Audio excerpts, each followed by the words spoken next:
faster.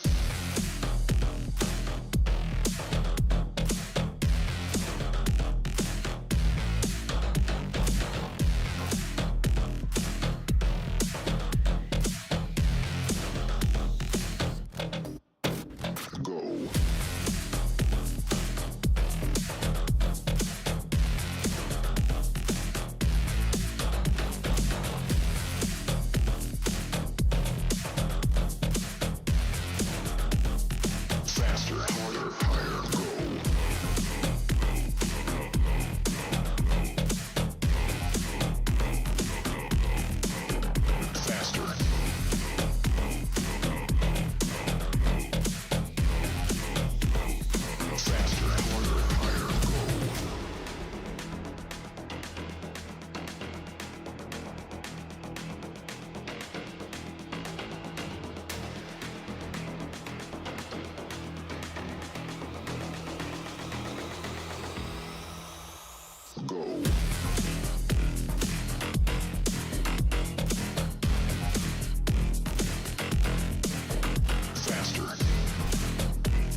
efficient because these guys just play contact. So Okay, Team Secret, we need you guys on the stage now. Come on, let's go. Let's go. Tara, let's go. Tara. let's go.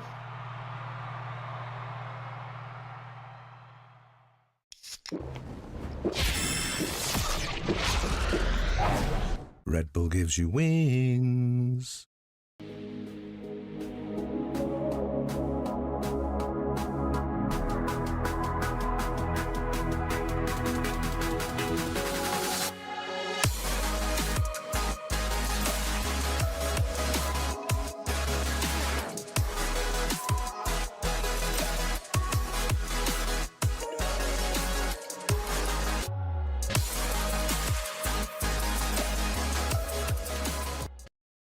立ち日グループ100周年、私たちは愛する立川にかつてないワクワクや感動に出会う場所を作ってきました。そして今大きな夢の実現に挑戦しています。立川と世界を文化、芸術、スポーツでつなぐ、私たちが愛する立川を世界に愛される都市に、立川と世界をつなぐ立ち日グループ。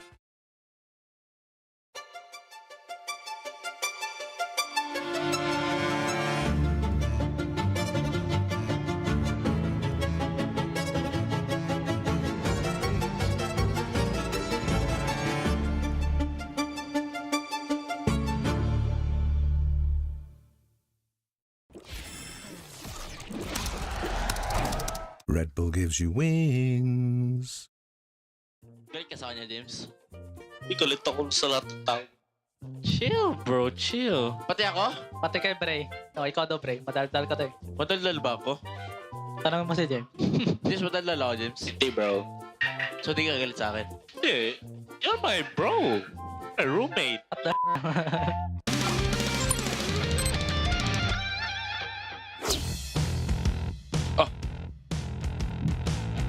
Oh, this way? And this one? This way? And then? And then? Hello, this is your captain speaker. Good morning, gentlemen. How can I help you tonight? Would we like to go to A? Good question. You are the captain. Yes, let us go A. Who's Bray there? Look like Caterpillar legs, bro. It's JG. Oh my goodness. Dude, he's the eyeball, dude. He's the googly eyeball, you know? Wait, did. Hey boys, Yeah. every advantage situation, I need you guys to talk, okay? Just say advantage. Yes, You sir. have, if you have advantage. This game will again be long game, okay? We have to stay focused until it's over. 集中していきましょうと。 Okay, let's go guys. Let's go. Nice win. 俺らリラックスして楽しもう。OK? はい。はい。はい。Camera guys. Cam. They're all tight. All tight. Jeg kan gjøre allting nå. Standing tree. Heaven. It's gone heaven. Dead, both dead. Hold my side. Stay in. Don't go inside. Do not come side. Neon dead. I boom apa. Wait. I think one flank. One more. Nice. Got it, Jim. Nice. One more. I don't see him. One heaven. Side. Where? It's 150. One side. I mean last. You're better. Of course I'm better, bro.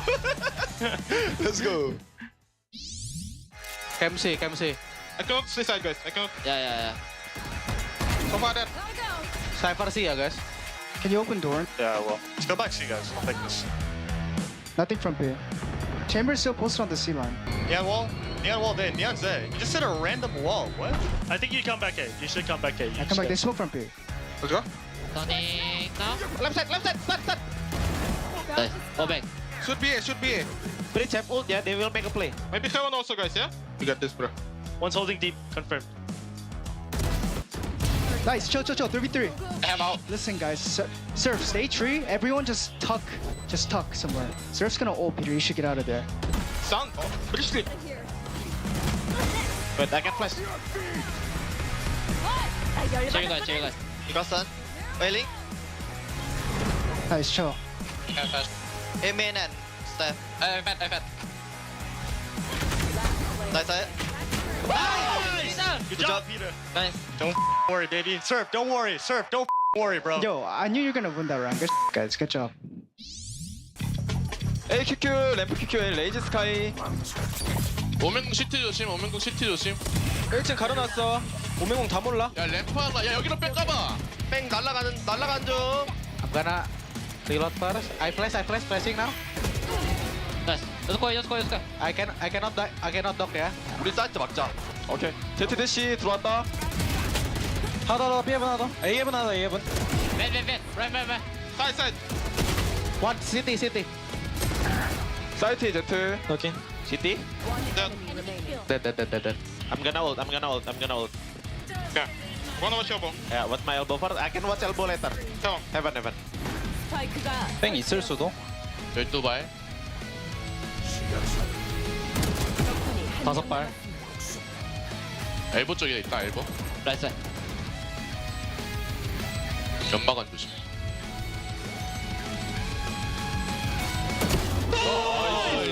아니 미녀가 반응 속도 개 빠른 거 봐라. 젊잖아. 한잔해. 나이스. でもナイフ使ってる間ナイフマインダーの起動したパライセもサイトに入れるね入れたこれ帰ってきた。ため。止まってる。俺見てる。これエースファイトしようこれ。オッケー。ここ。走ってこれ走っていってこれこしたもう一回だこれ見たがってるよ。注意して。下がる。あパこいつ来てるナイスナイス3-4全然勝てるよこれフラッシュ2個あるわ。 CT のフラッシュルとか刺さるかも B面からB面そばね。 B面見とくわ。B面やった。アッパーカリコ。今日3、2、1。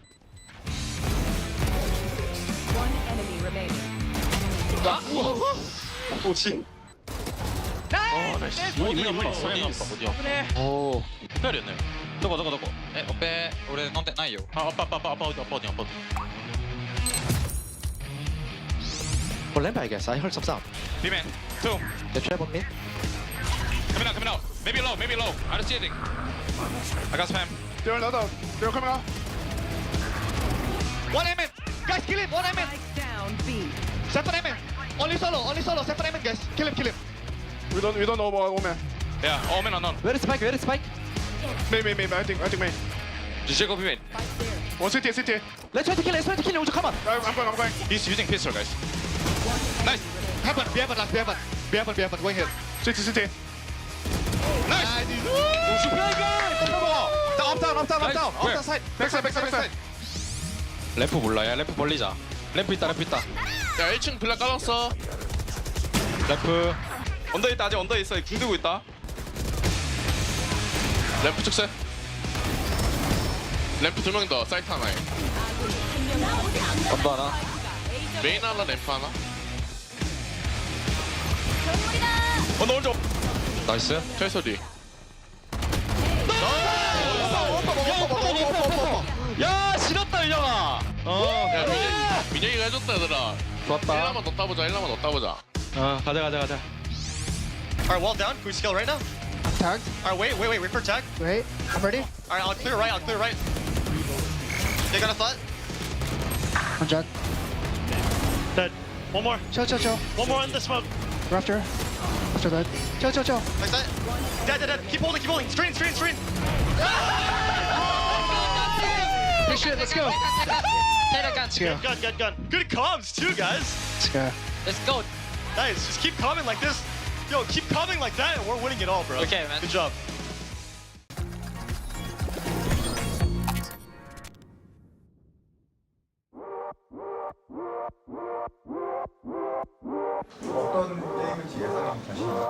상대 팀한테 핸디캡 주고 하는 거 아니에요? If you get the unlucky wheel, like when you spin the one that's like unlucky one, you need to do something.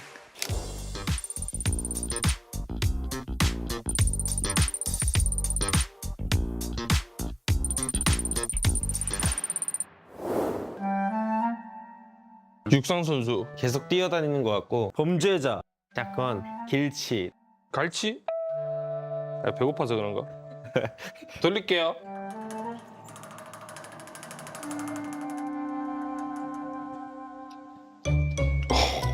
이게 안 되나? 조용해.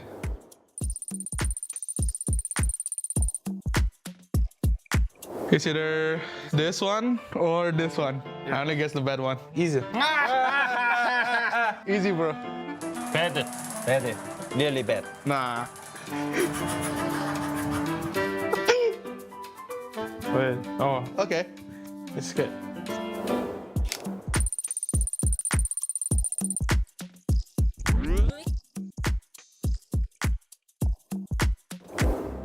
Who's playing? Me. No. Me. I don't think Genji have tactic yet. No, we have. No, you don't have. No, we have. No, you don't. Shut up. 발라줄게요.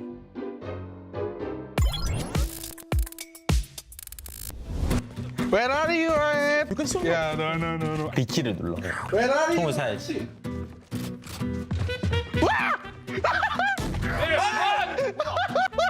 범죄자인가 봐.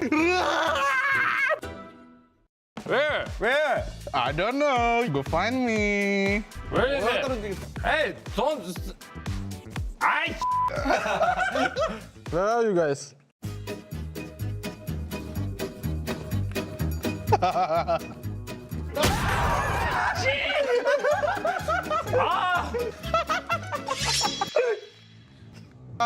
Please find me. Quiet, kids. Sorry, Hyung.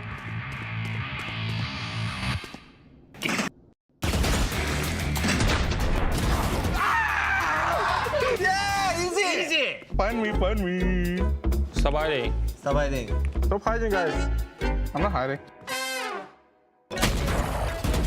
아, 진짜.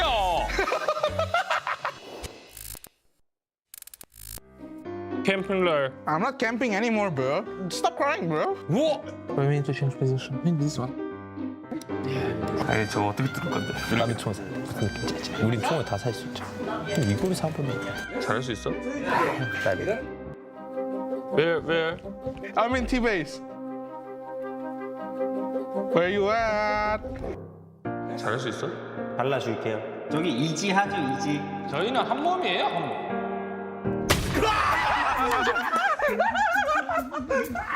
아, 나. 어디야?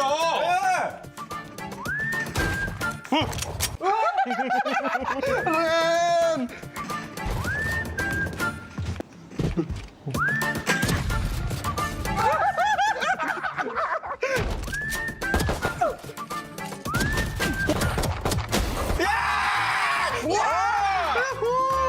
Easy.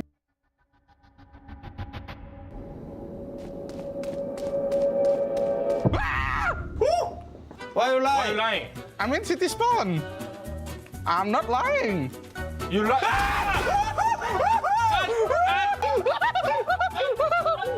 1분 남았습니다. 1 minute. Then what? Come. No, I'm not gonna come. I want to win. Come to us, guys.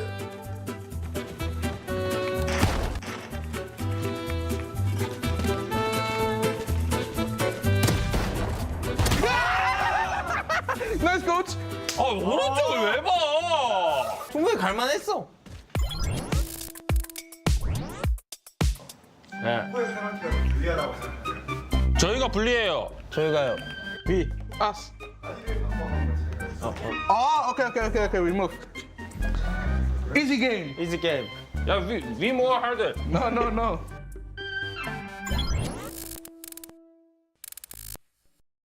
Not yet, guys. 네가 찾으셈? 근데 너 뭐 여기서 이러고 있냐? Ah, 1, 2, 3. Woo! Wait. Woo!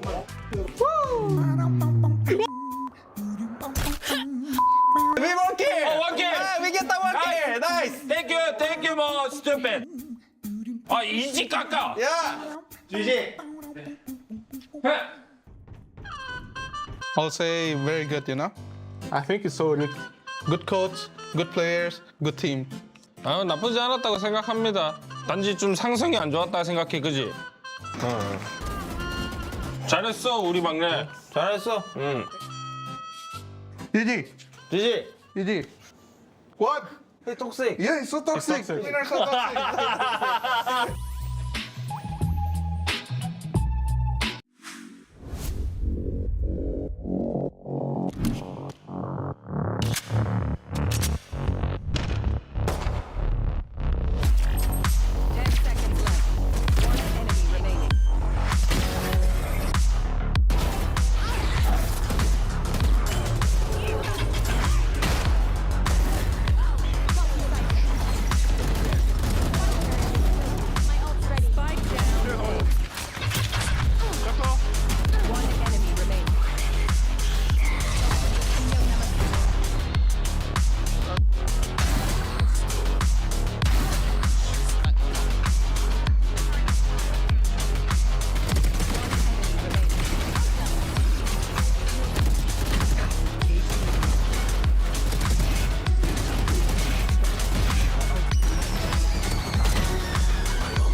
What's up, Valorant gang? We are live in Seoul, South Korea, back at the COEX Shinhan Card RTM for you know what it is, Valorant Champions Tour Pacific Stage 2, and it's coming to an end really soon. We are on week 4, halfway through, and then next week is playoffs. I'm your host, Chubby Ninja, and with me at the desk today, it is none other than Paperthin and Achilleos.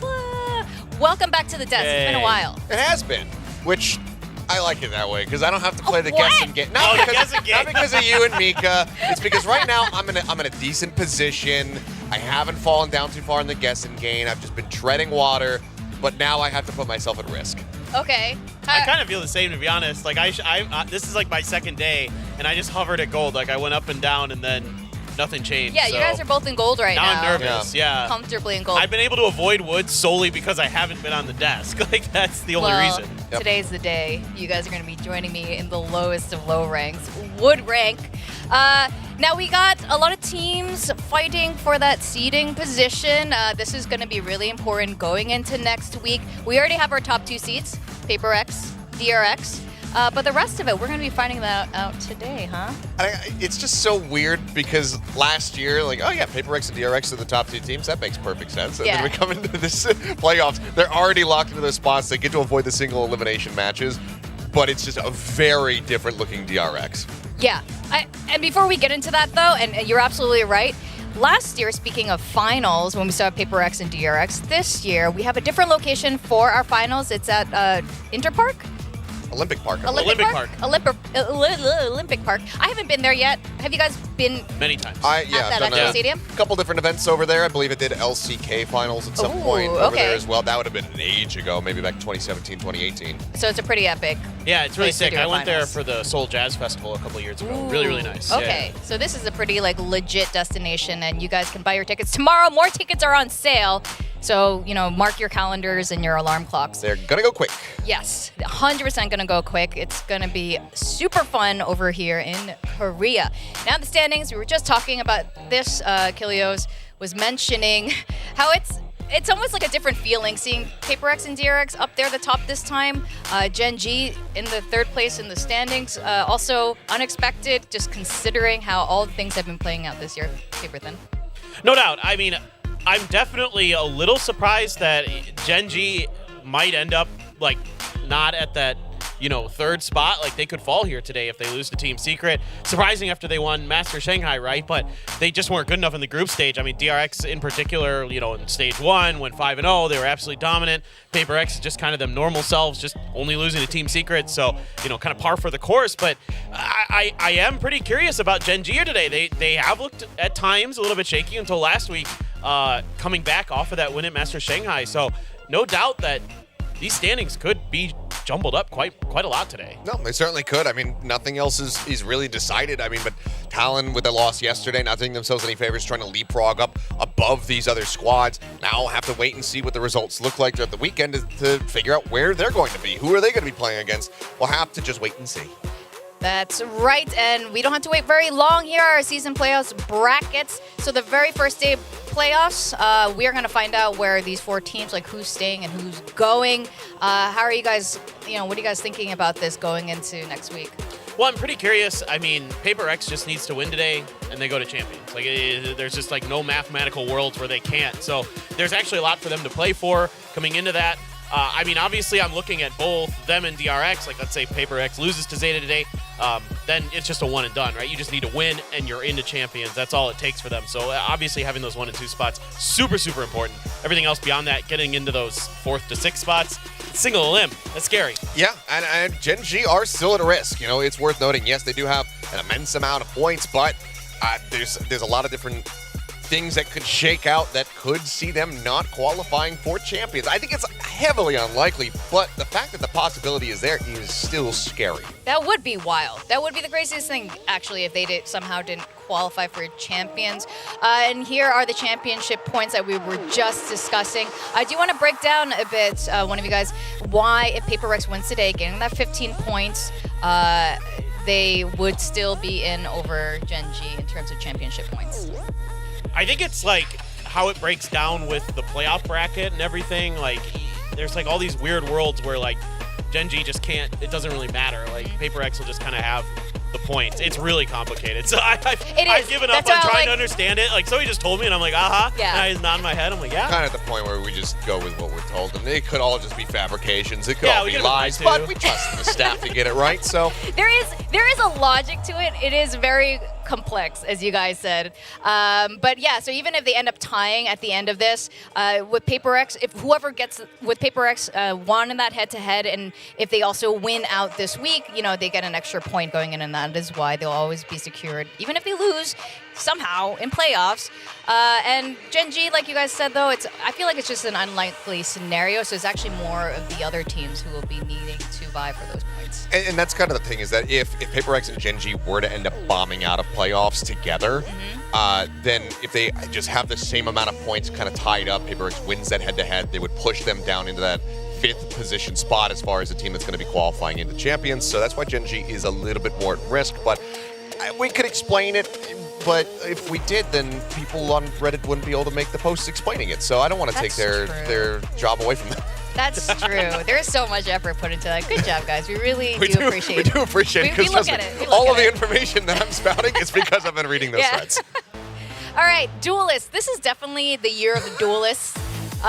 Also the year of amazing graphics. It just continues on. And guys, tell us which has been our favorite so far. Jing is up here twice with 2 different hairdos. An interesting feature. I'm so distracted by these. We need a more profile shot of Izu rather than the portrait, because right now he's got like a side bun going on with one really long bang that comes down the center of his forehead. He would look good in the 80s, but we're a little bit beyond that. Yeah, you know, like a flock of seagulls. Yeah. This graphic is inaccurate. Redo it. Okay, we got Jing featuring on the Neon for the very first time the other day. That was very interesting because he was, you know, facing off against Bunyat on the Neon, on Lotus. Also saw him on the ISO. I feel like I'm pointing these two out because these are just newer appearances. We've seen the rest of these guys on those. What was really stand out for you, or I guess more remarkable in terms of Jing on these 2 agents? I mean, it's weird because like everybody's except for maybe Izu, are kind of like not on the agent I would expect. You know, I'd expect Mei on Jet, maybe Izu or Jing on Raze, right? Like Governor or somebody on Neon. So it's kind of funny that the people that we don't necessarily like think of as those particular agents, like kind of as the avatars of those particular agents here in Pacific, aren't quite the best. Yeah. So we are going to be seeing our first matchup of today. We will be talking about PRX later, but first up, we got Gen G and Team Secret for today's match.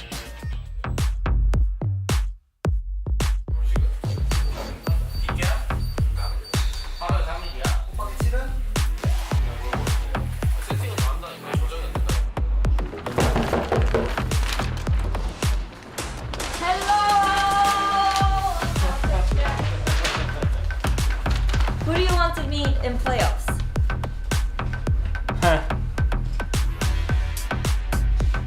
Cute. Easy. Okay, you don't care. It doesn't matter. Okay, you can keep them. Why? Keep them.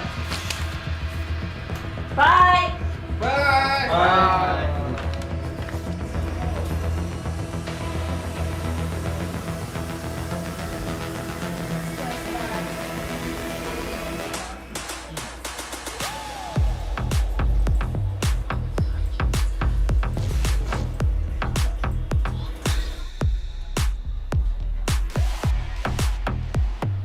Hello, dummy.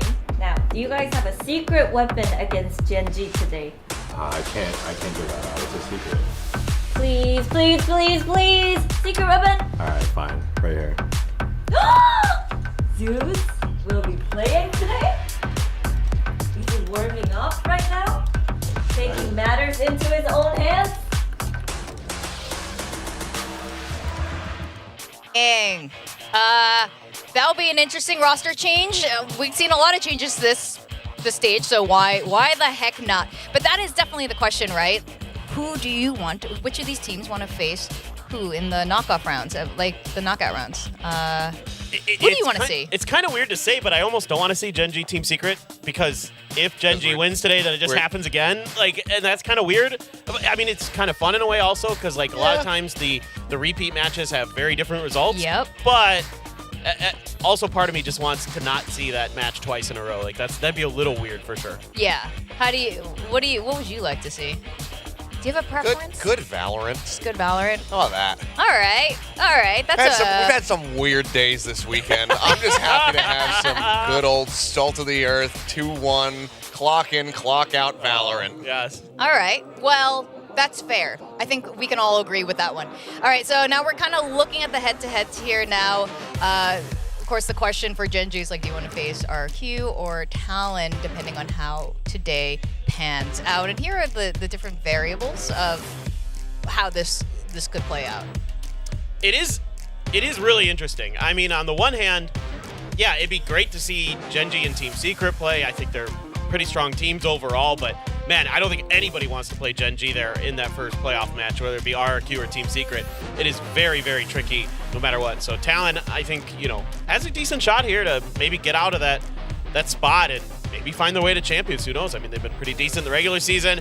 They looked a little weak yesterday, but I think that was more a consequence of ZETA finally kind of getting their stuff together and looking much better than they have so far this stage.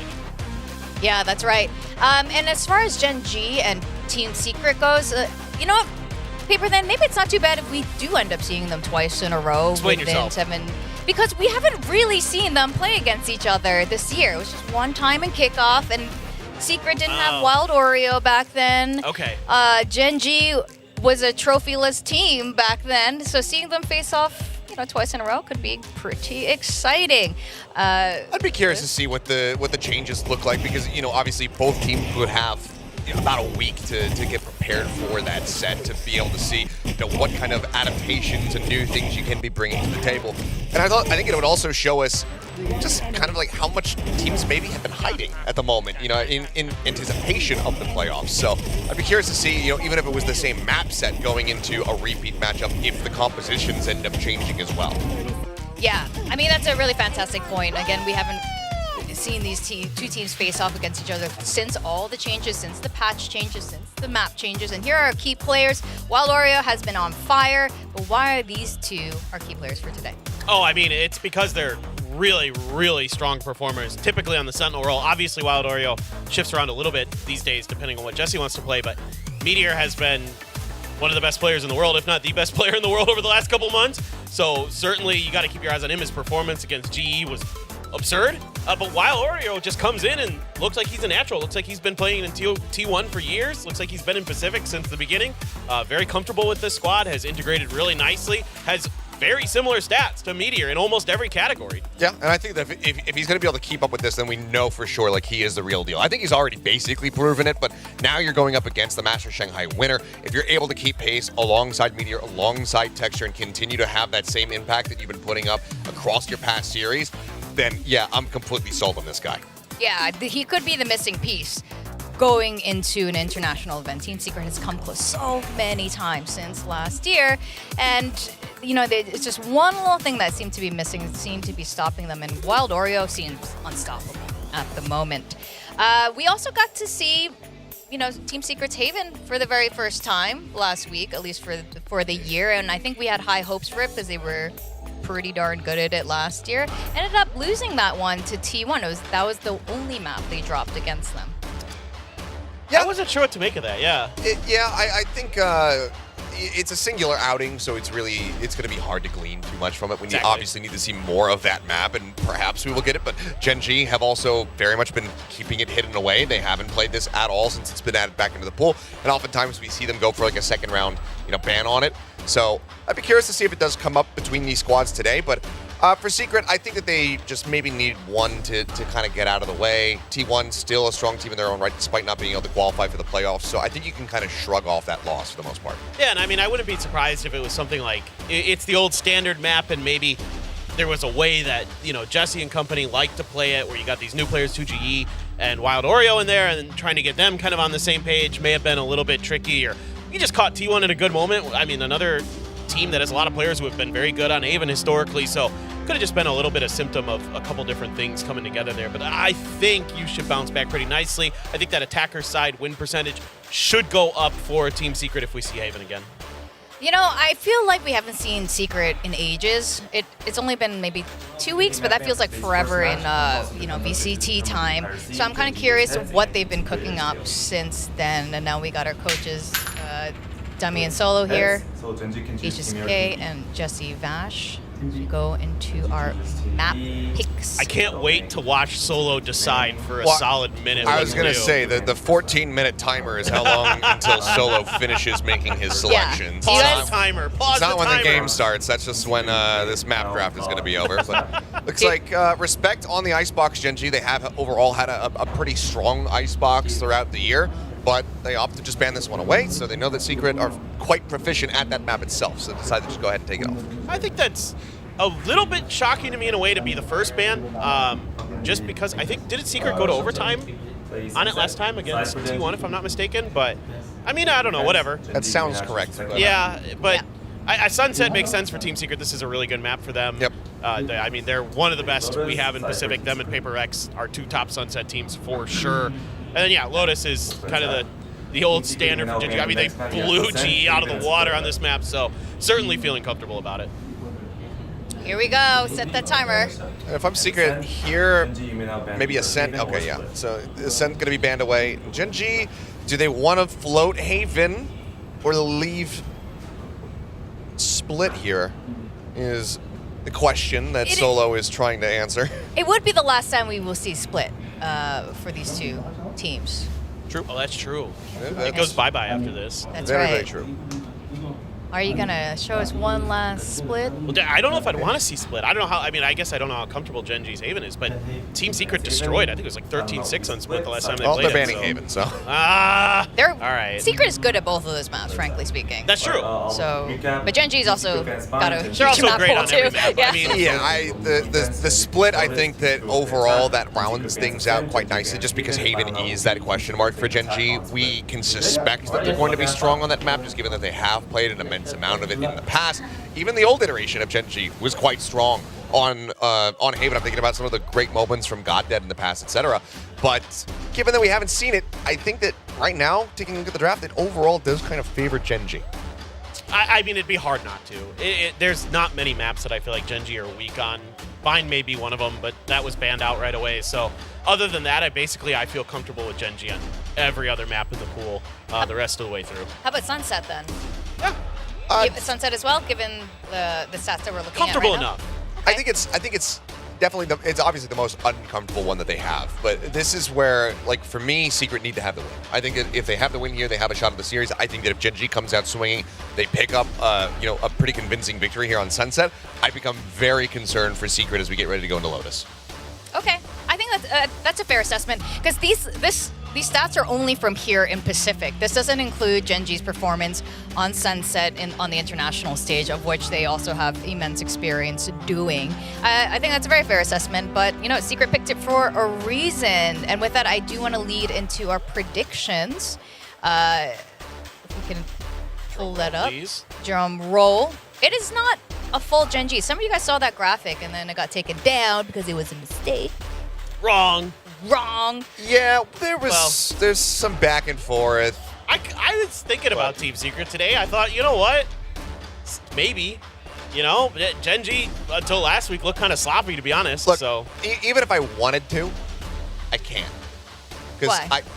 He's under contract. I'm just not gonna be ever predicting them again. Can you explain, to the people who are not aware of why you hate Team Secret and will never vote for them? Okay, let's kidding. rephrase. I like to use the word despise. No, every time I've had faith in them, they have always failed me. They always lose. So there's just a thought that maybe there's a bit of a curse that whenever I trust in the team to find a win, they end up flopping. And I've had enough of it. I said at the end of stage 1, I'm not going to be predicting them ever again, and I will hold to that. They could make it to the Champs Grand Finals, be playing against Koi, and I would still predict Koi. Okay. I have to counter that. So stage 1, I was doing the exact opposite of you. I promised Razzie Binks I would never vote for Team Secret. And then this stage 2, I said I would only vote for Team Secret. So I don't know if we're just countering each other right now. But let's make our case for Gen G or Team Secret. Do you guys have anything to add on to what you were saying about why you think, beyond the map picks, Gen G's Also, no Gen G disrespect win? to Koi. You guys look good. It's the first team that came to my mind. I think for me, what I was really impressed with was Gen G looked like they were really starting to pick up on their anti-stratting and trying to lean into that right now. And I think because, probably my guess is in their heads, they were trying to hide some stuff a bit in the early part of this stage and saying, okay, let's wait until playoffs. Again, that's a very solo thing to do. It's a very Korean team thing to do. Let's hide some stuff. And let's instead, they come into that GE match, let's just focus on anti-stratting. And obviously it helps that Meteor is playing out of his mind. But, things like that I think they can lean into here. You're playing maps that you've seen from Secret in this stage, so you have a lot of information. You can lean into that aspect and just kind of rely on your players' natural talent to close the door. Okay. Well, that's fair. You know what? Even though I said I would always vote for Secret, I would have voted for Secret anyway. I think they have a case today. Gen G, I think they needed some time to recover from Shanghai, and they have had some time, but still, I haven't seen the kind of performance here in Stage 2 that we've seen over the last 2-3 months. Kilios is making a face right now. And it's been kind of... we got it the last time. Last time they played. They looked pretty good. They did look pretty good last time. It's time for them to peak. But they have to do it one more time. No, they have to. You know who also looked good? Secret also looked really good. Stage 2. Yes. With the addition of Wild Oreo. So I think right now they're on the up and up, and if they keep going, and if they've really been cooking over the last 2 weeks while they were not here competing, I think there's a chance today. I think they're going to surprise us today. So that is why Team Secret. With that, I think this is going to be the very first time we're going to have Coach Dummy from Team Secret on the desk with us. Indeed it is. It's been a while since we had a brand new guest. Hello. Welcome. Playoffs qualified. you. Welcome. Okay. So you grew up in the States, right? But you're Filipino and you're Tagalog. Rate on a scale of 1 to 10. Comprehension-wise, I'd say maybe a 4 or 5. Okay. I could understand basics, especially in-game calls. I definitely understand most of what they're saying, unless we're doing a deep map talk. That usually has to be in English for me to really understand everything. But speaking is a 0. Okay. Maybe a 1. Maybe if Just the important words. if you put me in the Philippines and and I was lost, I could probably figure out a way to Get find my around? way, get around. Yeah. Okay. But I don't speak. That's okay. Well, I still want to test the rest of your Filipino-ness. So I'm going to do some quick fire questions. You just got to answer however you please. You ready for showing the Philippines how Filipino you are? All right. Oh, they're gonna be so sad. Okay, I'm ready. We're going to start off with some food. Sinigang or adobo? Sinigang. All right. Yeah. Spaghetti or sweet spaghetti? Sweet spaghetti. Jollibee spaghetti. For Oh, sure. nice, Yeah. nice. Actually, speaking of Jollibee, would you choose Jollibee fried chicken or Korean fried chicken? What's yummier? Ooh, that's impossible. I think that's actually impossible. I know I'm supposed to say Jollibee, but I could have both anytime and I'd be happy. I feel like that's actually the true Filipino answer. Yeah. Good fried chicken is good fried chicken. Yeah, any good fried chicken, I'm down. All right. Shout out to Black and Blue, who's definitely watching this right now. He welcomes you to ride in his car trunk again. I know you guys have a little story there. But we can't ride car trunks in car trunks all the time. Don't do it, kids. It's not safe. Don't do it. Don't do it like dummy here. All right. Jeepney or tricycle or trike? I say trike just because that's the only one I've never been on a jeepney actually. But when I was in the Philippines, especially when I'd go to a beach area, resort, you take a lot of tricycles.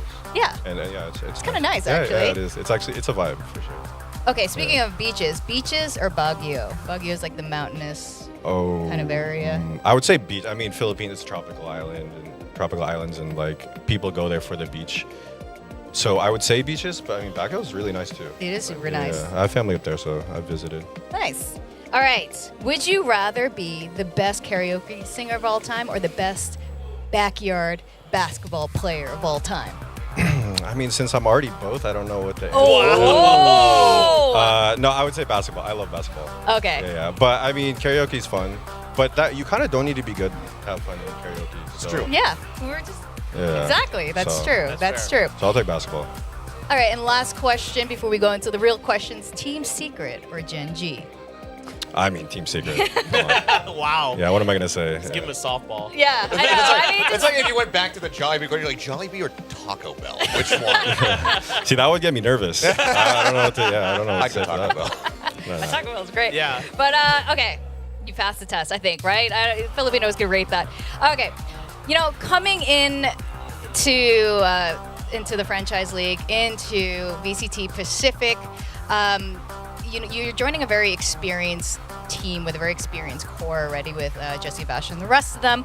How did that feel like, and what were some of your major goals coming in as a new coach? I mean, it felt, I wouldn't say intimidating, because I mean, they were kind of like, I mean, it was a little intimidating because, not necessarily because of the situation, but because it's like middle of the season. Or like not necessarily because of, you know, the team or anything like that. It's just the middle of the season, right? So it is kind of like do or die. I'm taking over, you know, the record that we already had from stage 1 and kickoff, whatever. So that was, you know, there's a lot of pressure going into it from that angle.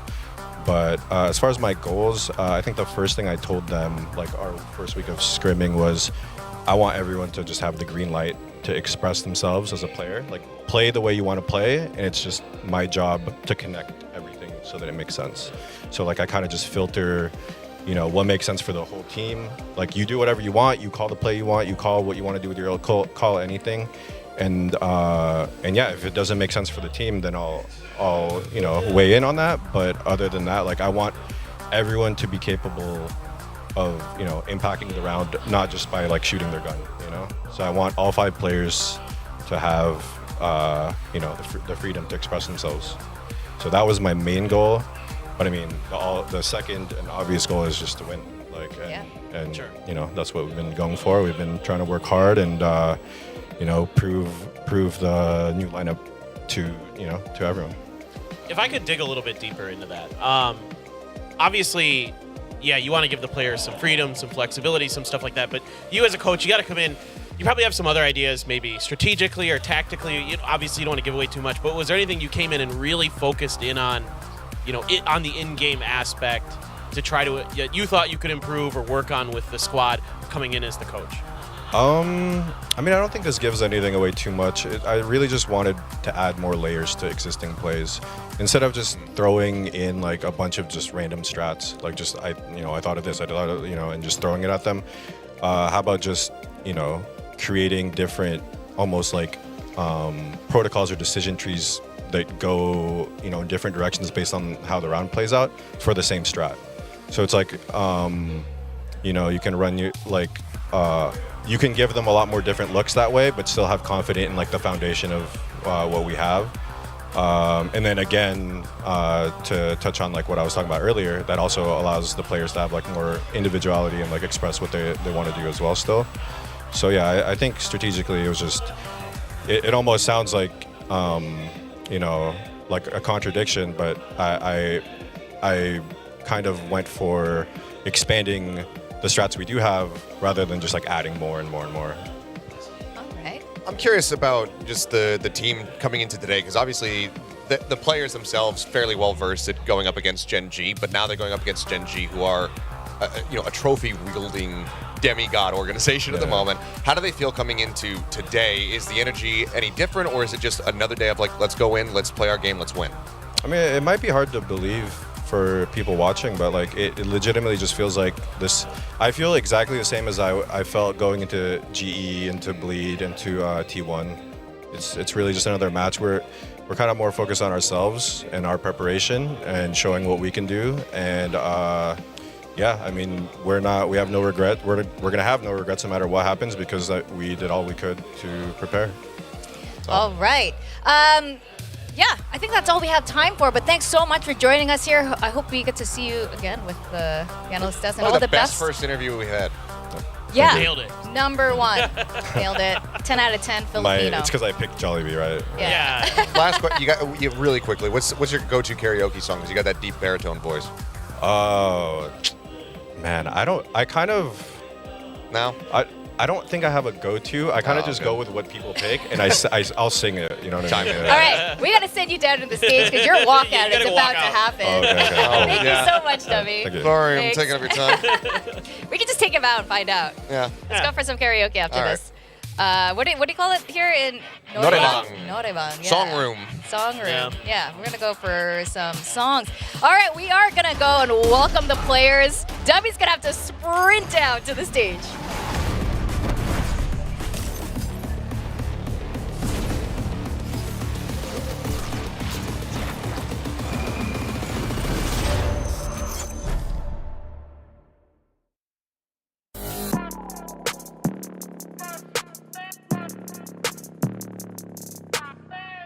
Gen G. Undefeated, that's why they call me undisputed. I'm breaking up another season. I've been up on my stats. Now would you look at that? Undefeated, locked and loaded. We about to blow. Caught them with that left, I leave them tapped out on the floor. Sounding itchy, sticky, swishy. Watch me bank a score. Up in the boat, I'm in the zone. Yeah. Go to the fire. Welcoming our two teams, Team Secret and Gen G. This is the first time these two are facing off since kickoff way back in February when it was snowing here in Korea. And this is a completely different look. Gen G has a trophy in hand. And Team Secret are in playoffs, and they have a new squad, at least Wild Oreo and a new coach. And this is a Gen G that hasn't really suffered a loss in quite some time. The question is, Secret, are they going to be able to be the ones to take them down here today? Or will they have to have that second attempt in the playoffs to be able to defeat them? No doubt. I mean, this is definitely some of the best Valorant we've seen from these two teams, period. Obviously, Gen G playing the best Valorant in the world, but really, Team Secret has started to make me much more of a believer than I used to be. Maybe I thought it would be an easy pick for Gen G here today, but actually, when I was making my prediction, I was really seriously considering Team Secret because I think they've improved on a lot of things. There's still some moments where they leave me scratching my head a bit, but frankly, that's kind of every team in Pacific, so that's not too out of the norm, and really, I'm super impressed with how well they've come together with these two new players so quickly, so effectively, looking so phenomenal in Stage 2. I fully agree. I had a lot of questions surrounding the team as far as how they're going to be performing, bringing up two players, having Warbirds exit the team, having Dummy be that main coach. Is it going to be enough time? Is it too late? Is this going to be something that they are just prepping for the future? No, they are right here, right now, looking absolutely fantastic, and they do have an opportunity to take down Gen G here in this series. 100% have that opportunity to. It looks like they've been together this entire time. You would never have guessed that this sort of came together during Stage 2. And they look fired up and ready to go. They were ultra confident about facing against Gen G today, and I think that is going to factor in a lot in how their performance will be. No doubt. I mean, it's just a big question for me, like, what Gen G are we going to see here today? Is it going to be like a Gen G that's really opening up the playbook? Are they going to go for the big moments? We have to just wait and see. Yeah, we do have to wait and see. And with that, we are going to go to the brothers, Chobra and Quack. Thank you very much, Victoria. Yes, I guess the brothers here now. One of us adopted each other. I don't know who, but we are getting ready for our first match of the night. Now, here's why all of you who are checking Liquipedia and VLR are all confused, because this match can still change the seeding, as the desk covered earlier. Definitely a little bit. I mean, if Team Secret wins this, of course, then you get to choose your opponents, but also the championship points that they get to pick up. But then if Gen G takes a loss, that will be a pretty big statement as well. Yeah, I mean, listen, it matters a lot, like you said, especially for those championship points as well. We'll take a look at the compositions, and Secret, they are leaning heavily into the current changes in the game, the current meta, with Neon just being praised so highly by every team that has picked her up so far. I kind of like it. I mean, it's interesting. I do prefer Jeremy on the Raze a little bit more, but they did play this on Haven last week, right? But the thing is, it has synergy with Indy on that breach, just that Jeremy's performance on the Neon has been a little bit different so far. He has, quite the several number of first deaths. Yeah, I mean, it's definitely not one of the top Neons that we've discussed here in Pacific, but of course the composition itself, Neon and Breach, we've seen it on Sunset all year long, thanks to Heretics mostly. They've obviously kind of pioneered that internationally. So we'll see Team Secret, 2 extra weeks that they had off without matches, coming back for one big last bang. Can they make it work with the Neon? Can it be a new way forward going into the playoffs? Position themselves for a little bit of a better shot at going to Champion Seoul. Yeah, and keeping in mind, Team Secret also has like a new secret weapon, Wild Oreo, now back on the Sentinel role, so a little bit of swap-ups, but they're looking to make that impact happen. Gen G, though, same composition, same thing all the time. They have had, mixed bag of performances. Remember, this is the map where they only won like 3 rounds on defense against Bleed. They actually lost this map to Bleed just, last week. Yeah, I mean, a lot of tape as well now with this composition from Gen G. So right off the bat, obviously just recons back and forth. I do like it deep into the elbow there, all the way in the backside of A, and a nice pick through mid. But Texture, kind of suspecting a B push initially, hears all that movement in mid. He wants to take some space. He'll be controlling B main for the time being. Yeah, finds that pick, and he's continuing to peek out. Doesn't see all too much, so definitely making some calls all throughout the rest of the team. You can see that Karen's starting to kind of dwindle back a little bit, sensing a lot of presence towards his A main push. Yeah, Gen G had a bit of a heads up, right? Because Texture was peeking out a little bit further on B main, Meteor already prepped to go for the rotate. Now Gen G just looking to buy some time. Karon is stuck. Lakia has to get the kill, and he will get 2. Picking off right off as the Lakia of Valorant, a triple kill in the pistol. It's not a joke anymore. He's really setting a name for himself. It just keeps happening. We had the first kill, and it happens all because of Texture's information. Once they figured that out, the paranoia gets sent through, and of course, Team Secret continues to try to barrel through, but with all the utility sent, it doesn't quite connect, and Gen G's prepared for the hit. Okay, there we go. That's just how focused he was. I mean, just in case anyone was confused. But Lakia here, listen, I know Lakia, obviously, he's had a great career in the past as well, and he's had some shining moments on and off.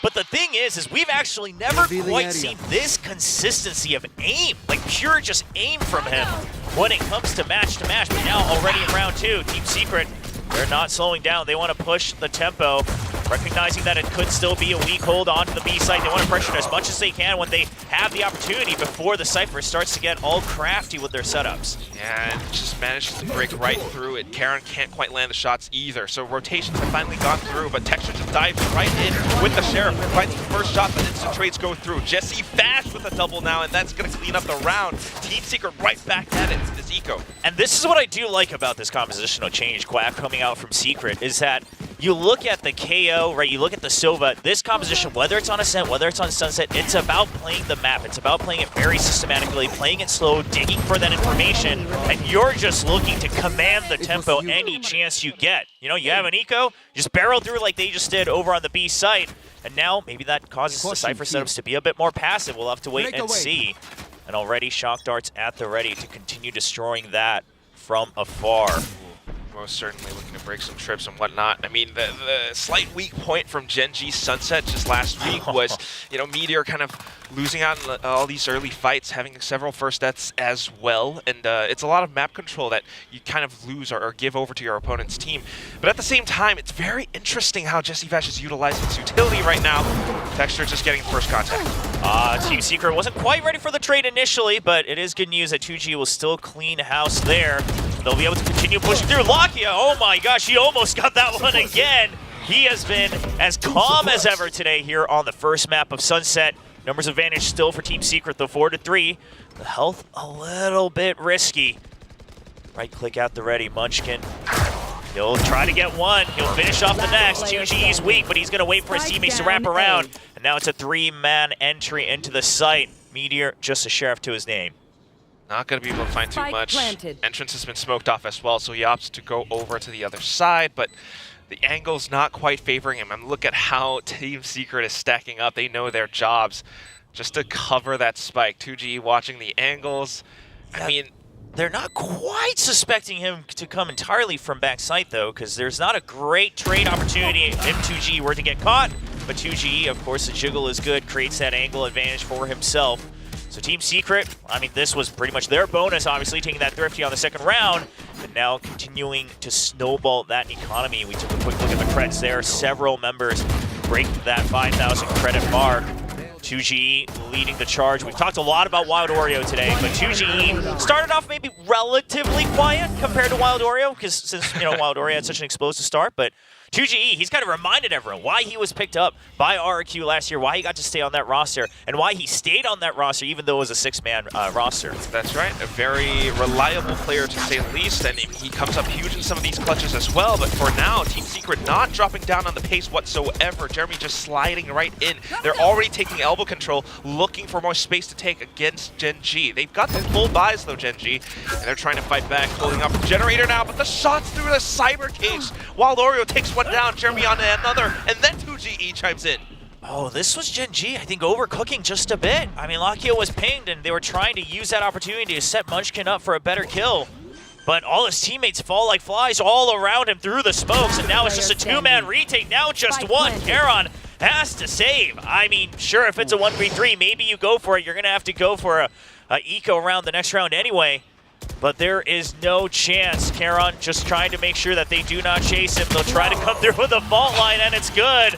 The double swing. Team Secret are out here to play. They want that extra championship point, and they want to get the better seeding going into playoffs. I mean, W was not kidding, Will. He mentioned in that pre-match interview, talking about how they're, just like, this is just another match. We're confident, we're feeling good. We prepared the best that we could for this. And you can see exactly how and why they picked this map for a reason. The way that they're using these cyber cages, Wild Oreo shooting through them and actually finding kills off of it, it really breaks Gen G apart. And that was Gen G even trying to get ahead of Team Secret, setting up the Cypher trips over on A, right? Recognizing that there's most likely going to be another tempo play onto A. The read was correct, but the execution of it, not so much. Taking a big hit from the start, and now Team Secret, they'll slow it down again. Tempo entirely in the hands of Team Secret. Taking that free mid control you get as attackers in mid, and now they'll just slow it down. Eco for Gen G. They're dying for information, but they will not be given any. Yeah, it's the mind games right now. If you're Gen G, you're definitely considering the fact that they might be up around mid, but you don't have the best weaponry, so being very cautious around it. They utilize the drone, picking up a bit of information that confirms mid presence from Team Secret. Now, if Gen G has any respect for Team Secret, they should suspect that there was probably at least another person there, as we do see a nice headshot onto Jeremy, but that's going to be the reaction from mid for Secret. So Secret still holding control of mid, which means that the rotations are doable. But now the pinch onto A. Wild Oreo has to win this. The fault line is going to help just make way. He just wants to regroup with his teammates. Gen G will give him that space. They'll respect it. Texture just trying to create a crack in the plan. But 2G is wary of it. He has been focused today here on Sunset. And with that, Jesse Vesh continues to push right on through. Although Meteor's right around the corner, he's not going to be able to do all too much on his own. Peeks out, gets shut down by Envy. Karen's once again the last man standing for Gen G. We've seen him do insane things with the Sheriff, actually on this map specifically. But I imagine that trying to go in after they know your location is going to be a bit tough, but that's what I'm telling you. You don't want to give them the fights, right? You just want to make sure, okay, the timer runs out, and then maybe, if you want, you can then go on the hunt. Obviously, Envy wouldn't mind another point towards his ultimate, the Rolling Thunder, and you can see he's wanting it, but 2G will just finish off the kill, getting one step closer to the From the Shadows on that Omen.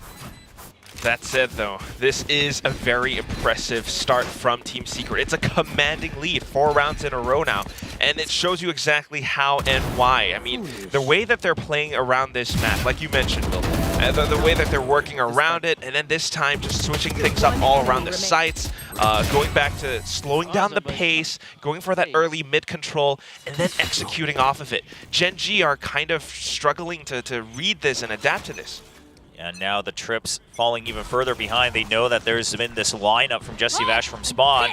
So that's all the way there. But recognizing that this could be an off turn, it's going to be Team Secret pushing the tempo again. Gen G is just not reading the tempo control for Secret right now. Meteor will get one kill. But Texture, he's been noted. The Hunter's Fury rounds him out, and he has been absolutely surrounded. Herded into the corner of B site.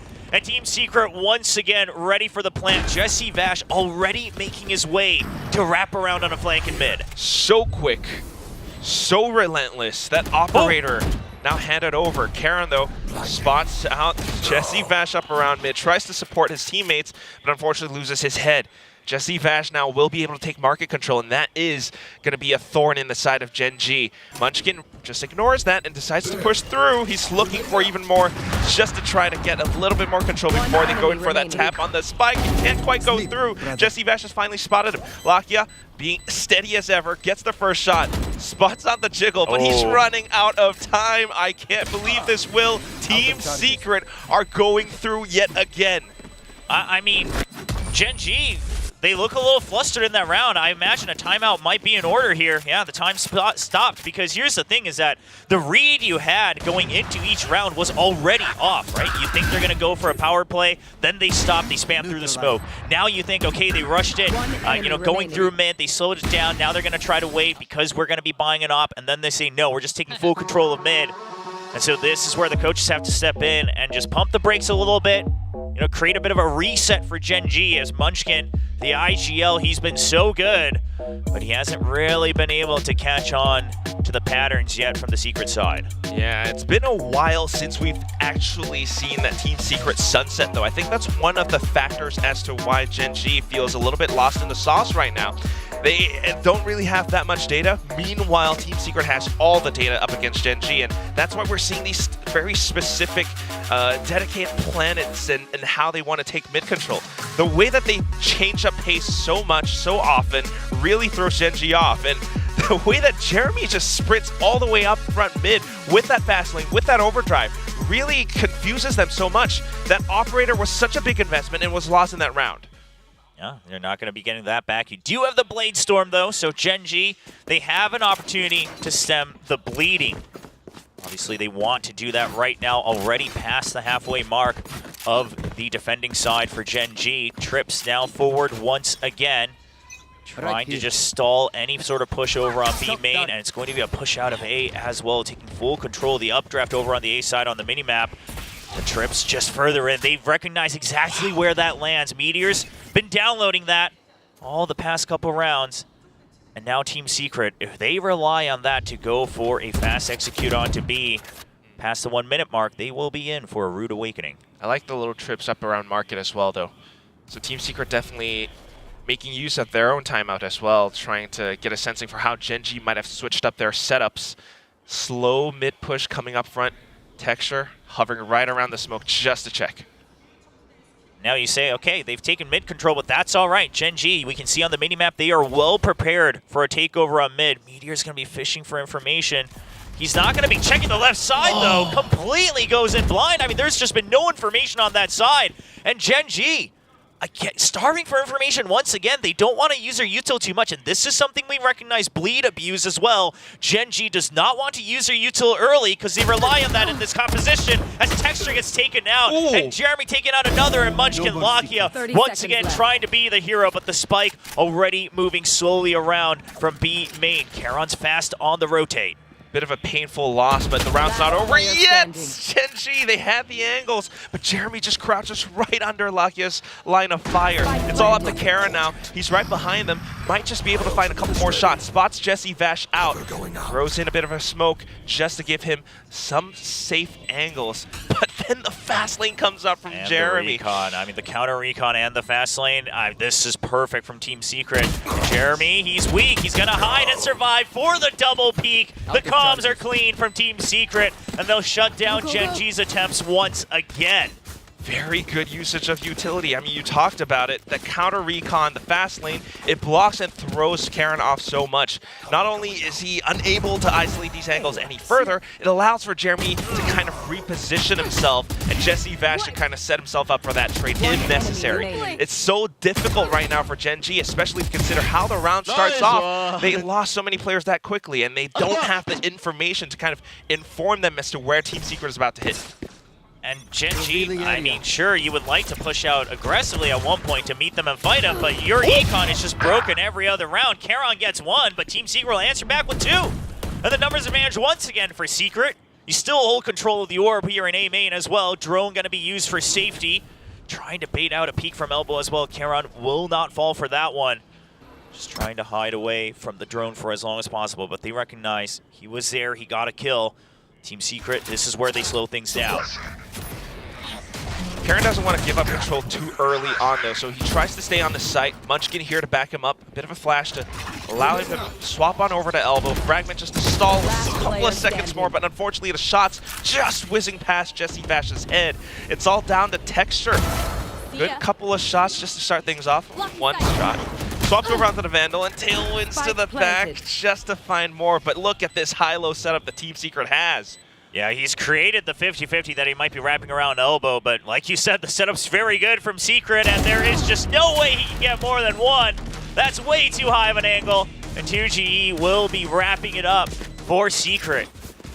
I mean, strategically, Team Secret seems to be ahead, but also individually, they're not falling off. I mean, how many games have we seen where Gen G might not always have the best reads, but it's one or two guys that are able to keep them alive until everyone else comes online. But today, nobody is able to stand up against some of these powers. It's 2GE 12-4 in 9 rounds so far as the one smokes on Team Secret. Yeah, and meanwhile, Jesse Vash supporting the whole team as well. I mean, the calling is great. The strats are great. The assists are pretty darn good as well. Look at it. Another shock dart just to find some trips, but Meteor has switched up the setups. Yeah, this time he's just going to pull it back just in case. Not quite sure if it's going to survive. Once again, it's a push through A. Now, a little bit too many smokes this time. Jeremy trying to use that to his advantage, going right under the one-way. A lot of pings as well. I imagine Secret, they're going to try to continue to push the tempo to gain just a bit more control while they continue to fish for information in mid. But as Wild Oreo goes down, Secret is now trapped here. Jesse Vash trying to get ahead of the util, but it's too much damage. Envy going for the trade from the side. Lakia needs to just stay alive. It's a 3v2. Gen G has to play the numbers game as they have always done so. Texture, op still in hand. That is going to make it a bit more difficult here on the retake. Gen G has a little bit more information to work with as well because of the New World Theft, but look at the quick peek out from Envy. Lakia down low HP. Couple of shots and that could be the end of his life. Meteor trying to circle around from the back. They're waiting for those smokes to dissipate, but 2GE is trying to keep them on their toes. Jump peeking, Envy still jingle peeking along with it too. Lakia trying to isolate and turn this into 1v1, but he's down so darn low, being very careful off around. Swaps over onto the sides, but runs out of ammo. 2GE with a shorty cuts him in half. Both of them are running out of ammo, as that was the round where Envy will get his 1000th kill, but I mean, that just tells you how much they had to think through, right? I mean, both of them just trying to fish for information. 2G constantly spamming out shots. Not a chance to reload as both of them had to play against the clock. We don't see that every day where both of them just go down to the very last bullet. A bit of an awkward switch up there. Yeah, you can tell Envy's relieved on that one. Yeah, that went down right to the wire. But 2GE, I mean, played that so perfectly, just waiting until Envy has the right angle to pick out one of them. And now he's slowed down again. I mean, like, Secret is going against the grain of what you would normally think. Like, in that previous round, a lot of teams, their Neon would get cut off and you would just slow down, right? You would slowly re-clear, you'd say we have over a minute, you know, and you take it step by step. But Team Secret just says, no, if they're pushed out this far, they might be weaker, let's go in. Now the Huntress Fury trying to just fish for information from both sides, trying to target the Silva as 2GE will find a crack in the armor. Picks off Texture. That's a painful loss as well. How often do you see this, like, Gen G having to play off the back of like so many half buys, force buys? Now they're back on a full buy. But it's been 8 straight rounds, Will, that Team Secret has racked up. Swapping over onto the B site now. Cages have been triggered by Meteor. He's calling the reinforcements over. They have to do their due diligence as they rotate through. Karen smokes it off on the shadows in just to clear out the backside. 2GE has all the information that he needs. Lakia, though, from the off angle, manages to isolate 2. Meteor now trying to find out Jeremy, and he will be able to do so. On towards Envy, a bit of a crouch, and Envy manages to stabilize for Team Secret, but look at the reinforcements. One flank, one from Market. Health not complete at all on the side of Secret, so you're going to have to land those headshots And 2GE just going to hide in the cubby. Envy trying to create another flank, another curveball against Karen. It's going to be 2 separate 1v1s. Can Secret come out on top for a 9th round win? 2GE will find his, and that's going to press the clock against Karen. Too many options for him to consider, and he goes out of the smoke. Karen's going to be waiting, picks off the kill, but the clock's not on his side. He's running out of time. He has to start the stick right now. He finds 2GE, and he is going to be able to enter. Go for the defuse. Early enough, Karen finally, after all these rounds, stabilizing for Gen G. Good recovery. Round 10 is when it happens, with a 1-on-2 clutch as well. A little bit off with how, you know, Team Secret manages to push through. It's good support from Lakia, good support from the rest of the Gen G squad as they manage to anchor down the site. But that said, once the spike gets planted down, even with Munchkin flanking up from behind, unfortunately the angles weren't quite cleared out because of the pressure from the spike. Thankfully though, Karen was able to spot out 2G just at the very last second. But as we head on over to the next round, look at this, all half shields from Gen G's side. Yeah, and Gen G, Meteor, changing that setup, says, okay, if they do come into B, my goal will be to just survive and in the back site, not really give any extra room. That way we can start to go for the retake from Market as well, go for a bit of a pinch and a crossfire. So, a change of plans, especially after seeing how successful they were, as long as they held on to backside in that previous round thanks to Lakia.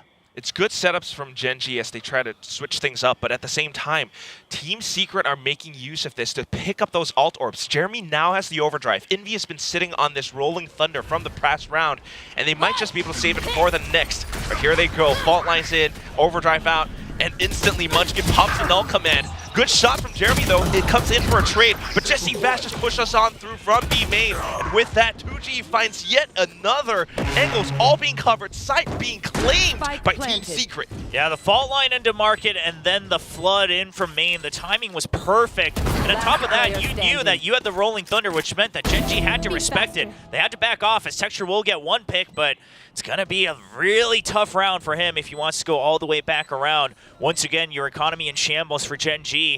Does he go for it? It's gonna be the last round of the half and the next. So you gotta kind of pick and choose your poison here. Do you want the Hero Vandal? Meteor will be able to buy one up as well in the next round.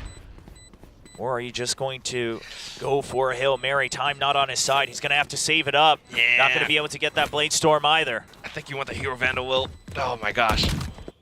This is a tough call. But that said, I mean, with a scoring line like this, what else are you going to do if you're in Gen G's shoes? Yeah, I mean, sure, if you had the eco, you absolutely you Hail Mary in. You need whatever rounds you can get, but Texture knew that if he wasn't getting early pick, it's 3 people that he would push in B main. A site notorious for the spam. But here, good correction from Jeremy, and instantly just a fan out around the one-way cyber cage from the rest of the main forces from Team Secret. The executes have been clean, and the read on the tempo has been very good, recognizing Gen G's tendencies on their timings of the rotates, the backup, and also the respect that Gen G's going to give for something like the Rolling Thunder, which now they've saved up for this last round of the half. It's a fast hit onto A. Gen G's going to have to respect that ultimate. Texture trying to work his way around this. He's looking for at least one shot to pop off that Blade Storm, but Team Secret are not letting it up. Rolling Thunder unleashed. Jeremy pushing on through. He's isolating Texture right now. Texture tries to stay alive with the Cloudburst. The second one spent. Jeremy still keeping him pinned down, and there's the kill finally going through. Munchkin up from behind, and he's trying to control the site. But that's it. Jeremy's still very much alive, and Elbow is still being covered by Team Secret. And Gen G, they're stuck at the site themselves at that point. I mean, you've been cornered right in as Envy came in on the flank. Got another kill to his name. Now over in that 1,000 kill club. And Gen G can't find another round in the first half. A devastating defensive half for Gen G. Only 2 rounds, and one of them was a pistol. Oh my goodness, you're right. That was a pistol, and then Team Secret won the subsequent Thrifty. That's unbelievable that we're seeing this up against Gen G. A Gen G that has been staying up on top. They've been going up off stage 2 with a big win streak, but now Team Secret's here to shake things up. And you can look at the live winning percent based on the history of each team and their performances on the respective sides. Gen G, the chances aren't looking great considering the absolutely monumental score differential right now 8 extra rounds just to catch up. Well, what a day to come to cheer for Team Secret, absolutely. Especially amongst all these Gen G fans.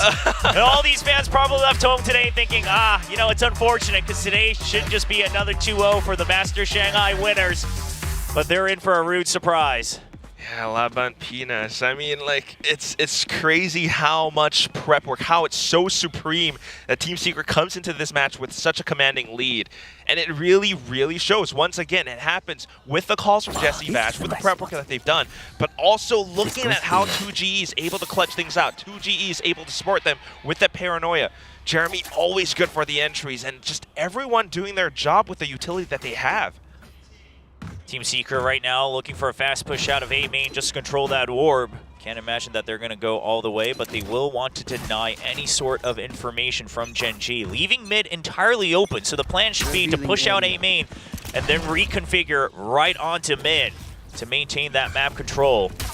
Meanwhile, time being bought with a one-way. It has to be popped early as Gen G's pressured B main quite aggressively. Took a little bit of a hit as well, but here it comes. Peaks from mid. Jeremy gets traded off. Jeremy goes down, but that was a ghost versus a Sheriff. Meteor just not able to find the crispy shots we're used to seeing from him today. So a 1-for-1 trade, but no Cypher on the side of Gen G. Even on the pistol, that means your flank's entirely open. You can't afford to leave anybody else. So they're actually just going to send Texture on a bit of a fake mission, trying to also hold on to the flank. That's the Jet spotted. That's going to pull Envy, the breach, over towards A site. And now Gen G relying on the fact that it should be a 3v2 going into B site. Texture will check for the rotates as well. That gives them the signal that they should have the numbers advantage if everything worked out correctly going into the B site. And they still have quite the utility to really break down this site as well. Unfortunately, the door's been set up. Pop flashes through. A fault line hit completely stalls that push. And they're running out of time. A recon in, and now Team Secret has their reinforcements. The trade is coming out. Wild Oreo with quick double. The Texture finds it right back at him. Envy tries to swing from the side, but shut down by Locky, and that leaves Jesse Vash alone and cold with 14 HP. Gen G now picks up the pistol. Yeah, that was a tough one. Like you said, the backup comes just in time. That fault line, if you know how to abuse that distance, the long distance, you can provide that backup first before your gun arrives as well. But Gen G, they just flood in and they say, okay, our fundamentals are good. That's how we've won so many matches. That's how we won at Masters, and the spacing was perfect. Team Secret could not find their targets on the initial entry. I mean, right here, 2GE just sees 4 people all in different positions. Couldn't line it up with a classic. That's going to be a desperately needed pistol around Gen G, trying to avoid the same mistake they made in the first half now. Looking to not get thrifty, trying to create their own snowball. Buying up that Phantom Texture, pushing down B main. They're looking to just make it happen so quickly. But with this early mid control, the 5-stack from Team Secret, they took down Meteor. That's a potential Sheriff that they can pick up. You've got Karen just kind of looking around the backside as well, so Team Secret has to watch out for that. But meanwhile, the site has been taken by Gen G. Yeah, Texture's all alone, though. He was absolutely trapped. I mean, the fault line, the flashes, everything kept the main force at bay. He was stunned up. There was no exit. Trying to get out, but he gets paranoid. And now Gen G, just 3 members. He will pick up a rifle, so it's 3 rifles, and now the firing starts. Munchkin and Lakia each get 1. Lakia good for a double, as Envy will get 2 with his classic.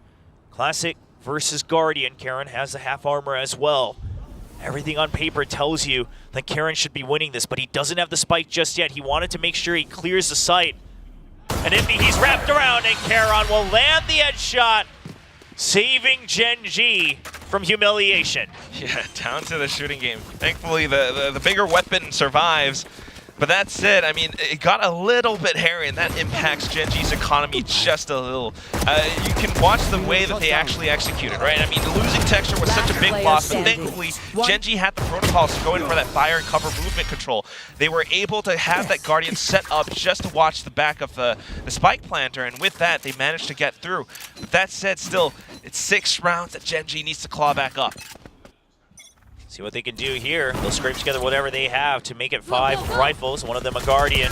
And Team Secret, they're just going to disrespect it, immediately pushing back out. I mean, they understand that their composition is better at fighting. You have more stuns to really just force the better positioning. You have the better speed on the side of the Neon, and Gen G will go for a fast rotate. Wild Oreo knows the assignment, just needs to survive, wants to make sure that back sight is still recoverable, holding on to Boba for the time being.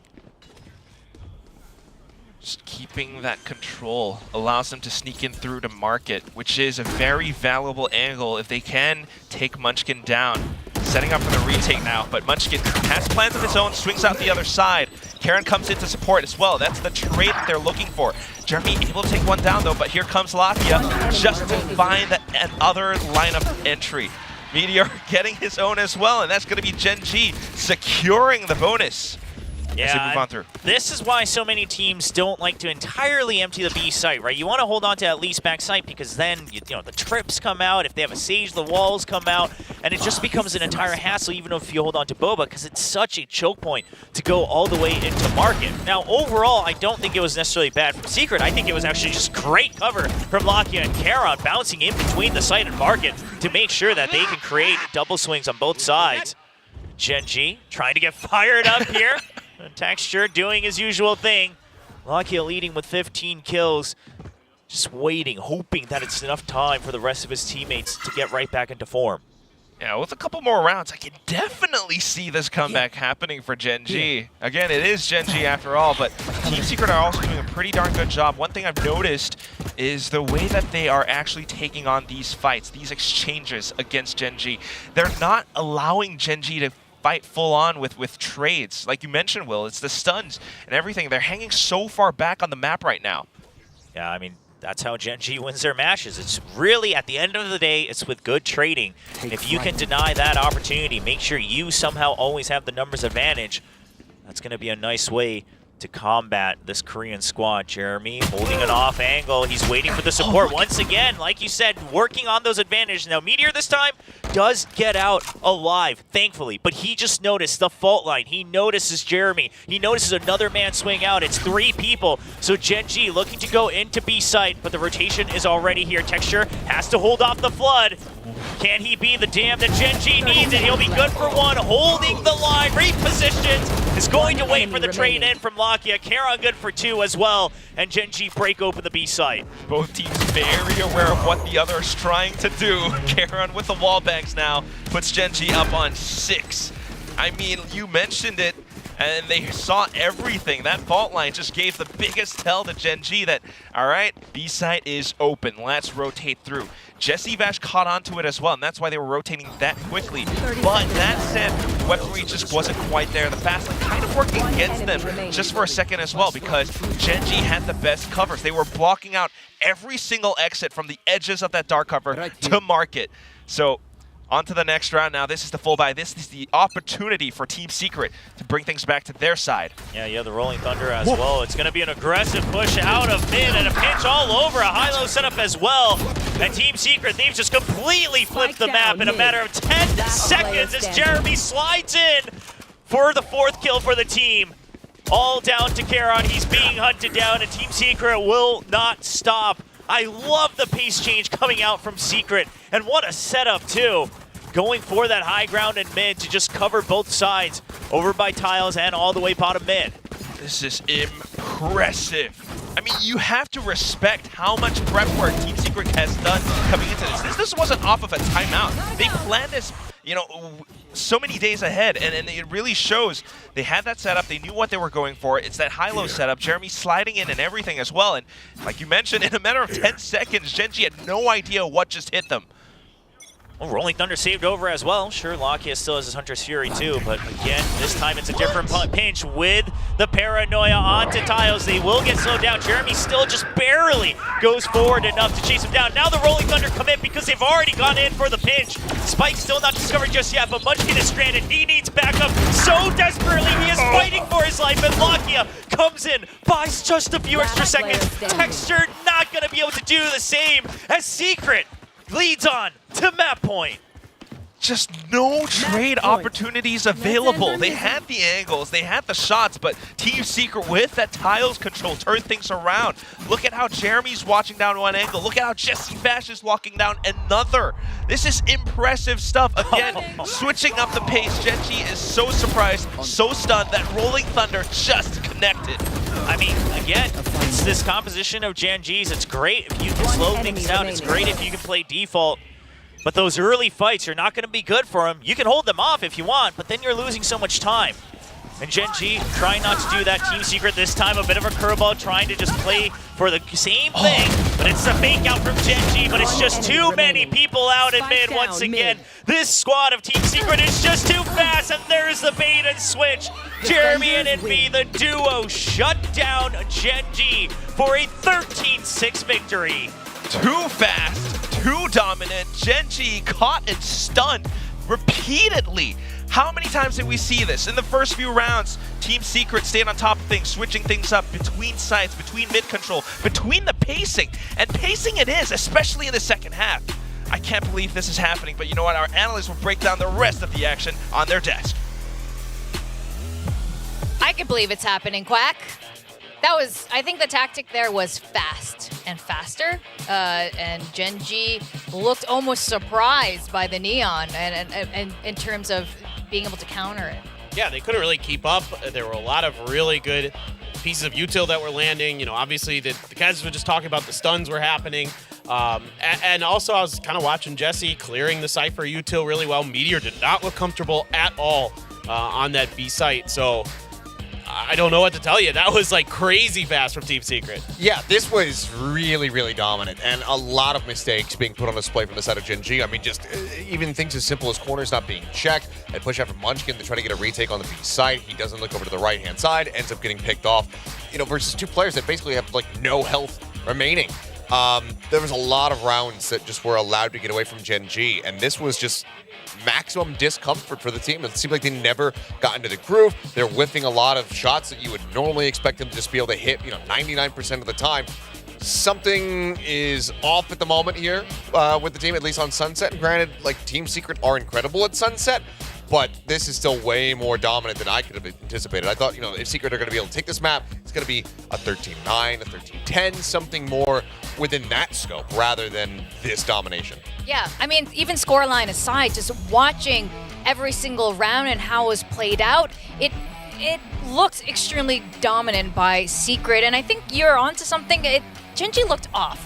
This is not to take away from Secret. Secret looks great. They've been looking great over their last 3 matches, but today, I don't know what's going on. But yeah, you can see the scoreline here. I mean, Genji had a little bit of a climb back in the second half, but it wasn't quite enough to get there. I just looked at the actual time it is right now, and it's 5:40 p.m. here in Korea. We got the walkouts at 5 p.m., right? Yeah. That was an extremely fast map. I'm just blown away here. I mean, the pace and the tempo that Team Secret came at and the coordination with the util was outrageously good, and that just set the tempo the whole way. I mean, Genji punched back a little bit when they moved over to attackers, but the lead was just too far ahead for Team Secret. Yeah, and for those of you who missed that game because it was so fast, here are some of the highlight moments from it. We start off really with a pop here. It looked like, with Locky and this 3K, it looked like it was going to be a Genji domination, but, the second round, immediately Secret takes it back in their hands.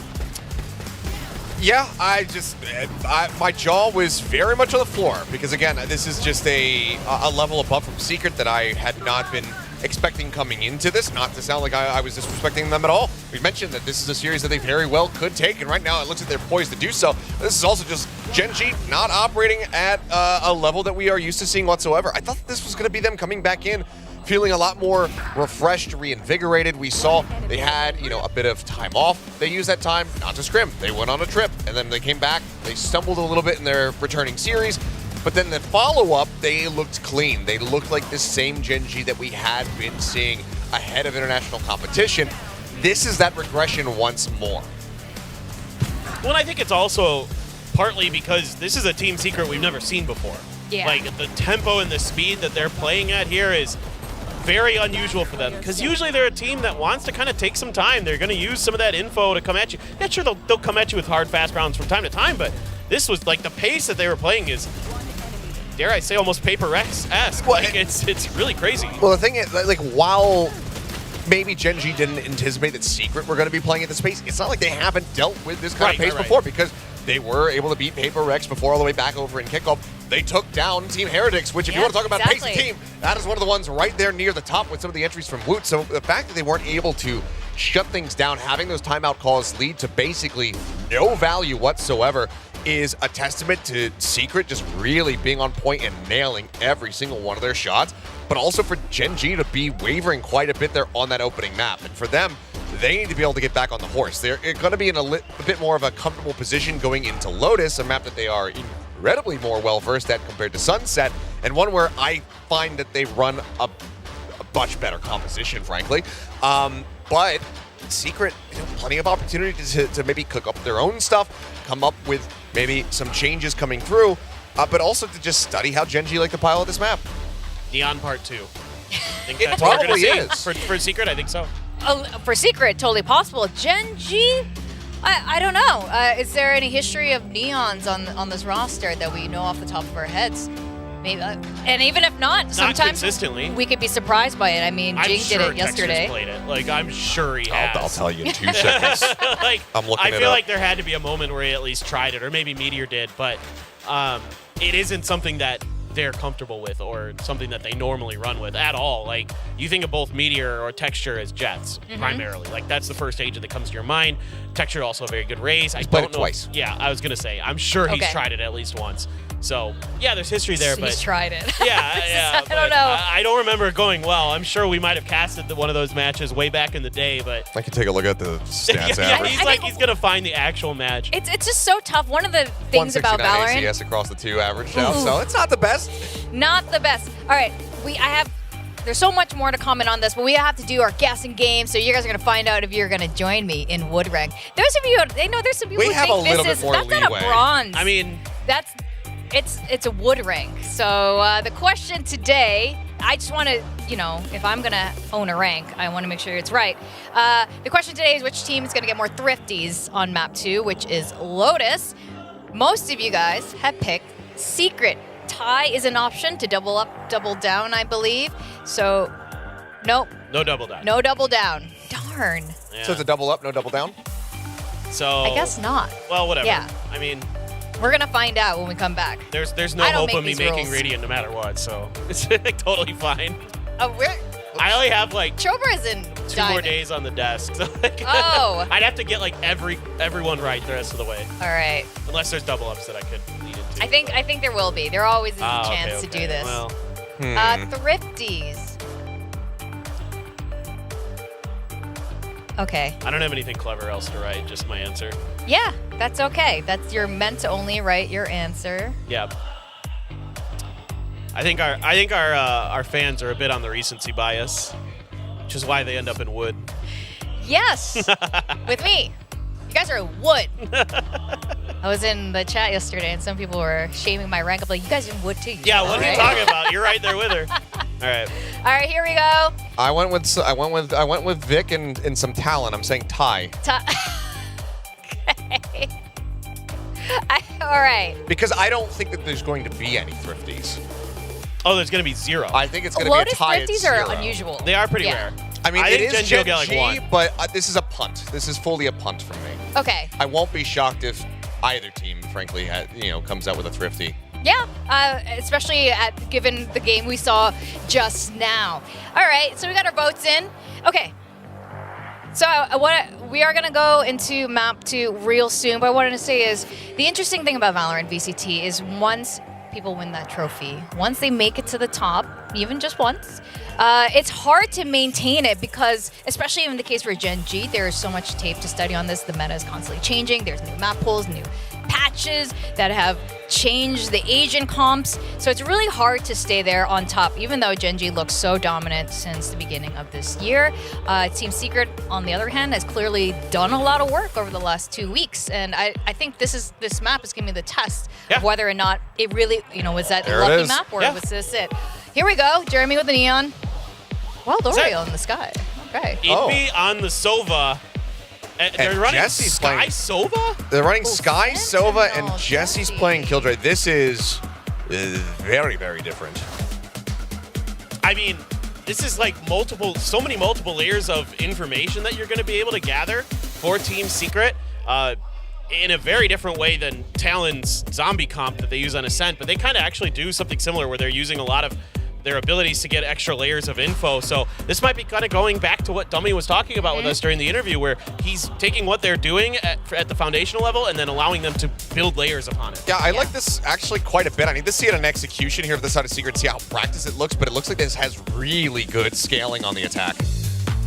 All right, we are going to be going to map 2, Gen G versus Team Secret. What is the outcome of today, gentlemen? Well, I mean, I'm feeling pretty good about my prediction so far. I just want to say, Secret came out with a banger on Sunset, but obviously Lotus, this is one of Gen G's most comfortable maps. I mean, generally they have a pretty strong map pool, but Lotus has always been there. Yeah, one of their finest map picks.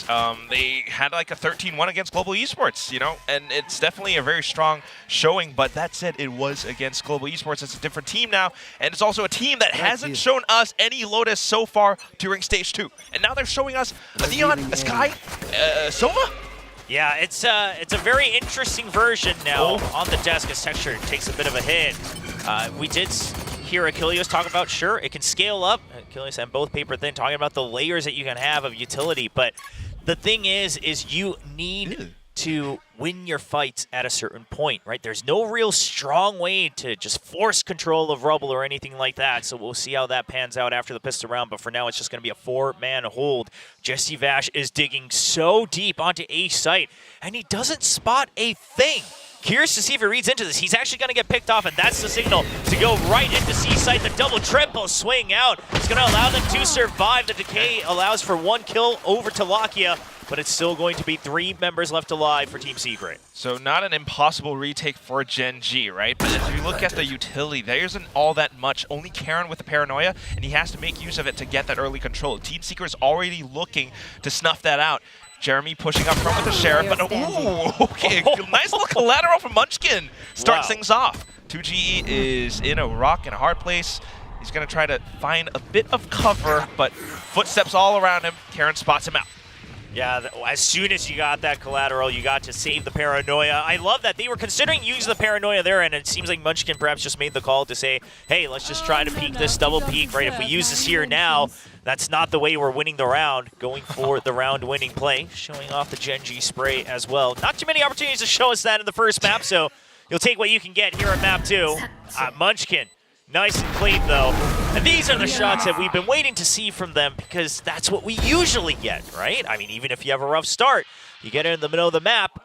Seems like today it's just a little bit slower than usual, now with a great start on the pistol. That's why, I mean, you would normally think Gen G's the one with the pistols, the thrifties, and everything, and they're definitely capable of doing it, at least on this map, to say the least. Team Secret, on the other hand, though, yeah, this composition is very interesting. You mentioned that early Rubble control, and that's why we don't see them being around this side too much. In fact, it's more of Mound, and they're just hovering around these spots, especially on the fact that they're pistols. Yeah, I mean, you can almost never try to just fight Rubble, right? Because if Gen G does decide to come out with the Fade, Omen, and Raze all together, you're just losing that fight. I mean, 99 times out of 100, there's no way for you to win it. So you're always going to be looking to gain information to regain control of that. Now, Gen G, this time 5 rifles spot up, not going for a couple of those shares, really trying to just respect Secret and keep that range. This Texture, he does need to make an exit. Paranoia has to be used to save him as well. He'll barely get out in time. Does he know how many members there are? That's a lot, but he even stabilizes after the slide. There's the cover in from Lakia. But Envy gets 2 kills, recovers a weapon. 2GE staying alive for the time being, tries to go for the swing out. Envy now just looking to do damage. Trying to suss out which site might be weaker, as they know that there were members on both A and B. Dog cover is a little bit of a tell. Karon wants to block this off for a reason, so Envy has slipped the net, actually through to stairs. Might be able to wrap back around to Heaven, but nah, too many unknowns, too many variables. He's going for the saber choice. What is that? A 90-degree flick onto Meteor's head. Now looking for the site. He taps the spike, but yeah, that's a tell for Terran to go in for that peek. Karon just holding in tree, able to stabilize. I mean, I'm still reeling from something's 4K clutch on A site, so I was getting a little scared once Envy made that 180. But here, Texture and Lakia, it looks like they were going to have an okay time, but it's just too many. It's just an absolute flood coming in alongside whatever utility they had on the side of Team Secret. They'll take away 3 rifles out of the 5. I think they'll be happy with that. So Gen G now just buying up to a bonus, 2 Stingers and a Sheriff. Meanwhile, Odin already in the hands of Jesse Vash. Jesse Vash on the C site. That's interesting. I mean, he's pushing up front now, but look at the teleportation from Charon with the classics. He's trying to stay alive. Eats a shock dart though, back to the Stinger, but Jesse Vash just fires on and through. Another collateral for Munchkin. That's the second one today. Wild Oreo fires right back, and this is onto a one-on-one. It's Meteor with the Sheriff. Welcome back. Gen G, 3 rounds in a row. Getting that bonus, buy up to the Stingers. And once again, I mean, sure, this time Team Secret, they use the Odin so they can try to push into Rubble, but they have to avoid so much, right? They can't actually take control of Rubble. They have to get ahead of it. They're not able to cover Charon, TPing right on top of that Rubble. And at that point, it's just too many people. They haven't really been able to flood the entire area. I like that they tried it once they had the clear advantage in the firepower, right? You have the Odin. Just try to go for that suppressive fire, but... Munchkin just telling him he's on the left. And Meteor does answer in response with a kill. But now that's a 3-0 start. A very, very different look from Gen G here on map 2. And this is where the Neon is supposed to be stronger, just flooding right through, but Meteor answers right back. I mean, look at how he plays through the smokes on this. Spots out Jesse Vash, but he's tagging him with that Marshall, his very own signature weapon.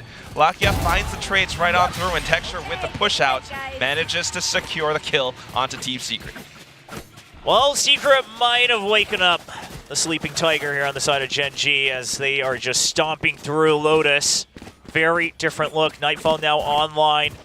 Only a couple points away from the pit and the showstopper as well. And Secret, they're probably looking at this next buy round to see if they can stop it, if they can get some of that momentum back. As I mean, what a hold on that C site. But that backs the question, right? I came into this thinking Gen G's adaptability is going to be tested. But Team Secret's composition, we haven't seen all too much of it yet. I mean, they're trying out things where they're going for a lot of space control with that fast lane, with Jeremy and everything, but it hasn't quite worked out just yet. Now, Jesse Vash kind of lurking around the back behind Rubble, and he does get hit with quite a bit of utility. The rest of the squad, though, actually just pushing into the C site.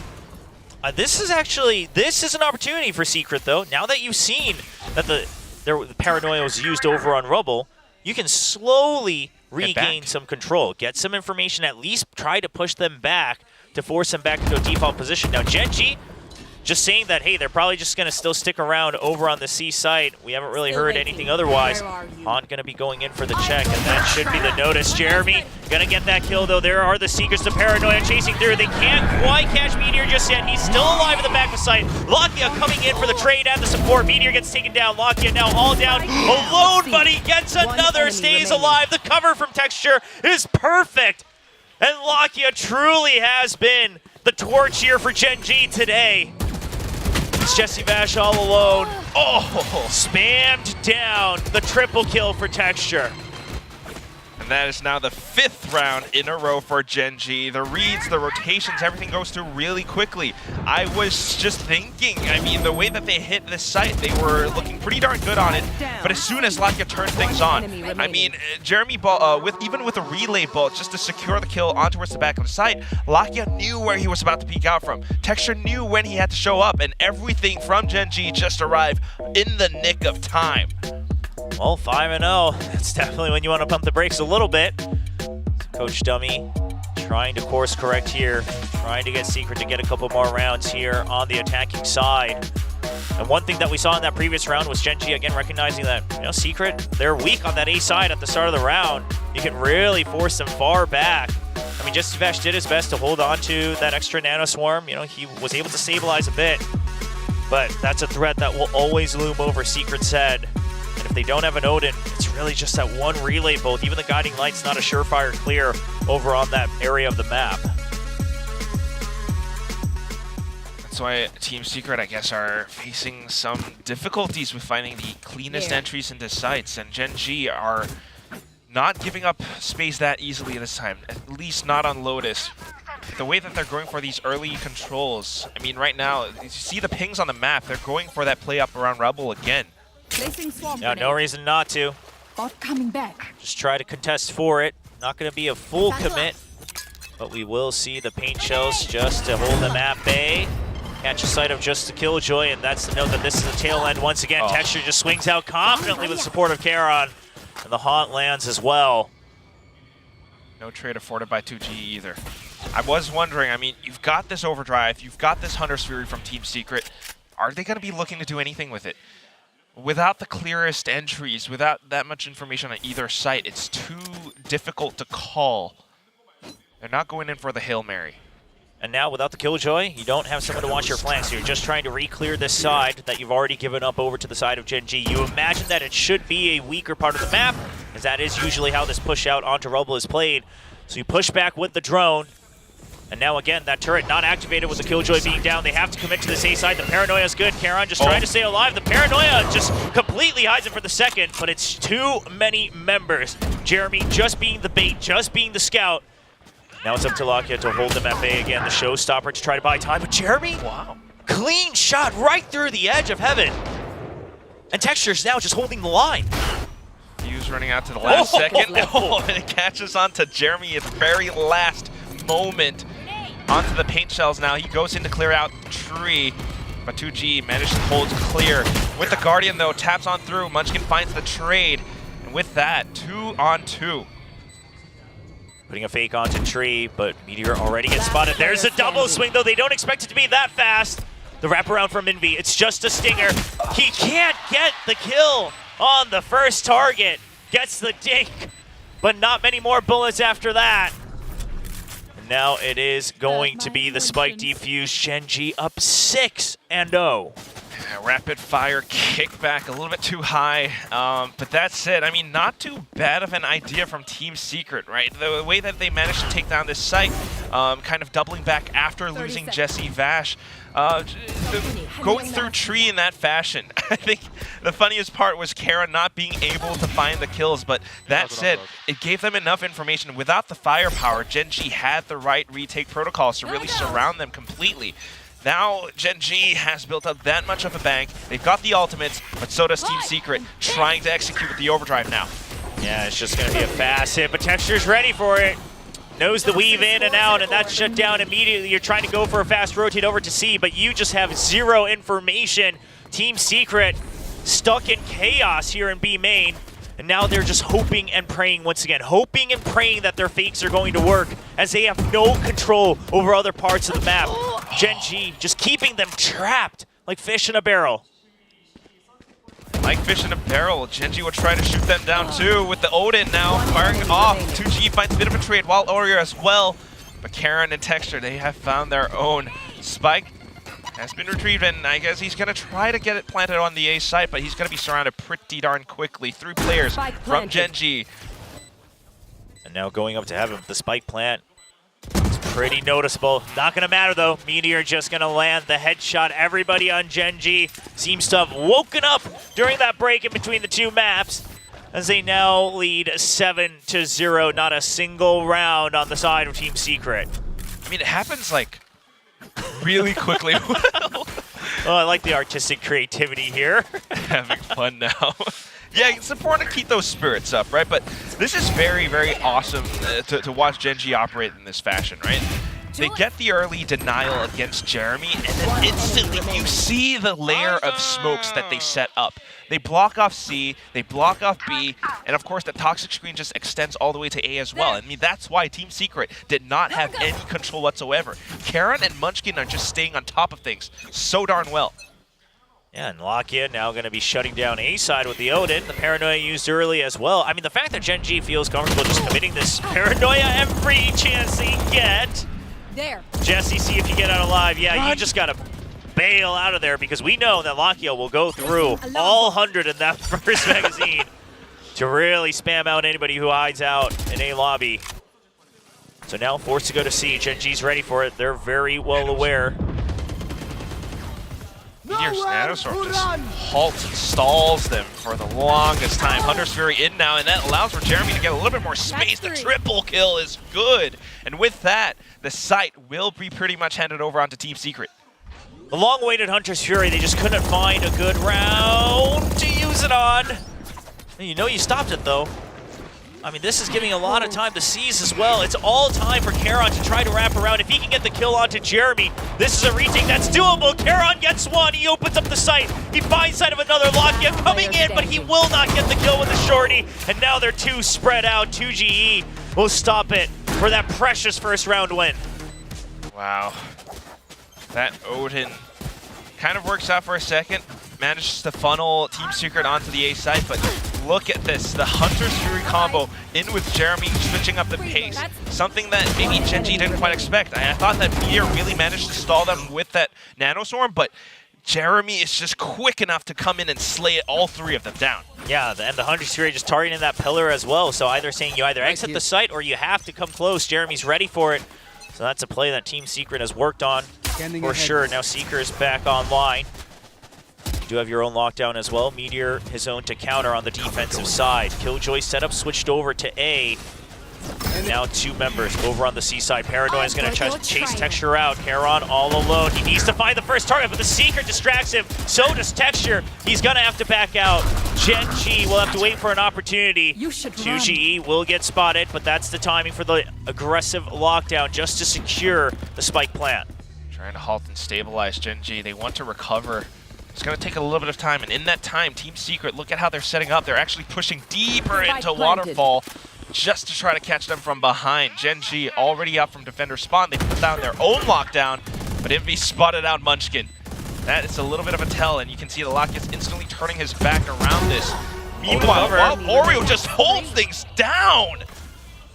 And now Lockheed, he's wary of it. Yeah, he knows that there could be people who are still going over to B site. He has to go for the save, as there isn't much of a chance. There's only a few rounds left in the half, so you don't want to give any freebie ultimates over to the other side. Jesse Bash going to be ready for it, though. He'll get one extra point back to his next lockdown.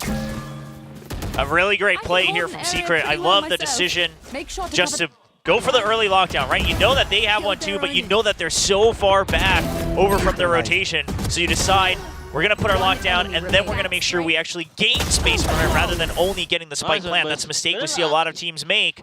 It's a good adjustment. Apart from the lockdown, it's also the Seekers and Wild Oreo's ability to read Gen.G's tendencies, right? He kind of had a sensing to know that they might actually peek over the top, so that's why he manages to secure that angle and finds a couple of kills along with that entry. Good stuff from Team Secret. Let's see if they can keep this up. They don't have any ultimates this round, though, and Gen.G has several more, but what is this? Jesse Vash with the Odin gets a kill outside of pillars? Yeah, a bit of an aggressive peek out from B. Gen.G just trying to switch up their default timings just a tad bit, and Munchkin will pay for it. It's early util expended from Gen.G just to try to hold on. Meteor has been spotted. They're going to continue to spam. Texture re-clears on B, though. He recognizes Jesse's there. Jesse goes for the second kill. Now B site open. Meteor trying to fill the gaps as soon as possible. But Jeremy's fast. The Nanoswarm pops. There's no way. Lakia will stop the initial plant. And there is the Nightfall going to keep Team Secret at bay. This allows Gen.G to go for a full rotate, but Jeremy's still holding on, being a menace. Now they know that Gen.G has rotated out of C site. Team Secret still making the right calls, but they've been even down to a 2v2. No more utility for either side. This is going to come down to precise gunplay. They've got the timings, they've got the sight, and with that, look at Jesse Vash deep into defender spawn. Gen.G tries to head out through the only entry that they have. Envy is trying to be very, very cautious around this specific angle. Watches around the boxes, and he manages to nail the spray. 1-on-2 now for Meteor. A side swing, and he managed to take the trade. On towards Jesse Vash, but where is he? He hears the turret and has an idea. Has to clear it out, though. Nanoswarms not available. The alarm bot goes off, and he has to watch out. Is he going to think to check the back corner, though? It's not quite happening. Goes in for the tap and just hovers his crosshair up around the right side. Spots the shoulder, goes in for it, manages to spray through. Does he have enough time, though? Unfortunately, he doesn't. And with that, Team Secret, they get the third. Yeah, that's a rough one. So Meteor was thinking a bit too far ahead, right? So he spots the alarm bot, recognizes that there's no peek, and he says, okay, does that mean that he might have wrapped all the way around Waterfall? That's why you see him checking to see if there's a timing play. And he says, okay, well, if you're in that left cubby, then the worst thing I can do is just wait for a reaction. But at that point, too much time has passed. So the patience from Jesse Vash, I love that he just tucks away once Meteor puts down his turret. Enemy remaining. And of course, Envy getting that first kill in the 2v2 helps a lot just to even the numbers. A little chuckle as Team Secret has been stabilizing. And Gen.G, I mean, given the streak that they had, 7-0, they want to make sure they get at least 1 or 2 more rounds here in the half. Definitely more valuable if they can make this a 9-3, but at the same time also considering how this Team Secret composition might play through. I mean, they've been faced with a lot of different challenges, a lot of different changes from Team Secret, and they need to stay on top of it. I mean, again, that's, I feel, the main story for Gen.G today. Adaptability. They've been so good so far, but now faced against a team that has the ability to prepare so well against their opponents, the ability to really read their tendencies at times. Gen.G has a bit of a challenge. See what Coach Solo and HSK were able to relay to their team. Meanwhile, Coach Dummy on the side of Team Secret, looking rather content with how Team Secret has stabilized things after their initial timeout. 1 point away from the overdrive for Jeremy, 2 away from another Seekers for Wildorio. But meanwhile, Showstopper for Texture, and now they just want to fight on Rubble. They want to just play it simple, flowchart, take control of Rubble. It's the paranoia, trying to get ahead of it, but Secret, they've seen this before. Jeremy going to get taken down by Lakia.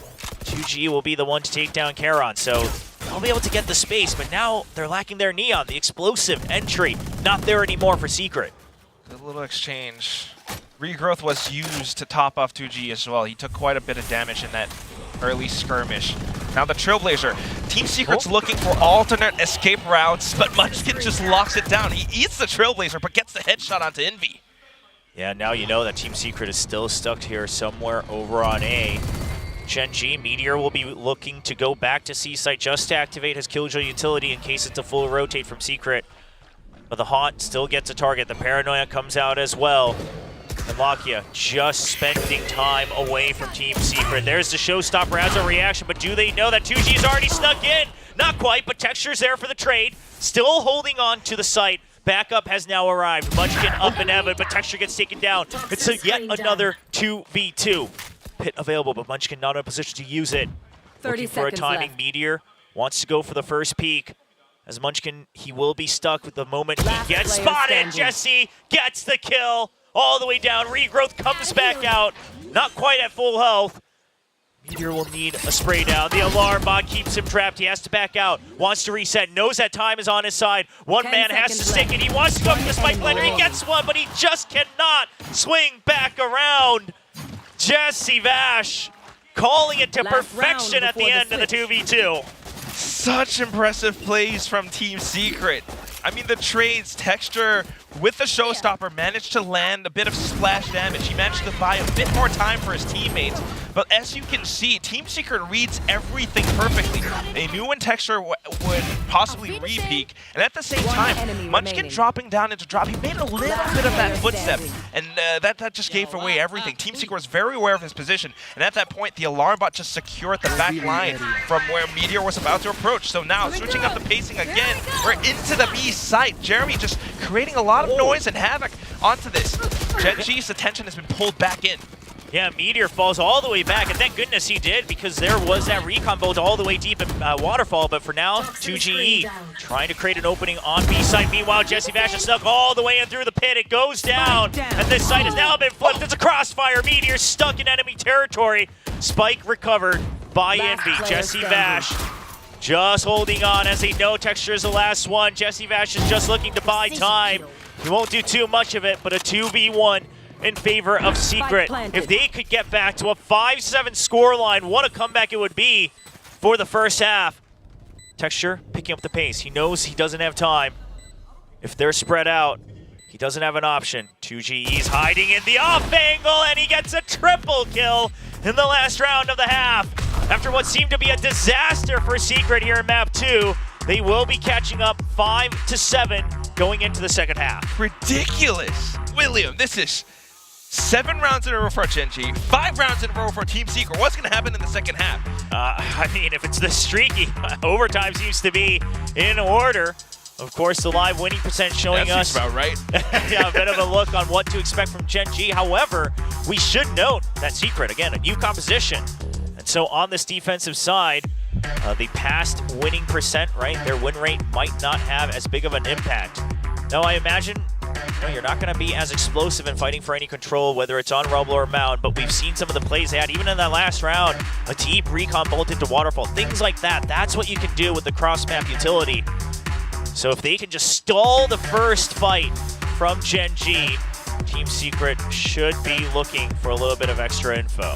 And it all comes down to this beginning of the pistol on the second half. Apart from the compositions, it's also several of these Team Secret players that have begun to step up. I mean, Wild Warrior reading tendencies, the support is good, and at the same time, 2GE starting to be that reliable for the team. I mean, you saw how he nailed that final kill in the last round. He was crouched. He wasn't just holding an off angle. He knew exactly how to play that situation. Onto this now.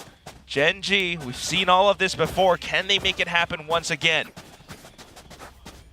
Gen G looking to contest over on Mound, and Team Secret, they will be looking for a bit of a fight over on A, but I have to imagine that they're going to wait for the first piece of util and then go for it, or maybe even just a deep guiding light initially. We'll see what the idea is here on the pistol round and see if that continues.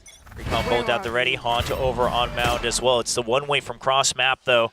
It's going to stall Gen G. And Team Secret, they haven't used anything. Yeah, they're just waiting over on the side of Rubble to see if there's a push, and then they wanted to trap them back in with their own info. But Secret now coming out ahead on that front, just knowing that they were able to stall them away from Mound. I suppose they're just trying to respect that toxic screen that Munchkin has so adequately laid out for them.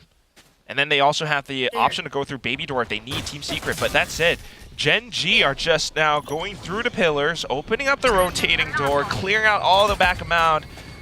Are they keeping their options open? Maybe B, maybe C. I mean, you heard the audio over on Mound as well, so Munchkin just making the call to try to trap them out in C Mound. If not, try to go for a speed play, but the smoke was a bit late, and at that point, the exit's already made. Now Gen G a bit trapped, perhaps overthinking it, getting a bit too aggressive on Mound, but they'll have to fight their way out of this one on B site. Still 40 seconds, still a chance to rotate. Texture's going to be digging deep into C site at this point. Meanwhile, teammates are coming up. Alarm Ball will push him back, but he's already made the numbers advantageous for Gen G. Caron can't quite catch up just yet, but Texture's there right on top, the high-low, and Texture's good for 3. Breaks open C site, playing the timer to their advantage, and Gen G should get a safe plant. That is the most beautiful thing so far, too. I mean, even though Karen lost his life, getting that upwards flick with the classic onto the tap allows for Texture to pick up the subsequent kill, and that's awesome. I mean, this is how Gen G plays. It's, you know, a lot of respect and a lot of mind games as well as to how they gather information and then go in for the site hit. This is now just a 1-on-4. No way 2G makes it out of this firing squad alive. Yeah, he was even ready for the high-low peek out, but it is just a classy, and it's still too many members. So Gen G, sure, looks like they were going to come out disadvantageous, dumping so much util, trying to trap whoever it was that pushed out over on C Mount, Jesse Vash, the Killjoy. They didn't get the kill, but they were still able to quickly pivot to B site and leave themselves enough time to go for yet another lurk. And it happens with all these like tiny windows of opportunities as well. Like that's how Gen G operates, and it's so quick, especially on this map.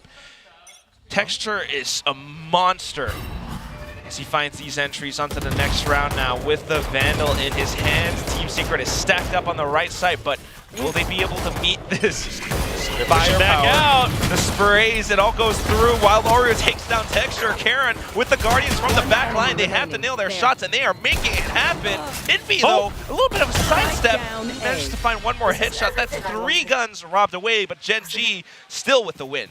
Yeah, I mean, just 3 rifles bought up and then the upgraded pistol, so at the end of the day, Gen G, they'll still just be able to go on with a bonus, buy back up 2 rifles. This was the same idea that they had in the first half of Sunset, something that Gen G has still been sticking with. We see a lot of variation, a lot more aggression back on the anti-ecos, but Gen G, they've been sticking true to the 3 rifle buy. And then the buy back up over here on the bonus. So see what they can do on the attacking side now with 3 Vandals.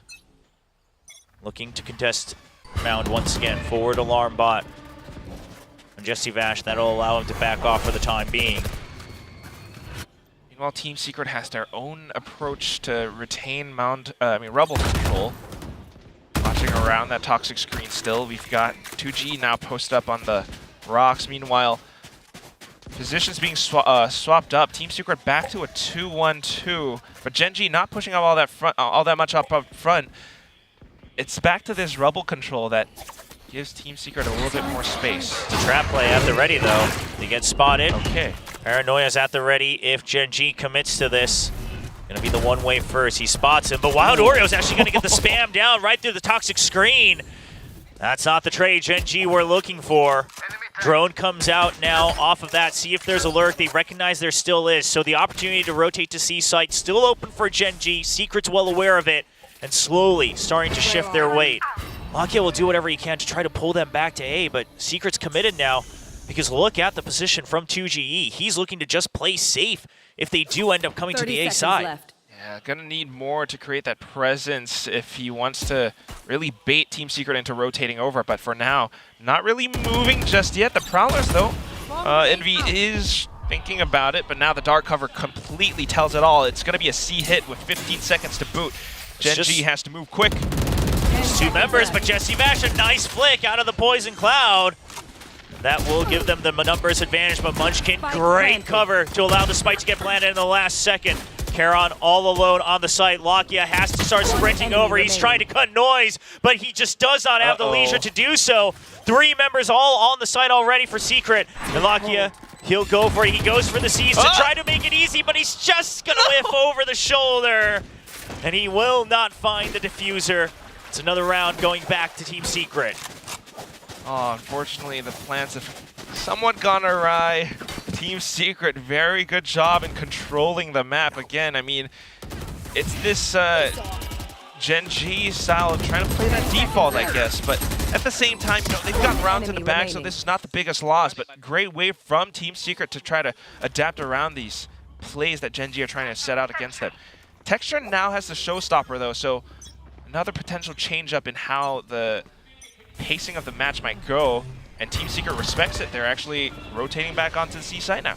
Yeah, just trying to crash them over on the C side if that were to happen, and if not, hey, if the showstopper is used on A, that's great. But Gen.G, they're going to hold on to it. They recognize that there was a push out on the C side, and they say, all right, worst case, it should be weak. We're not going to use this ultimate. We can use it to hold them, stall them even further on this retake. Very spread out post plan from Gen.G. Great control of their positions. They do get pushed out of stairs, which means they have to hold closer on Rumble. Munchkin, good for a running gun. Lakia, good for the trade. And now it's all 4 members of Gen.G exited out from tree. Wild Oreo all alone. Wonders if there's anyone still lurking over on the site, over by tree. Now he knows all of them should be over out by main. Guiding light a little bit short. Oreo, he's looking for the first kill. He wants to try to even out, but now time not on his side. He's good for 1. He gets the dink onto Meteor. Wish it was a Vandal, but it's not going to be. At the end of the day, the round's still going to Gen.G. Still pretty sharp aim, very respectful, but that's it. I mean, Gen.G, very, very sharp awareness as to how they want to operate around this map. I mean, yes, they have the showstopper. They made the right read as to how, you know, Team Secret might play around it, and because they didn't see anybody, the way that they were controlling the timings on how, you know, Team Secret might rotate over, the way that they were fanning out towards the back just to play around their spike with the angles that they had, they managed to block off Team Secret in every possible entry. The shots were good, the trades were good, and Gen.G managed to stay on top and now reaching double digits. Team Secret forced to call the timeout. 10-6, it's not a bad scoreline for the timeout to try to catch back up. Not too much pressure just yet. See Wild Oreo sharing some of his own thoughts as well, alongside Envy on your screens. A lot of spotlights on Wild Oreo, the man on your screens, briefly. The new guy coming in alongside 2GE, but his first time here in VCT Pacific. And everyone has praised him, said that this was the move for Team Secret, but can it be enough to make a difference going into playoffs to set themselves up with that extra championship point heading in to Champion Seoul. More ults online now for Gen G. The Seeker is for Team Secret, but the weaponry not quite there. It's going to be a tough call. They're going to have to try to figure out what Gen G's about to do. And meanwhile, Gen G's starting to build up on these ultimates. I mean, look at this, William. You've got the Nightfall, you've got the From the Shadows, as well as Texture's big old rocket. Now onto the C play. They've spotted out 2GE. And with the pistol, it's just trying to double back. Jesse Vash still trying to stay hidden with this Bucky, but pretty soon going to be spotted around the entrance now. Just trying to double back. It'd be a good opening shot, but Texture immediately trades. Jesse Vash trying to rotate all the way back around. He does not have the range with this gun. It's going to be tough. Spike planted. Well, he's just going to have to wait. Hope that they'll give him the lockdown. Now, Gen G, I wonder if they choose to go for it. Well, Munchkin, he wants his Viper's Pit as well, so he will go for a cheeky peek. Gets the kill right as Jesse Vash goes for the exit. And that is Viper's Pit now online. Gen G continuing to invest into the ultimate bank. And that is knocking on the door of match point now. We've got a couple of ultimates on Team Secret's side, but apart from some of these players doing everything that they can, Wild Oreo with 11 assists. Big numbers as well on the killing side. They haven't quite been able to make this composition work too well against Gen G. They don't have the right reads, and Gen G still just trading everything up. Look at the aggressive plays now around Rubble. Jeremy slides right under Karen's nose. 2GE with a kill as well. Envy with a Hunter's Fury to block off any potential pushes. Heavy investment from Team Secret, but they do take control of it. The fast lane was good to counter out the toxic screen. And if you're going to invest this much, you better hope that you get control of this area. 2G now going to go on top as well. The spike already down. So the only thing they're afraid of is that lurk. Well, the turret's going to spot it. Meteor, he's been trying to eliminate that as early as possible. It's just that this time his teammates fell a bit earlier as well. Jesse just spots him, backs away. Says, all right, well, we know one's coming in from the flank. I'll let you know if he's coming in from stairs. Otherwise, just watch out for Baby Door.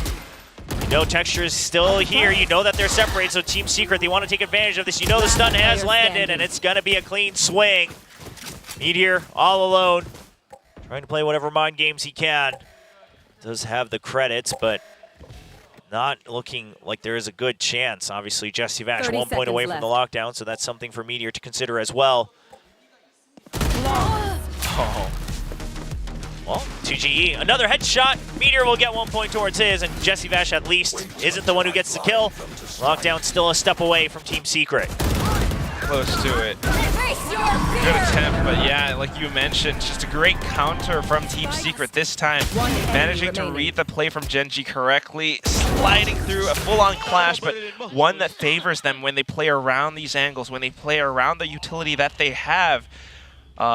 Not sure if it's going to be the same call in the next round, though, and Team Secret's going to have to switch things up.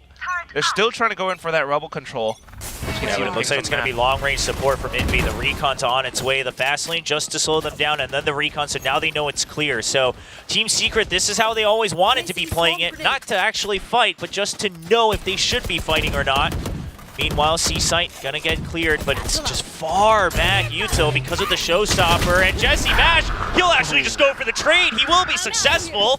But at what cost? The site is opened up. From the Shadows allows backup to arrive just a bit sooner. Pit still available. Paranoia for a fast flood back in. The Seekers coming through. Karen will eliminate one of them, but the other one still goes all the way back. And now Team Secret slowly but surely surrounding Gen G, tightening the choke onto this Viper's Pit. Jeremy going for the spam, trying to bait them out. It's a 1-for-1 trade. Karon still good for another defense. Spike's still not planted. Gen G will wait until they know for a fact that they are safe, but 2GE threads the needle into the pit. Shrouded step to give Envy an opportunity. Lakia gets a sense of it, and 2G will eventually get taken out as Munchkin brings Gen G to map point. Team Secret doing their darndest to try to dismantle this Viper's Pit. I mean, they had some good ideas, some good flicks as well. Wild Oreo just diving right in. You had Envy trying to sneak past Lakia as well. With that said, Gen G, when you have Karen and Lakia and everyone just so aware of what they had to do, once they had this Viper's Pit up, the round was pretty much secured. I mean, Team Secret, like you mentioned, this is how they've always wanted to make this composition work. Just trying to check for it, trying to rotate on through, making the right reads.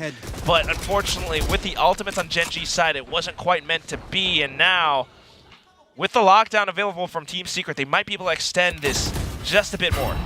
Yeah, Team Secret, they have to be ready for this. Gen G got the read that the B side is weak, and Texture not able to land before the kill, but it's going to be the overdrive taken down. Lakia, good for 2 kills, still alive. Spike, still in the hands of Gen G, a 3v3. Gen G might be trapped for now, but they do still have that turret to make sure that their backs are safe. Jesse Vash looking for timing, recognizes that the rotation hasn't happened yet. How far does he go? Karon's waiting for it. It's a game of patience, and Karon's gonna win it! Stalwart for Gen G, knowing that there's been a wraparound, the numbers now in their favor. The Killjoy coming out of C-site, Gen G will look to re-clear Mound. So much time, and they're just so patient with how they want to check and clear everything. Very diligent in how they want to move around the map. With that, site's been opened up, and they are moving on through. 2G does his best to try to get that awareness, try to get that early kill to try to thin out the numbers. It would have been a 2-on-2 if he got his, but that said, it's not meant to be. Lockdown now, and Wild Oreo with 17 HP, Will. 17 has to try to clutch this out. Yeah, he was hoping that maybe they would come in early, try to go for the spike plant, get a cheeky kill, but he doesn't get it. Timmy the Turret's his biggest enemy there as he has to dip away right into Lakia's sight. A 4K to round things out. What a day for Lakia, trying to make sure that Gen G goes all the way to a third map. And they managed to go all the way through. Team Secret trying to experiment with a new composition after not showing us Lotus for the longest time, but you know, it had some good ideas. It wasn't quite there. Gen G still the king on Lotus. We'll toss it back over to our desk to break down all of this Lotus goodness. That's right, Gen G remains dominant on Lotus. While Team Secret was experimenting a bit today, it wasn't enough to outsmart, outwit, and outgun Gen G. Yeah, this was much more of the Gen G that we were kind of anticipating coming into it. Much more in form, hitting their shots, having solid reads here on Lotus, and I think it does come down to a bit of a comfort difference between the two maps. They played a lot more Lotus. They've had a lot more success there compared to Sunset. And I think that they're still really trying to figure out their identity on that first map, whereas Lotus, it's pretty much set in stone. Yeah, they play the same comp all the time. There's been no changes. And no matter what teams throw at them, they're able to adapt to it. They're always just kind of one step ahead of you, whether that just be in the information game. Even with this comp that Team Secret put together with the Sky and with the Sova, they still couldn't really get Gen G to do like anything they wanted them to do for the most part. They weren't able to get them to like over-rotate very often, or a lot of the things that I would think about where you're able to find like the isolated player on a site, knock them down, just didn't seem to be able to come to fruition. It's because Gen G's protocols are so good on this map. They're so disciplined. I mean, we started seeing it from Secret, but the problem is it took way too long. They gave up those first 7 rounds consecutively. They're able to run back 5, so it's like, okay, they kind of salvaged this half, but they're on the attack. They have that neon. You want to be seeing them with these pacey hits, with that solid scaling that you get, because you have so much potential info gathering between that Sky and that Sova, but they were shut down so much that they couldn't get that advantageous half. And Gen G, you know, they're clean on both sides. I mean, like they say, at least for Gen G, if it ain't broke, you know, why fix it? But that's it. I'm actually kind of curious. I'm just totally speculating here. I'm wondering if they're going to change things for playoffs. This comp, this has been working out really well for Gen G, and I feel like they've just really fine-tuned it, like you said, and they're able to adapt on the fly constantly. But I wonder if they have more coming up after this. In the meantime, it's worked out very nicely. I don't think for this map there's any need to change it. I mean, one of the other problems that you're going to face with the composition that Team Secret brought is taking control of certain areas of the map. That's where the Fade Raise really comes into play, and why so many teams lean into that. It's because of the combos you can utilize. The Viper as well gives you a lot of control over the map with the with the toxic screen, with the pit even in some cases. Like, you're able to lock off a site. Like, all that utility really actually ends up working pretty well. Now, there was a good moment where, you were able to combo the utility from the Sova in the Sky to clear out a Viper's pit, for example, on C, get Munchkin flushed out of there and keep him completely isolated from getting back into that pit. Things like that were good, but the problem is that in the overall big picture part of it, you don't have as much space control as Gen G does, and therefore your information gathering has to be immaculate, and your decision making off of that has to be even better. I do want to ask your thoughts on the swap for the Sova, putting it on, having Envy play Sova instead of Jesse Bash. Do you guys have any speculations about this? I mean, it's a thing that we've perused back through.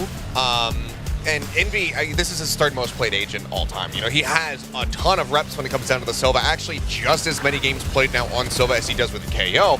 And maybe they're not, myself, we're talking about it in the green room, saying like, well, KO is kind of what we think about when it comes down to Envy. It's going to be that. It's going to be the breach, those big flash initiators for the team.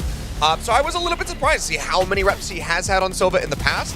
And I think for the most part, it was fine. But like Paperthan was just saying, you need every little ounce of util that you're sending to be on point, to be gathering information, to be denying a peek, getting damage, whatever it may be, because you don't have that same space control. I think that this comp could have some legs in the future. I'm curious if maybe this was just Jesse feeling more comfortable to call from the Killjoy perspective on this map in particular, or if there was something else in the works. Obviously, I wish we had Dummy back up here so we could pick his brain about it, but it's hard to tell. I'd be curious to see if they stick with this same comp moving forward going into the playoffs, or if this is something that they were like, okay, hey, let's try it here. We're a lock. It's a matter of if we play against Gen G again, or if we get to play against Talon.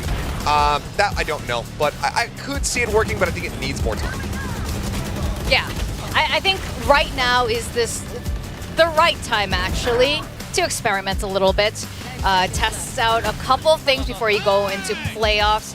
I'm sure these teams have preferences and who they wanted to be seeded against, but at the same time, Gen G still needs the championship points. Like, that actually still can potentially matter. So there's still a lot actually here for Gen G to play for.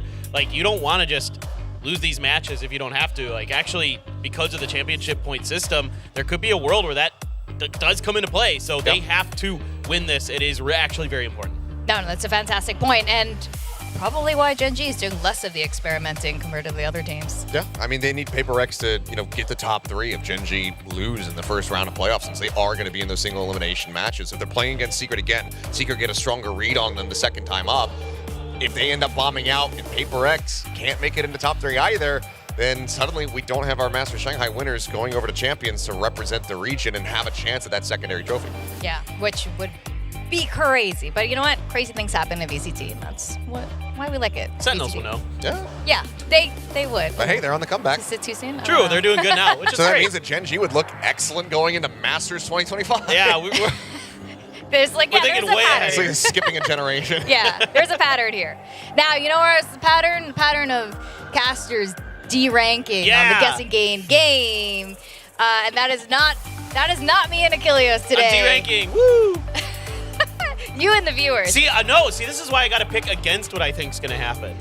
Because, like, I'm always wrong. I thought the tie was going to happen. That's true. I was You right. did that stage That's one. what I did at stage 1, and I ended up, like, All right. above average. Should I de-rank D-rank first? B. I go to Okay. silver. Silver. Yeah. Helios goes to plat. Wait, do we double up? No. Well, this single. Well, I thought this was because there's a 3 option that I would move up to diamond, but whatever, I'll take it. Okay, apparently it's a They said no single. double, apparently. Okay. Yeah, they did. Well, otherwise I might have gone tie. Wins a win. Iron. And the viewers, stay there. You stay here. I just want to... Yeah, you guys are... You guys gotta step it They're up. elevated above Quack, Yeah, I did. but they're 'Cause they're all playing still just. Yeah. That was a participation move. That's why. Yeah, so, I mean, guessing game, hard to predict, and I think this match is getting a little hard to predict as well, especially with us going into Split. Both of these teams, pretty darn good at Split. Do you think there was a lot of changes for Gen G over, again, these stats are only from here in Pacific and not Gen G over on the international stage. Do you think there are a lot of learnings from the international stage that they'll be carrying forth against Team Secret today, who has right now never lost on Split? Oh, for sure, there has to be. But I think what the biggest thing they've learned is not running the double duelist seems to work a lot better for them in this map. Having Meteor on that Cypher really makes it a lot more difficult for teams to find success on Gen G's defender side. And that was a big pain point for them, as it is going to be with any double duelist comp. The problem was their attack side wasn't good enough with the double duelist to justify not having the Sentinel in there. So throw the Cypher back in. Should be a mirror matchup, I expect, unless Team Secret's cooking again. Who knows? But I think this is a much more stable comp for Gen G. So I think in some ways, like that graphic up there doesn't quite do justice to what this new form that they've shown us has given us, because they look better at Shanghai as well on split. Oh, yeah. So this is a different Gen G than what those stats show on the left-hand side. Yeah, I mean, Gen G and Shanghai, this was, map 5. This was the 13-3 over Heretics. It was just gorgeous reading the entire way throughout from Munchkin, really understanding exactly what Heretics is going to be doing. Whether or not he can get a similar read on Jesse Vash's calling coming into this map is a completely different story. Because right now, this has been a very strong map for Secret. They played it, 3 times? They haven't lost on it.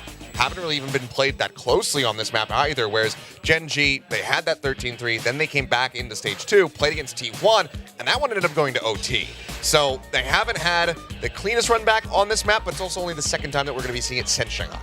Well, I do want to ask you guys, how are you feeling about your predictions now? Yeah, I'm fine. Still sticking with it. Sure. No flip-flop. Why not? Like I said, I thought, for Secret to have a chance, they needed to be able to get the victory on Sunset. They were able to do that.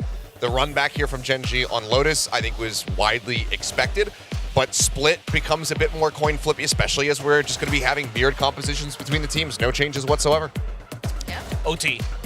I'm feeling an OT. You're feeling an OT? It's Split, baby. Oh, yeah. OT Split. Oh, here's the other thing that we haven't considered. Since Lotus began, it started raining outside. Oh, yeah. Oh, and that's Munchkin's good luck charm. Yeah. It's over. Sorry, Team Secret fans. It's over. Oh, no. Get some pineapples on stage. It's been drizzling a little bit outside, so... Yeah. I keep trying to bring them pineapples, and they keep looking at me like I'm weird. I don't know. Like that, I don't know why. That white fella doesn't know that it's not This old man trying to give us pineapples. All right, we're going to go to the final game of this first series of today. Let's go over to Chobra and Quack. Thank you very much. It is indeed drizzling here in Seoul, but if we are to believe the weather forecast, which you should actually never do because they're almost never correct, the rain is supposed to stop by around 9 p.m. So if Team Secret can stay in overtime for 2 hours, then they might have a shot. 2-hour overtime. Yeah, I mean, set a new record, break the curse. Go. Only bangers on Split. Heck yeah, we hope so. We're not going to be seeing it for a long while. So Gen G and Team Secret hoping to give it a good send-off before it gets swapped out for Abyss here in the playoffs for VCT Pacific. Clock counting down. Team Secret on the initiative. No comp changes since each team's last match. So we do see Wildorio sticking with this guy, Munchkin. Just wants to make sure that he sends a message on the pistol. Takes out Jeremy. Tiny sliver, that's all he needs. And with that, Team Secret already losing a member. We do have Envy kind of sneaking past Mailroom now, so a little bit of B Heaven control, and that's where the spike is, but nothing to commit to just yet. They're still trying to look for Gen G, but look at how they're keeping themselves hidden. Meteor as well has his crosshairs trained on towards the top, spots out Envy, a couple of taps, and that's 2 headshots for Meteor. Yeah, now of course with the kill over onto Jesse Vash over by the A side, it became all too clear for Gen G. There was going to be a sneak attack onto B. Team Secret not investing enough of their points onto the sneak this time around as 2GE. He's still good for a kill. He has been fragging out today. It hasn't been quite enough. Now, several members quite low on Gen G, but 2G, so is himself. Another one for Texture. Listen, I'm very, very confident the round is over, but 2GE's trying to make me a doubter right now. 20 seconds on the clock. A Ghost and 15 HP to his name. Then there's the Decay as well. He's trying to inch in, but he would have to get the kills, get the spike, jump down. At this point, just looking for the frags. He knows his mission, and Munchkin will catch him in the back. Yeah, making all those footsteps kind of gives it away, but still, I mean, good attempts from 2G nonetheless, but Gen G, Munchkin, the way that they're controlling this, that early peek out from Mailroom just does it all. With that, it was that much more difficult for Team Secret to find their dive capabilities, right? You can't lose your raise that early on, and as they just try to, dry peek through the smoke, yeah, Meteor's just like another day in the office, yeah, 2 Meteor. headshots, easy. Yeah, taking in the Devi look right now, the Devi vibe. The leaning uncle back. posture. Yeah, just waiting to clock out of the office. Well, Team Secret now just all classics, saving up. They do have some util, but they'll be looking to save that as much as possible. Texture, not going to be looking to peek out just yet, as we do see Meteor just spraying down against the opponents with the Bulldog. 4 gun spot for Gen.G and Shirley, 4 carried over, and 4 kills for Meteor, as Gen.G will be leading 2-0. My man, round 3 neural theft, and if we can get another kill, that'll be even bigger too. But that said, I mean, it's the smart ways of how he kind of anticipates the potential push. He knows that if they are going to push my cyber cage, they're very likely to jump to the side. And that's why that trip is right there. And it just catches onto, you know, a player as they try to push on through. At the same time, you've got support pushing down red. I can't tell if this is intentional. He's a salary man. Yeah, man. I mean, I guess he is probably getting paid a salary, but I imagine it's not hourly. Well, I mean, intentional or not, it's working. Like the desk said, if it ain't broke, don't fix it. See how much more lax Meteor can be. So we are going to see the Cypher switch back over to the B site. Jesse Vash just trying to keep their options open with that A lurk, but right now he's not being given an opening. I mean, Gen.G is holding very close, far forward. Trailblazer re-clear on the A side as well, as we keep our eyes here. There it is, Trailblazer flies past it. He wants to go for the quick peek out. It's going to be the paint shells to keep him at bay, but also take away the tripwire. This means Jesse has to stick around if they want an option over to the A side. Gen.G will use this to their advantage to start the rotate over to B. They rotate over, Munchkin's there to receive. If they go down into vents, though, that's where Karen is with the judge lying in wait. At the same time, just trying to read how Team Secret might move across the map. Texture starting to rotate all around. They spotted out Jesse Vash, just creating a little bit of that presence and relying on Meteor alongside Munchkin with all of their utilities just to anchor down the B site. So far, so good. They've managed to even out the odds. Now spotting out the barrel. Great shot from Munchkin. Meteor goes down, though, so it's going to be Envy on for the trade. Meanwhile, a bit of contact onto the A side as well. Lockett gets his own. It's down to the 1-on-3 for Envy. And he's just trying to find the acrobatics to survive this, but Karon, right on top of things, hammers him down with the judge. This is a result of Secret just playing too scared in that round. I mean, it's your buy round. Sure, it's the attack on split. It's rough. But trying to make sure that they still have utility to get through, trying to fish out the tripwire setups, but it ends up being a nasty one coming out from the drop on Heaven over on B site. And they just had zero control until they made up their mind, at which point it was already too late, clock against them. And now, back to another eco. It's going to be one Stinger and Sheriffs in the hands of Secret. See if that Thrifty that the desk, some people on the desk would have wanted, comes out here. But not looking likely, as we do see a high-low setup between Karen and Lakia. Not quite, not yet. Looking for that quick duel. Just not going to win out against Gen.G with their rifles right now. Managed to sneak on through, though, Jeremy. Might be able to sneak a kill or two as he tries to flake onto Texture's head. Not quite happening just yet, but Envy's here for the trade. Managed to spot out Munchkin. Texture tries to keep him at bay with the blast packs. Not to any avail. Karen still landing down into Garage. It's all down to Envy once more. It's just going to be a quick headshot from Meteor. He's already been pushed out, even put up a trip just in case there was the wraparound all the way. Gen.G, 4 swift rounds to their name. That Neural Theft hasn't needed to see use just yet. It's been there for 2 rounds. And now Showstopper 2 points away for Texture. A couple in the same boat for Team Secret. But overall, I mean, this time, sure, it's an eco. You try to go for the peaks. You don't get the first shot at that point. It starts to fall apart. Okay, that's not like Meteor at all. What is that? Karon taking a page out of Texture's book. Perhaps wanting a couple more kills. And look at this, the aggressive Trailblazer out from B main, this time from Gen.G. They've taken control of the entire tempo. They push out against a toxic screen that completely denies the Viper setup. And now it kind of goes back to Jesse Vash having to pressure A side again, but he just hasn't been able to find success. It's so tricky because Gen.G are being so slippery right now. I mean, look at Meteor. He was on the B site around B Heaven from before, but he's back on A again. Back from when it was the eco round 2. So Team Secret has to try to find the angles right now. They've spotted out Munchkin. They kind of have a sensing for how Gen.G might have set themselves up, but they are very, very wary of all of these trips, trying to use their cybercation to find an entry now. Hawk Flash through. They've managed to eliminate Meteor. This could be the round they're looking for. I love that they just fake out with Jesse Vash. He's the only one that peeks against Munchkin. He's the only one that's spotted, so Gen.G a little bit late on the rotate. Oh, Texture still gets the kill right at the end. The spike will be planted. Envy now on the lurk in mid. Team Secret have some options. They have control of A main. They have control of vents, but otherwise spread out for 1v1 duos. What's the utility look like? A guiding light available for Lakia on the Gen.G side. It's good against Jesse Vash. He has to tuck away. Two-man push all the way through elbow. The showstopper's online. He finds his target onto Jeremy. Jesse Vash still trying to hold on, but he runs out of bullets as Gen.G will clean house, succeeding in the retake, going for the defuse. I mean, look at the retake. 5 rounds in a row now. I gotta watch the replay of how that happens. Yes, there was the showstopper, but also how they were so aware to watch out the backs, finding Envy, finding 2GE, and then down to the way they pushed out elbow. Jesse Vash just could not find a clear shot, and all around him, his teammates were falling. Good shot on the Texture, but again, that showstopper finds its value.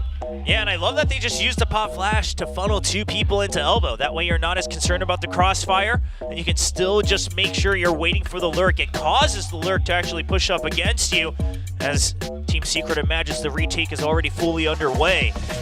That's going to be the timeout. 5-0. You need to stop the bleeding. Sure, it's split. Sure, you're on the attacking side, but you have to get some points on the board no matter what. Yeah, I mean, it's the exact same composition. They're looking for these rounds, but the way that they're playing it, it's just not quite the same, and it's finding a very different impact. Because when you think back to how Gen.G plays this composition, especially in a match against like Team Heretics, for example, Texture's diving in all over the place. Texture's, getting their good reads for how his opponents might have set up, and granted it's a different team, but it's very different as to what Team Secret's doing right now. Team Secret is being very, very cautious, and they're trying to make every single round count, but it kind of works against them. Now, just buying up to Guardians, relying on that half armor to give them a couple extra chances in the first half. Round 6, counting down. The early paint shells prepped by Texture in case that is going to be a push out. Wary of the fact that it's a timeout from Team Secret, seeing if it's going to be a ramp crunch. That's not the case. Early Trailblazer again, the same default for Team Secret, 3 rounds in a row. Yeah, no rushes. Good spray from Munchkin just to shoot out anything, maybe a Trailblazer. But instead, it's going to be Karen who's at the bottom of the ropes, spots out Jeremy's head. Team Secret once again losing out their entry fragger, and that's going to be a little bit more difficult as they try to barrel on through. You've already got 2G posted up inside vents. You've got Jesse Vash trying to sneak outside. He's got this camera as well, and he spots out a couple of players at the top of ramps. That's a lot of good information. Meanwhile, Envy still holding on B as well, just trying to be a menace. It has to be a timing, but Jesse has to stay alive. He's successful with the Spectre. Neural Theft as well. 2GE finds the timing. The patience pays off for Team Secret, and now Envy can begin the lurk, the flank all the way around, but the rotation's faster than they imagined. All 3 members already here on the A side. 2GE tasked with holding on to heaven. It's just 2 members over on the site, but 2GE's good for it. And that should alleviate a lot of pressure as Envy has now arrived. A crispy shot from Wild Oreo. They secure the information from Lakia. He's stuck in elbow in the back of sight, and no reason to peek out from Secret.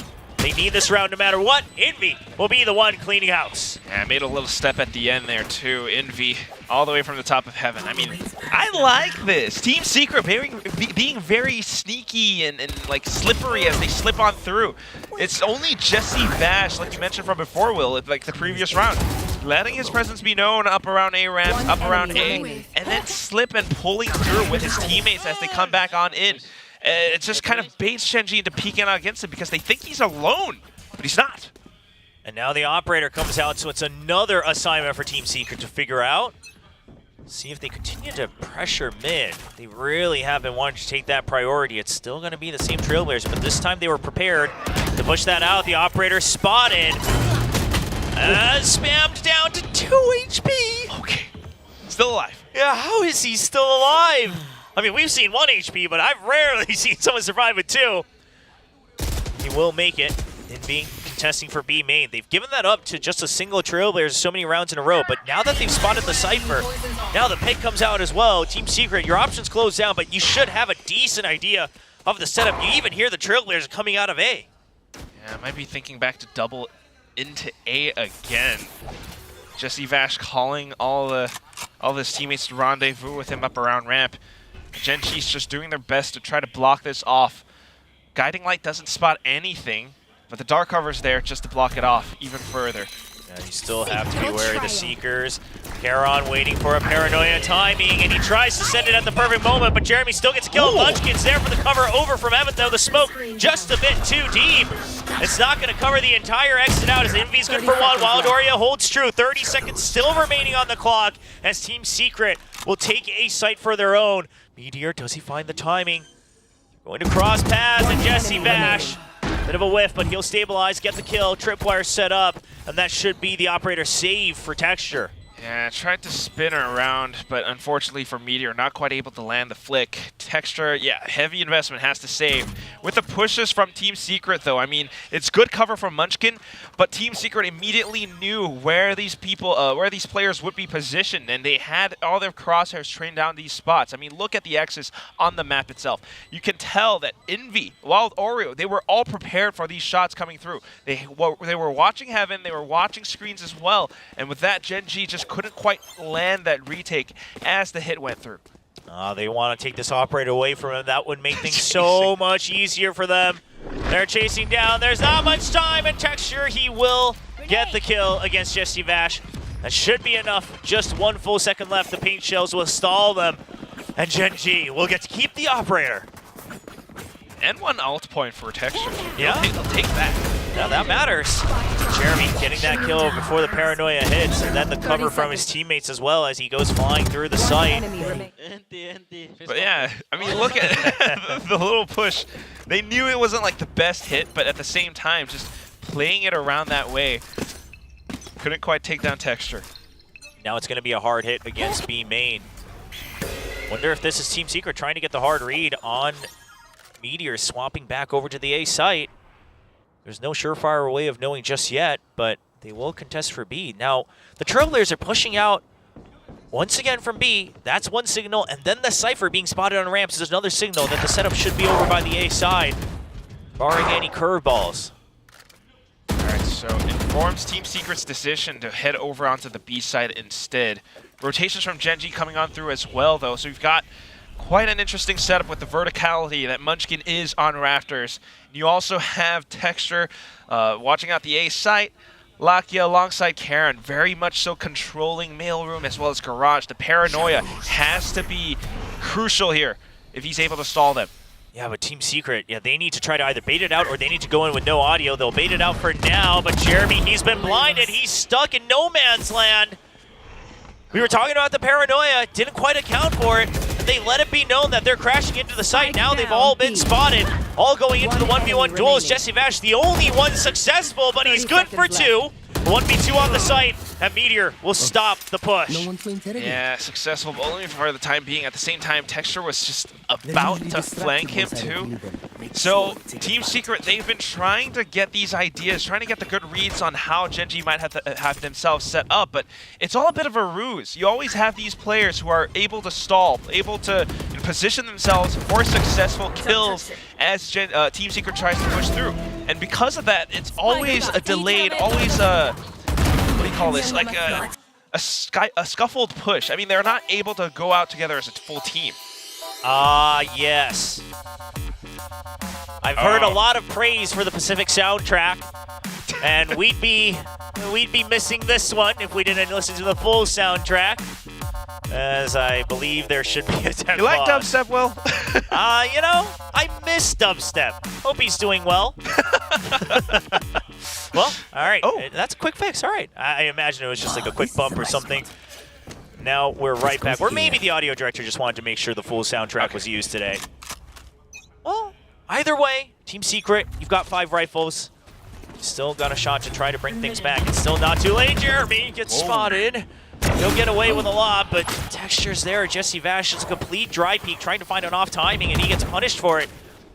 And now Team Secret, they have no option but to push into B. They have to try to make this pacey. Paranoia is already used. Karon's still holding on to his. 3 members already in the site. Munchkin's good for 1. A 1-for-1 trade. Munchkin good for 2. He's going for 3. Tries to hold on to the spray. Waldorio would dodge it, but that's too far of an angle. Envy trying to check close first.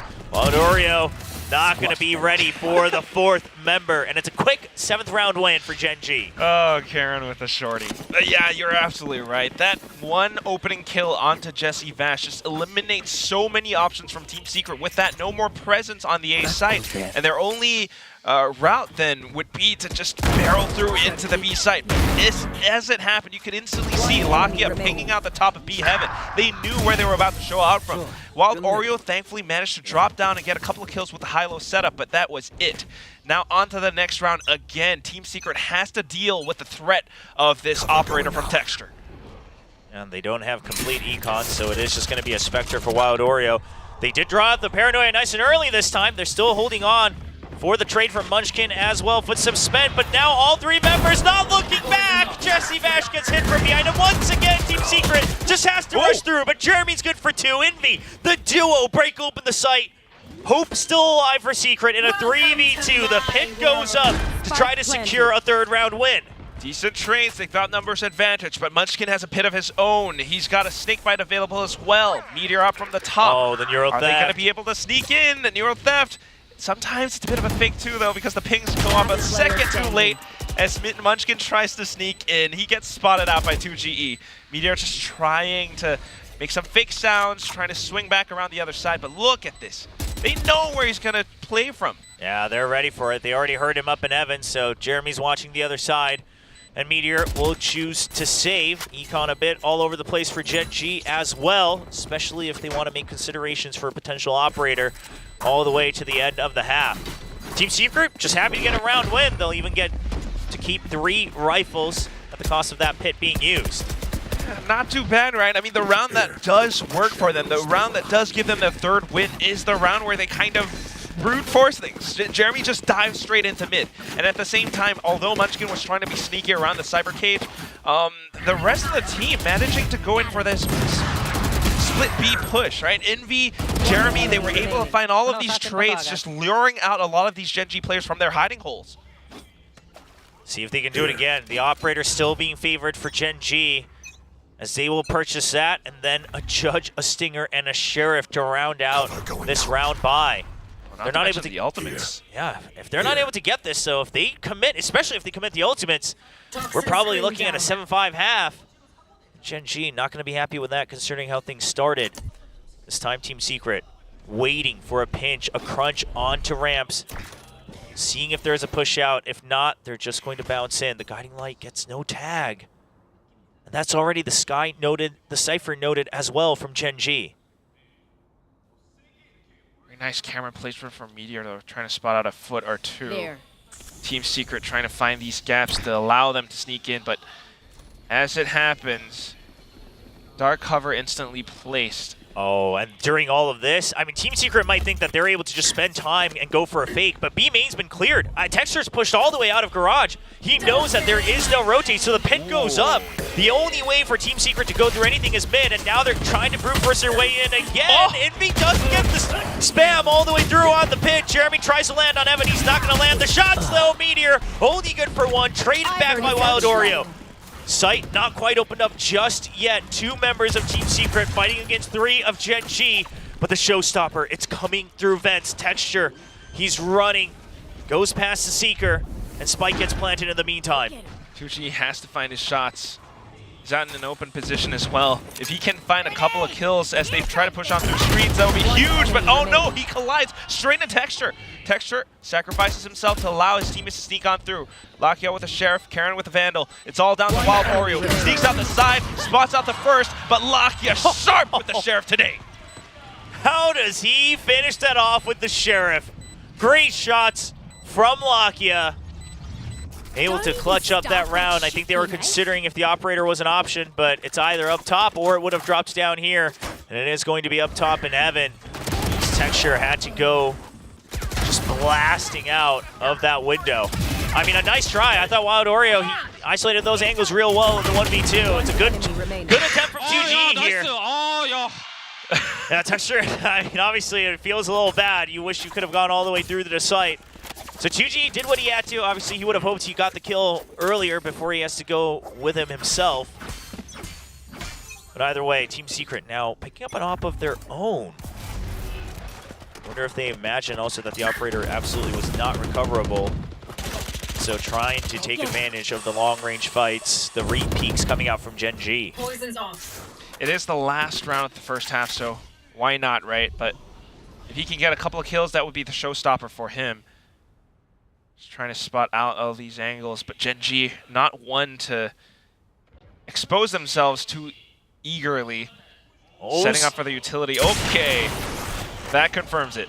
Yeah, but that is actually a little bit of good news for Munchkin. He wishes that there was a re-clear here.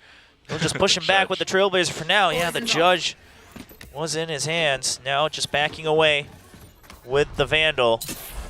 And now going to reset. So Gen G, they're happy that they've spent enough time, stalled past the minute mark, pushed them away from mid. Jeremy still not able to find a kill. But Lakia, he's ahead of it. He reads it. He's in the smoke. He shuts off the pinch. Texture goes through, narrows it down. Jeremy's good for one kill, but the Paranoia once again, it's always what keeps Team Secret from entering the site. 2GE though, finally finds an opening. And Jeremy uses a showstopper just to make sure, as he didn't have clear information. Fishing for a good crouch from Munchkin. 2-on-1. 2GE just trying to sneak through to the spawn side of things, trying to wrap back around. But look at this, Munchkin trying to be very aware as well. The two of them trying to sneak through right under Hell, not making a single peep, a single sound. 2G has spotted them. That's the first shot. Munchkin now wrapping back around the pillar, not trying to give himself away. Shrouded steps right through underneath though, and unfortunately at point blank range, Munchkin able to take that duel with utmost confidence. Yeah, Munchkin making the snap decision to check close first was the right play. He's got the 9-3 spray ready to go. Perfect, huh? I love to see it. I love to see it. Well, 9-3. The score that's haunted VALORANT for a very long time, but we'll see. Secret can make use of it. At the end of the day, still has to come down to that pistol. It's on their defensive half. They have a higher win rate on the defensive side, you know, like about above 50%. I think that's what we saw in the graphic from before. But that said, Gen G has been showing us so much confidence, so much dominance in how they're controlling this map. What more can they do on the attacking side? Yeah, and you also have to consider that Gen G, no slouch here. I mean, this is one of those maps that has been very good to them alongside that Lotus. And on top of that, obviously the score difference, 9-3. It's a big gap if you don't win the pistol. So Team Secret, they'll have to pull out all the stops. The desk was talking about it. Still quite a bit on the line. It's not just about the playoff brackets, but obviously the championship points could matter for both of these teams. Even Gen G, not quite clear in the case that PRX also is not able to make it into the top 3. Meanwhile, Team Secret currently tied with Talon and RQ. They would love to get an extra point ahead just in case it comes down to the championship points. Especially, yeah, if they can get that 4th place spot. Here. That's it. Now, as we head on over to the second half, Team Secret, they've been very cautious in the first. On to the next, a very different setup than what we've seen from Gen G, right? We've got Envy just kind of holding up around mid, around the rope side. Yeah, looking for that poison cloud. Then it should just be bouncing around it, ready to pounce onto him. Poison cloud lands, and Jeremy looking for first contact. The Paranoia is at the ready. They've already crept up. Jeremy has no idea the poison cloud will be used just in time. Got a little dicey as the Paranoia was at the ready as well from Charon. But they draw the early boom bot as Team Secret looks for information. Apart from the boombot, it's also garage control now. 2G pushing up front, watching his dark cover. That gives a little bit more information. Jesse Vash just watching an A side from all the way far back. Playing around the poison clouds though. As soon as it drops, the curtain falls. And while Oreo makes a bit of a kill, Texture in for the trade as well. Envy's gone. And that is the Poison Cloud away. Yeah, that's a big one because you don't have control of mid anymore. It has to be a good high-low setup, and Wild Oreo's good for 2, he's good for 3! And Jeremy will wrap up the 4th kill. A triple for Wild Oreo. The rookie being called up to VCT Pacific to assist Team Secret coming into stage 2. And it's the start that Secret we're looking for, trying to win this best of 3. Both teams having even successes on the pistol so far today, but Team Secret making it happen when it's needed the most. And it all happens at the hands of Wild Oreo. I mean, this is why the desk highlighted him as the key player. It's all down to the high-low setup, but he lands the shots with a classic. Doesn't need any other gun. Now Outlaw, Guardian, bought up by Team Secret, looking to punish at long range. 2 other weapons as well. 4-man by the early Trailblazer. We saw Lakia do this a lot in the first half. But again, given the weapon advantage, Team Secret, they're not going to push too aggressively. They don't want to hand over any type of weapons. 2GE waiting for it. Spots 1. He's not able to get the first, but he does get the second. Not quite in the clear. Now they'll be able to hide out. You hear the Guardian, you hear the Outlaw. That's definitely not the site you want to go into. Gen G will look for other options, but it's going to be the spray from the rope from Envy. Good control, being very aware as to where the rotations might happen, just watches everything, especially with the range that he has on that Spectre. Now it's all down to Gen G with their pistols, Karen on a Sheriff, trying to get the safest rotations through. Dark cover all the way to the back of screens and on A Heaven, allowing for Munchkin to maybe sneak up. But again, Wild Oreo here with the Guardian. Good pop flash, but it doesn't matter. Yeah, just to spam through. He knows that that's the only way he stays alive there, and the weapon juggle as well. They'll be able to get the upgraded buy for the Guardian. Jesse Vash not able to pick one up for himself, so it's just going to be the Ghost. But not a bad looking bonus here for Team Secret. Start with a nice hit. I love that they just left A side empty as well. They said if you come in, we still have the long range. Right? We just don't have to fight you on elbow. That's scheme plan. Getting hyped up. They sense it. They sniff it coming. The comeback. Will it be real? Especially with the pistol wins now. Holding on to their guns, you still have the Outlaw. Very potential useful weapon against Gen G. Look at how 2G is positioned on the A side. I mean, he's banking on the fact that they might push through that dark cover of his. Poison Cloud goes down, and the rest of Team Secret continues to retain that mid control, but Gen G is nowhere to be found. Yeah, there's not many members with that half armor, so 2G will have to be good. The pain shot is a bit of a miss. Lakia, gotta get out of there. Whoopsie. That's a big whoopsie. Now with no information, Guiding Light's the only thing that gets the tag. The Paranoia just to buy time. Meteor gets tagged right through. And Gen G currently trapped. They have to fight through it, and Texture takes on the mission. Successful so far. Right at the doorsteps of Heaven, Wild Oreo will keep them at bay, trying to spam through the box. 2GE still hiding in elbow. They know that they have them trapped up in Heaven. Jesse Vash with the Phantom. Going to be repositioning over on B. Nice cleanup from Munchkin, though. Damn. And with that, now this is the A side very potentially open. Munchkin, a further kill, all down to lone Jesse Vash, who was on the B site. I mean, this is all Texture. They were completely trapped. They had no information. And you decided, yeah, rather than backing off, we just have to go in and fight. I mean, same thing that we saw from Secret in the first half. He walked up with a Guardian. He did that with a Guardian, Will. I mean, it's Texture. What more do you want? That's true. We got to see that again. I mean, he'll always have a couple of these rounds. He has quite a few highlights on the A side of Split to his name as well. Just got him coughing in the player camp below. But that's... It was an intense round, okay? Yes, all right.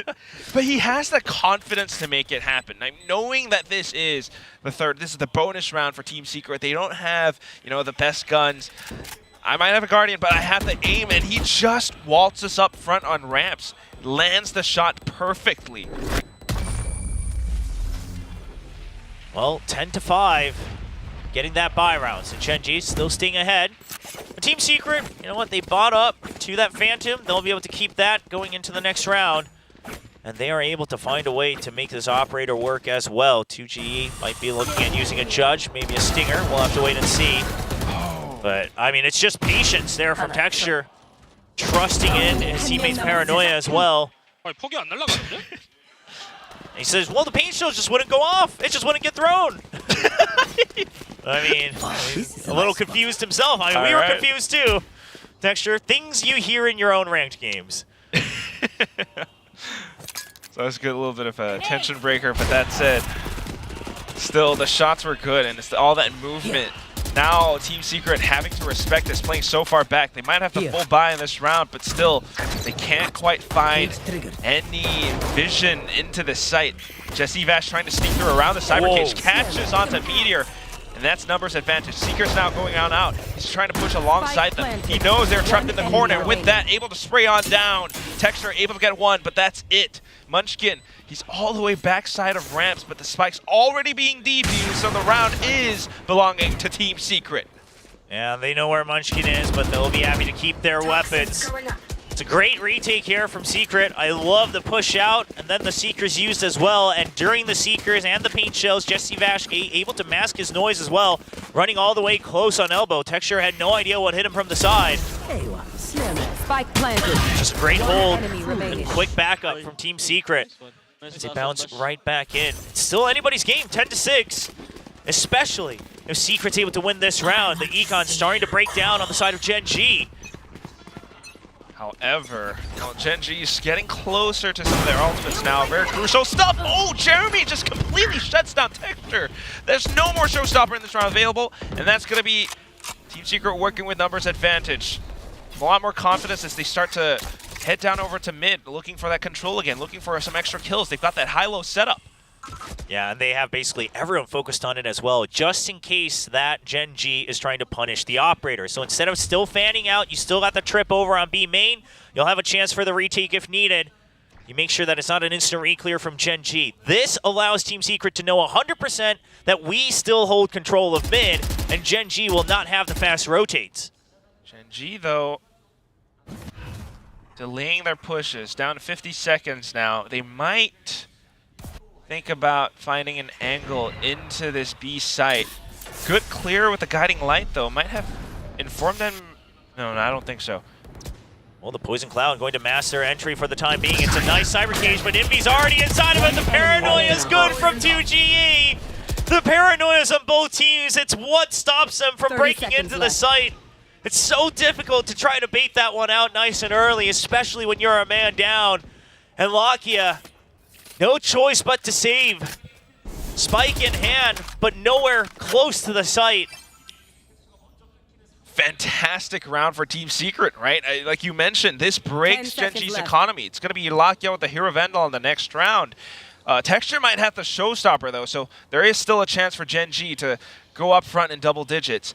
But that said, I mean, I was wondering about that audio cue from Maldorio. Just having the sense to send out that guiding light at that time might have informed him, or even if it didn't, having 2G right around the corner with the paranoia, having that cyber cage just says so much as to how Team Secret is playing on the defense on this site. It's just heads up play, knowing that they couldn't have crossed, right, with the operator, still watching down mid. And then you sent Jeremy over to ramps just in case it was a slow sneak around. So I love how Secret played that. Good understanding of how to confirm information when you're controlling, when you're trying to control a part of the map. Now Coach Solo a lot to share of what's on his mind.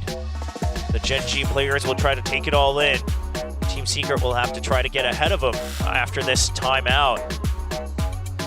Potential 10-8, but then again, you gotta keep in mind, Texture has his showstopper. I wonder if Gen G has some kind of game plan to pull off a bit of a thrifty, as they've been known to do.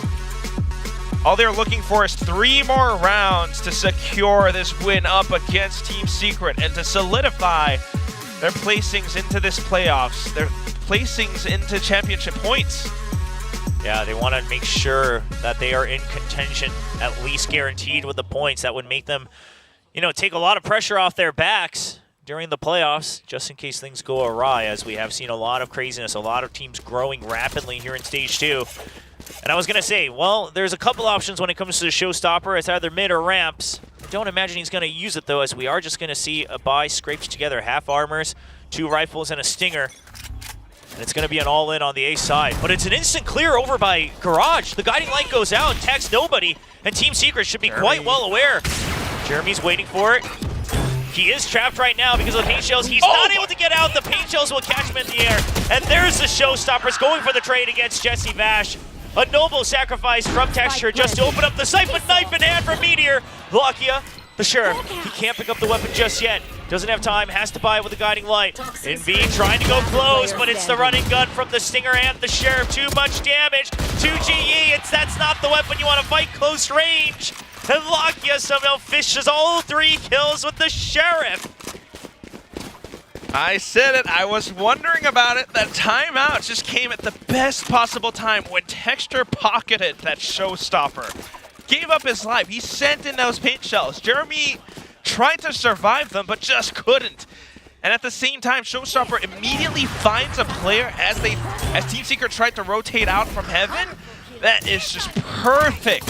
At the same time as they were trying to block out the site. I mean, 2G really hesitated because of the suppressive fire from that Stinger. I mean, once he heard it, he knew that he couldn't quite push through. Knocking on the door of match point once again for Gen G. They try to slow things down now. Team Secret having some question marks in their minds. It's unfortunate for Team Secret. I mean, that was just a moment of Jeremy trying to figure out what's the best play and then choosing the play to stay alive. That's not how you make the heroics happen, but you're still able to get another operator, so Team Secret, they will have another chance. I've got your Jeremy trail. looking to redeem himself. This time, just quick on the trigger, quick on the decision to back up and regroup. Doesn't want to make the same mistake again. Even checking for the off angle, but doesn't want to get stranded. Step by step, a staggered retreat from Team Secret. But Gen G, they'll happily back off. Still 50 seconds on the clock. That made me a little bit nervous watching Jeremy. Whoa. With that said, yeah, Gen G now doubling back. They're cutting noise. Team Secret are definitely scratching their heads, and they might start to think, you know, this is no longer an A hit. It comes down to Wild Oreo and how he uses his remaining guiding light to fish for information. At the same time, you've got 2GE just kind of jiggling back and forth to watch for Garage. 30 seconds This is left. where the tells will say everything. He's going to try to save his smokes, but that means his paranoia absolutely has to land on everybody. Otherwise, he's not going to have a timing to set that up. He's ahead of it. He does get it onto Texture, and now Charon going to get stopped for trying to enter backside. It's a good spray from 2G. The spike is down. Only 10 seconds on the clock, and 2 members left alive for Gen G. What a read from 2G on the timing. The moment they heard any audio, sends out his utility, and it's going to be a nice stop against Gen G. Amazing round for Team Secret, Will. I mean, this happened at the hands of 2G as well as Wild Oreo. The 2 additions to this team. Now that they're taking on the giants that is Gen G, they are doing this as the new players. Having that read, having the paranoia sent out. Wild Oreo just flicking on over to the back. And I love that he had the smoke out first as well because Wild Oreo was there to cover that other angle on the entry. If you mixed up those 2 orders, it would have been rough, and Gen G is just going to full send it. They don't want to let it get down to the wire. Team Secret still has another timeout. See how that goes. Yeah, but calling these timeouts allows for, I guess, Coach Dummy to talk to the team as well. I mean, they're really wondering for this because they still have a leg in this race. 3 rounds just to tie things up, and you know, paper thin, they were talking about it on the desk. You kind of talked about it with the rain and whatnot. Are we going to see an overtime? Is it going to be a 2-hour overtime? We'll see. It might not even get there. Secret currently looking like they want to just charge ahead and flip their scoreboard. 2G, he's done so much for Team Secret today, and he would truly become a hero if he's able to get them a hefty lead going into playoffs. He's done it once when Team Secret played this in week 2 against T1. He was top fragging for the team on split. Can he do it again? At the same time, you've got the whole team just trying to rally around this. You've got Jeremy back on the operator. And it's going to be, looks like a pit in mid alongside the Cypher tripwires if need be. It's an early trip first. Smoke comes out, but no clear on the trip, so they're going to go ahead, set up the pit. For the most part, with the extra Cypher utility, that should keep mid safe for Team Secret. So Gen G is going to have to start poking and pulling on opposite sides of the map as Meteor starts to take his position over by the B side. Gotta watch for those paint shells. Meteor just trying to watch around Garage. Good timing on that smoke from 2G. Controls this ramp side. And Jeremy this time, if he's going to stick around elbow, he has to commit to it. Even if he whiffs that first shot, he has to have full faith that he's going to land a shot and get that showstopper to hold on to sight, because it's not going to be an easy exit if he tries to back out once again. But for now, Gen G still just fishing for information. Meteor making the call that Garage is clear so far. They want to go for a full send. Gen G wants to go for a full fake on both sides. Just make Team Secret completely befuddled. Shot, and Jeremy waits. The cover is good. From 2G, from Wild Oreo. That is Texture down. Jesse Vash, is he still full focused? Hold up a minute. We got Meteor and Munchkin slowly sneaking in. Yes, Jesse Vash has his sights trained on this, and he has the information. Spike's being delivered onto this B site now, but does Gen G spot him? Does Gen G find him? Even Munchkin hiding underneath of Hell. He's going to be able to spot out the first, but instant trade's coming through. Jeremy now with the showstopper lands on the Meteor, tries to get the quick scope, but unfortunately they're running out of time. Karen sticking down to plant. Envy right around the backside with a sortie. Karen lands the shot and puts Gen G up on match point. What a close call from Gen G. But Team Secret gets a little messy. I mean, Wild Oreo jumping down at full health to be the scout for Envy when he's low. I don't know about that. That loses a lot of value on your HP. Meanwhile, Meteor does a great job just weaving in and out, keeping them distracted. And Charon just sticking onto the plant. Stays calm until the last call. And that calls for that timeout. The last timeout of this match if we do not go to overtime. And Coach Dummy will be looking to recharge his timeouts by going for 4 rounds in a row. Yes, now back-to-back timeouts. Team Secret looking to keep themselves in this race. Gen G looking to finish it. I mean, we were seeing how, Team Secret were trying to read around, trying to rotate around, but that said, still, Gen G. But you got someone like Karen who's just that steady for the whole team, has one job to do, spike plant. And he knows how to play it. At the same time, I mean, for today, you've seen so many crazy performances from the whole team of Gen G, and ultimately one player kind of stands out. I mean, it's Lakia with his Sheriff sometimes. Done quite a few rounds for them, and overall in the first 2 maps as well, Lakia really holding his own until the rest of the team came alive, woke up a bit. One more operator for Jeremy on the defensive side. See what they can do with it. It's going to be an A-hold alongside the Cypher. Looks like Team Secret wants to clear information nice and early, but it's just a speedy hit from Texture. Forces the Shrouded Step, and Meteor's there for the trade on the Crossfire. Gen G, they are not going to let go of the pedal right now. Double Shrouded Step all the way back alongside the Toxic Screen. The Crossfire is perfect. Now Gen G, they can set up slowly but surely. But off of the paint shells, a quick peek from Envy. It's a trade. The gun swap, it's too slow. Wild Oreo still stays alive with 82, 72 HP. Jesse's there for the cover. Munchkin still caught out, but Jesse will clean him out. And Charon now, he did his best to create space, but that's all he's got. Trying to isolate the angles, but there's no reason for Team Secret to peek out.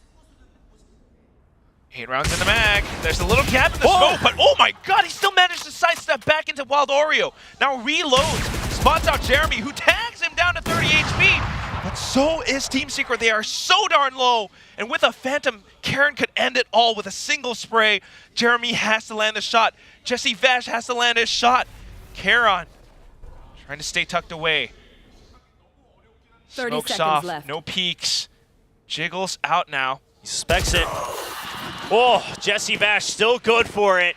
I mean, Jeremy, this would have been an absolute nightmare that haunts him throughout if they weren't able to win that round.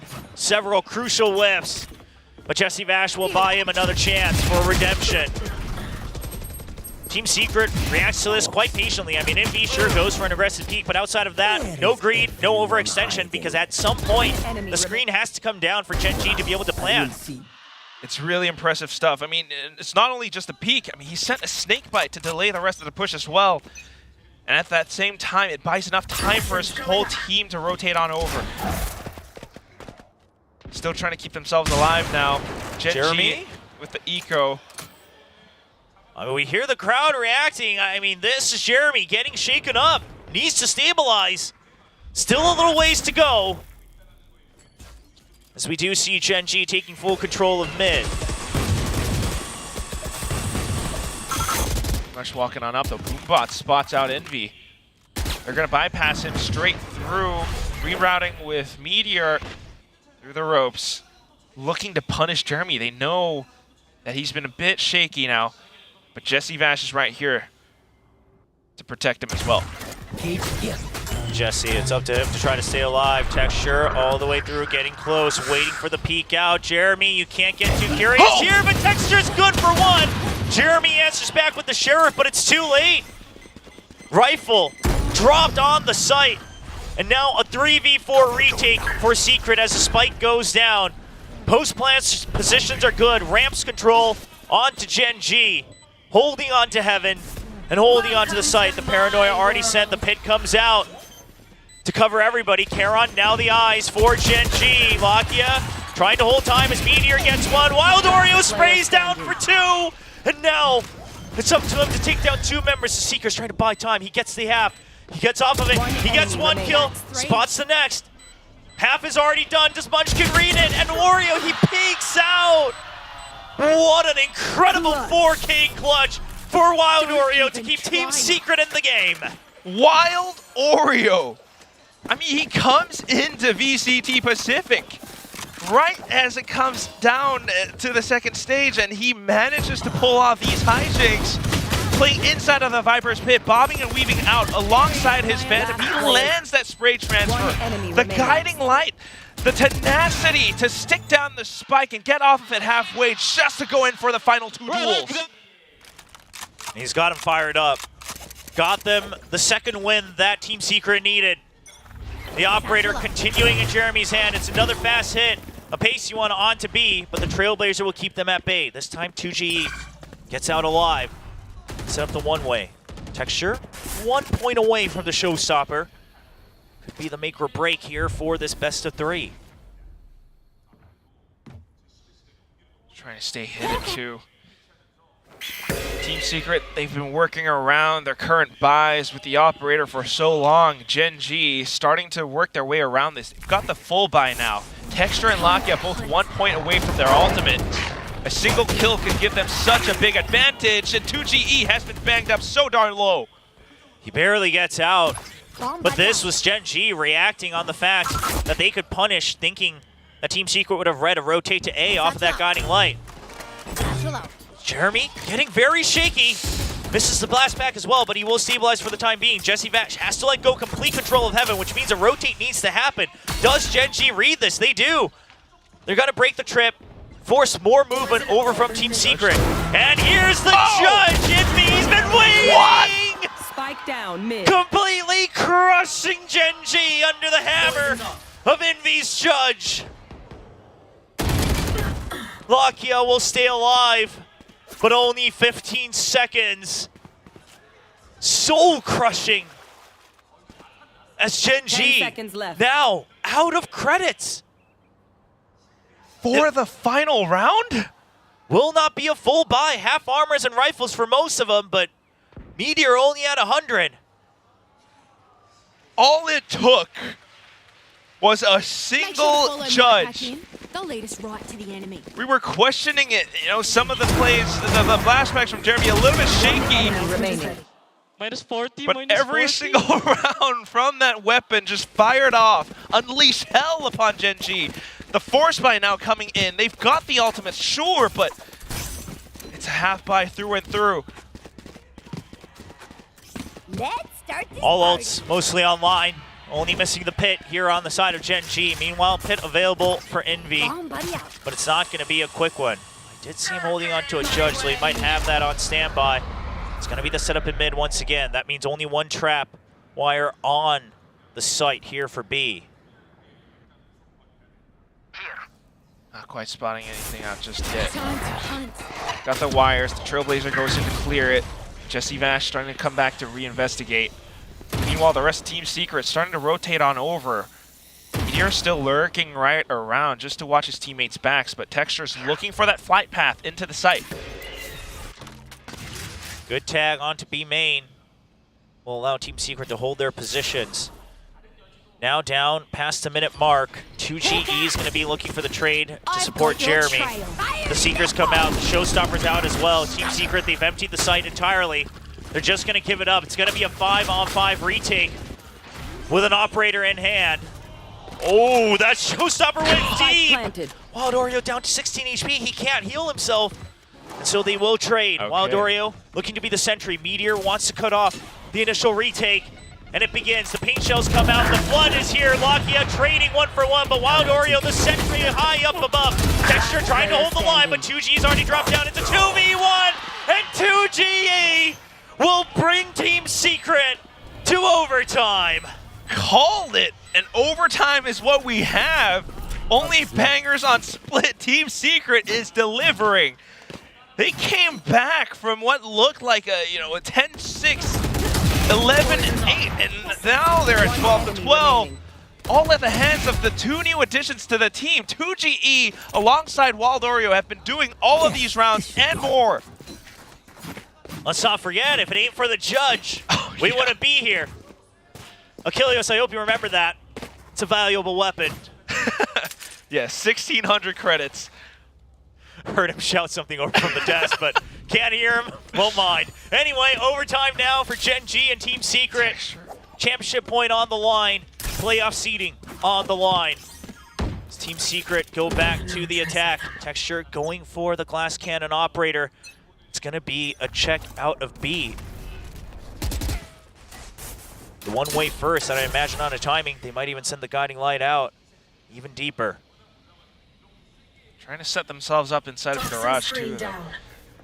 This time, mid control is looking very different for Gen G. Team Secret still trying to be ever so cautious, respecting a lot of these smokes. They're not able to fish out any peaks from Gen G. Yeah, and the sound made by Lakia on purpose to see if there's a reaction. Texture still not finding anything.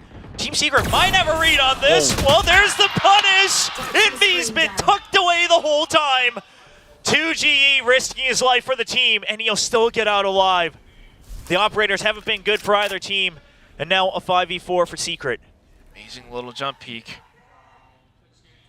Team Secret now trying to play with their numbers, looking to pulverize this B site hit if Gen G aren't able to play alongside their numbers. But Lakia staying tucked away inside of this little corner. The smoke arriving on time too. Yeah, but the smoke might be a bit of a tell. Left. Team Secret, do they check for it? Well, they're wary of it, but they're just going to try to flood it in. Caron trying to go for a reposition, then a double back on the Shrouded Step just to buy time, and it's enough, and the screen goes down, and it's an absolute gallery as Team Secret will open up the site with 15 seconds to spare. Seekers, why not? It's overtime. Get the heals back up too. Munchkin. Can he do it? Lands the shots, gets some damage in, but no kill found. Has to hop off. I mean, it's been smoked off. The only funnel into heaven, and Jesse Vash is already marking this spot. Has to spot out that hat, but even with a single tracer round, not quite able to react quick enough. Team Secret controlling everything possible. And it all started with that little jump peek from 2GE just to bait out Texture. The read. I mean, with the one-way, the creep out, and then the footsteps away, they know Gen G, surely they're not that just crazy of a team to make noise everywhere. Knowing that Gen G will err on the cautious side, the Team Secret punish it. Now, no operator for Jeremy. It's just all rifles. There. That much more safely now on top of heaven. Everyone's in a bit of a default position. 2GE trying to control it, but doesn't spot anything out just yet. Mid control back again for Team Secret, but it's going to be a hit onto B. It's a very risky spot to be in for 2GE. Yeah, snake bite onto heaven as well. They're actually going to just look to flood the site back. 2 people against the 5 of Gen G. And Wild Oreo's good for 1. He's still spamming through. There's support coming in from heaven. 2 members down, but Secret Still trying to even it out. 2GE will drop the spike. He's still alive at the back. The spike. And now Gen G cannot get into the site. They've been stopped at the door. Got 50 seconds left. It's enough time for a rotate. But either way, you cut it. Gen G will have to take a risk. Munchkin's feeling pinned down. He can't quite jump on over. It's going to be a bit of a risk. Waiting for that smoke, and there it is. This could be it if Gen G doesn't play their cards right. So Team Secret's going to try to play it safe. They want to stay grouped up. The only thing they're worried about right now is the potential flank through mid and a pinch. That is something that Gen G would do, but now the cam broken. So Jesse Vash will just look to make sure that he can hold control of Heaven, that a retake is doable. But time. Does Jesse Vash greed for the timer? Because that can make or break this entire best of 3. Because Munchkin's waiting to punish it, and Jesse Vash gets the kill from long range. Trip used. Meteor down to 70 HP. And Jesse, how does he do it? Tito Jesse Vash leading the Young Guns of Team Secret to a 2-1 victory over the Masters Shanghai winners. Never shaking, never faltering, ever so steady and calm. He just waltzes up front. He was walking, and he finds that shot, sneaks onto elbow, takes down Meteor. Gen G were defeated in his very last play of Stage 2 regular season. Insane endurance from Team Secret. Lots of adjustments as well. This Team Secret is looking different. They're trying to adapt on the fly. They're starting to play aggressive, trying to control the tempo. And sure, it wasn't all smooth, but that is going to mean that PRX also going to always be ahead of Gen G no matter what. So PRX also getting secured into Champion Soul and some twist of fate. So now Gen G, they will have to fight through playoffs. Yeah, through the points. I mean, Gen G have to get top 3. Gen G have to get top 3 now. Or they have to hope that PRX gets top 3. Either way, they have to do their darndest to go all the way. And Team Secret, meanwhile, looking to stay one step ahead of their rivals, Talon and RQ. Well, that's it for the match. Lots to break down. We'll send it back to the desk. Woo! That rain was not enough for Gen G. Lamon Team Secret taking down the Korean Titans, the trophy holders, with a very convincing split here, completely turning it around, and now completely undefeated on split. Yeah, a 4th victory for them here. Definitely pushed to the edge. It was looking like Gen G were going to have this one, but those last several rounds, the perseverance from Secret to just continue to just have these hero plays coming through to clutch out those wins, get it into overtime, and then have, frankly, a very easy time closing out the overtime rounds. Gen G getting way too antsy, way too unsteady, putting themselves in just basically unwinnable positions. I mean, think about the overtime peek out from Texture working his way all the way forward in Garage, not anticipating that swing trade coming through from Envy at all. Gen G did not have a read here on this map, and that is surprising to say the least. Yeah, I think there are a couple things that really shocked me about this. First of all, Gen G's attacker side not really able to work the map like they'd like. It didn't look like they had control over it like they did against Heretics in Shanghai, where it just seemed like they were toying with their food against Heretics. But here, Team Secret just held them at bay every step of the way, never really gave much ground when they were going on the attacker side, and then their protocols broke down in overtime. I mean, beyond what you were talking about, after that, then they're just like 2 players just standing right behind a toxic screen out in the open, like, not playing for peaks. Yeah, just pushing forward in overtime, just getting caught. It was just time and time again, and think moments like this where you need to hit the shot, you have to be able to keep that spike planter protected, whittle down the numbers. They just can't find it. Yeah, there was this moment where Gen G had a near thrifty win, and then they got judged so hard by Envy with that 4K. I think after that, it just started to crumble for Gen G, and it's so odd because they're very much known for their stamina to push through to the end here, and but Secret have found their own footing, their own pacing, and you know, like Dummy was saying with us on the desk earlier, you know, maybe that added layer that they're all been working on. Well, I mean, they beat Gen G. Yeah, I think so. I think it helps. I mean, I think the other part of it is that the 2 new players look very, very comfortable. Oh, yeah. 2G had a great day overall.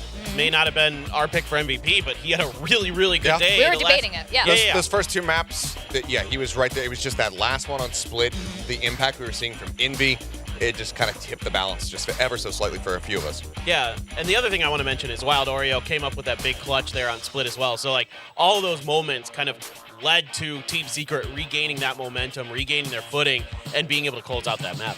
Yeah, this is going to be absolutely exciting when we go into playoffs, the knockouts with these 4 teams looking the way they are for various reasons. It's going to be very hard to predict who's going to get knocked out. I think we're going to have a lot of, heartbreaks and surprises coming in. Yeah, this really tips the balance and really just shakes things up. It was looking like there was going to be a fairly clear-cut path if Gen G were victorious here in this series because they just go in for the rematch. And, Gen G are able to pick up another championship point, so they're in a better position overall, yada, yada, yada. This really stirs things up with this victory coming through for the side of Team Secret. So I'm going to be going back, putting pen to paper and figuring out exactly all the different possibilities that we have. But I got to say, you're welcome, Secret fans. I will continue to not predict this team. What? They will how about continue me? You're to welcome. be great. What? I'm just, you He's know what? taking all the credit. They've been on a win streak ever since I just committed to not predicting them. So, you know what? I'm going to claim the credit Well, while I can. I've been predicting them. It's me. It's not even Secret. It's not the players that have come in, 2GE and Wild Oreo and Jesse Bash's colleague and the new coach. Yeah, none of that. It's me and Achilles. With our powers combined. Yep. But yeah, I mean, look at these stat lines here. This was just such an incredible map. We thought, like you said, it was going to be over. We're almost like, just end it already, Gen G. And then Secret just came roaring back. I mean, it's just so many rounds near the end there where Gen G weren't able to capitalize off of these big whiffy shots we were getting from Jeremy. I mean, Jeremy looked like he was regressing actively on that operator, was very much shaking under the pressure, but the rest of the team around him just rose to the occasion and said, no, it's all good. You missed that shot. It's fine. We're not missing ours. And Gen G just couldn't take advantage of that at all, which is just so bizarre to see from this team. This is a big concern for Gen G. And as we saw, PRX now qualified for champions. Given this loss, Gen G cannot catch up to them. Their fate might end up resting in PRX's hands. They need PRX to make it into the top 3 to qualify through that, not through points, in order for them to have that opportunity. Yeah, and I think it's a bit concerning for Gen G in a way that when their shots started leaving them, so did their protocols. Like, in particular, Meteor looked really off to me today. I saw so many times where Meteor doesn't wait until he's stopped or counter strafes to go for the shots, and like the first bullet just goes like way off. That's a huge problem for a player like Meteor who relies on that Phantom to be so crisp, so accurate with it, to really, that's what destroyed GE. It was just unbelievably clean with it. Right. Today he was the complete opposite. Like, there were too many times where I saw that his mechanics looked off. Could just be an off day for him, stuff like that. On the other hand, Team Secret's mechanics were really, really good. That shot by Jesse in that last round on Karan, who's holding that angle, oh man, was that good. Yeah, that was great. I think my only disappointment in Secret today, especially on Split, is that we had 0 knife kills. I don't know. Maybe that's what it is. They're like less focused on getting the knife kill and Crime just winning. Clean up the community. Yeah, over in Split anyway.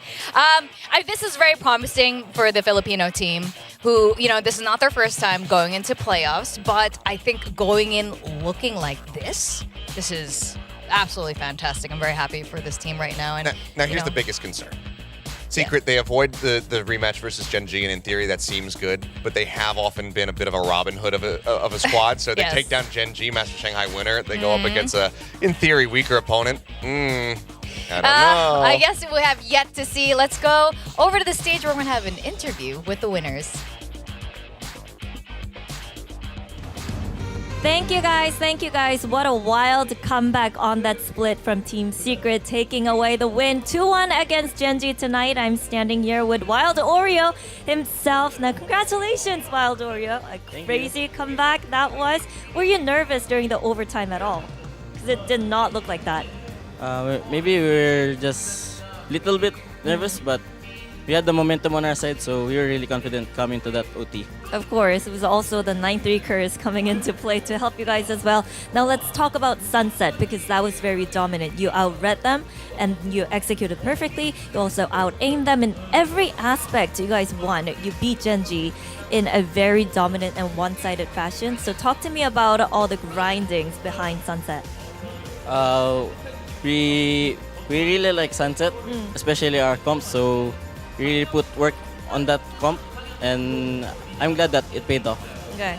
Now on Lotus, we see Envy and Jessie Bash swapping roles, and you're on that Sky, and the results didn't go in your favor, and a lot of people would kind of point out, oh, maybe we're not too sure about the Sky pick, you know, the 2 double initiator role and stuff. So what are your thoughts on how the Lotus went? The Lotus, it was 0-7. I think it was the worst case scenario. We came back like 5-7 because we played our game. We were just scared during that time. Okay. Now, you guys are heading to playoffs. Is there any team that you're scared to face, or you're just pretty confident? Heading to playoffs, I'm really confident on our team. Maybe I'm not scared of facing anyone. I'm more of excited to play against them. Because it's my first stage. It is, definitely. Okay. Yeah. Now, you guys will be facing Talon first round of the playoffs. So anything you want to say to them? Good luck, guys. Have fun. Who's going to win? Of course, I'm going to say we are going to win. Okay, yeah, of course. But thank you, Wild Oreo, for the post-match interview. And good luck in the playoffs. We'll see you back here in about a week. Thank you. Now, that was Wild Oreo with Team Secret going up against Genji and taking their win for the last matchup of the regular split of Stage 2. Now, we're going to head to a short break, but come back because we have another matchup coming up. We have PRX taking on ZETA Division. We'll see you on the other side.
Patient because these guys just play contact. So okay, Team Secret, we need you guys on the stage now. Come on, let's go. Let's go. Let's go. Let's go. Let's go.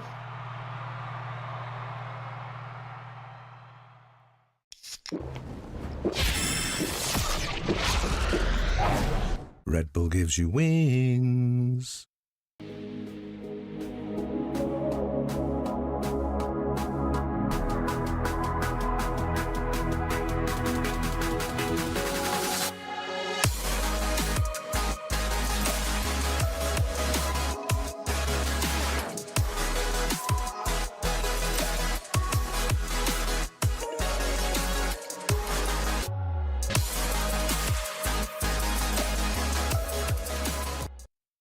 立ち日グループ100周年。私たちは愛する立川にかつてないワクワクや感動に出会う場所を作ってきました。そして今大きな夢の実現に挑戦しています。立川と世界を文化、芸術、スポーツでつなぐ。私たちが愛する立川を世界に愛される都市に。立川と世界をつなぐ。立飛グループ。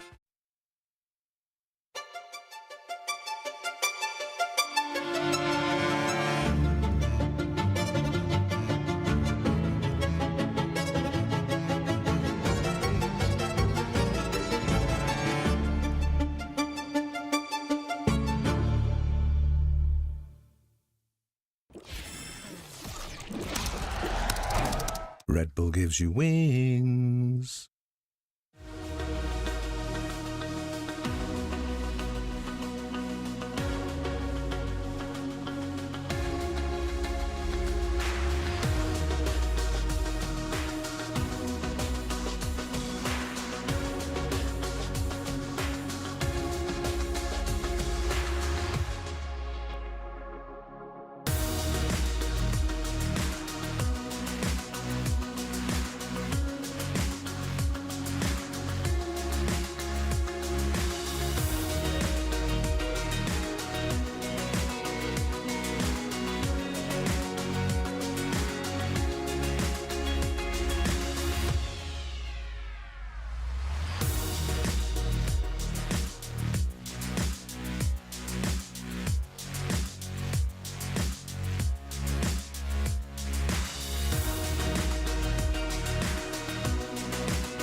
Welcome back to VCT Pacific Stage 2, and we have our very first champions qualified Pacific team. It is none other than PRX. Of course it's PRX, and today they'll be facing the Japanese Titans, ZETA Division. Really exciting stuff for PRX. 3 champions in a row, not missing. Well, they're missing the team right now. is missing, but they're not missing a lot of international events. Let's see if Jen can find them. Hello, Alex. Where is everybody? It's just me. The rest are champions somewhere. They're in Champions. Yeah. Isn't Champions in Seoul? Yeah, they're somewhere in about Seoul. Okay. Well, congrats and good luck today. Thank you. Bye. Bye. Bye.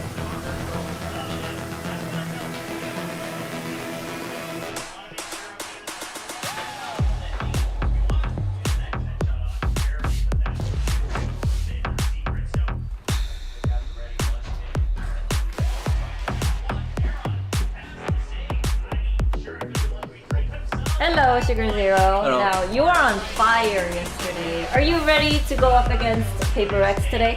Yes, ready. Very ready? Yeah. Okay, some sugar for Sugar Rush. Oh, thank you. Sugar Rush!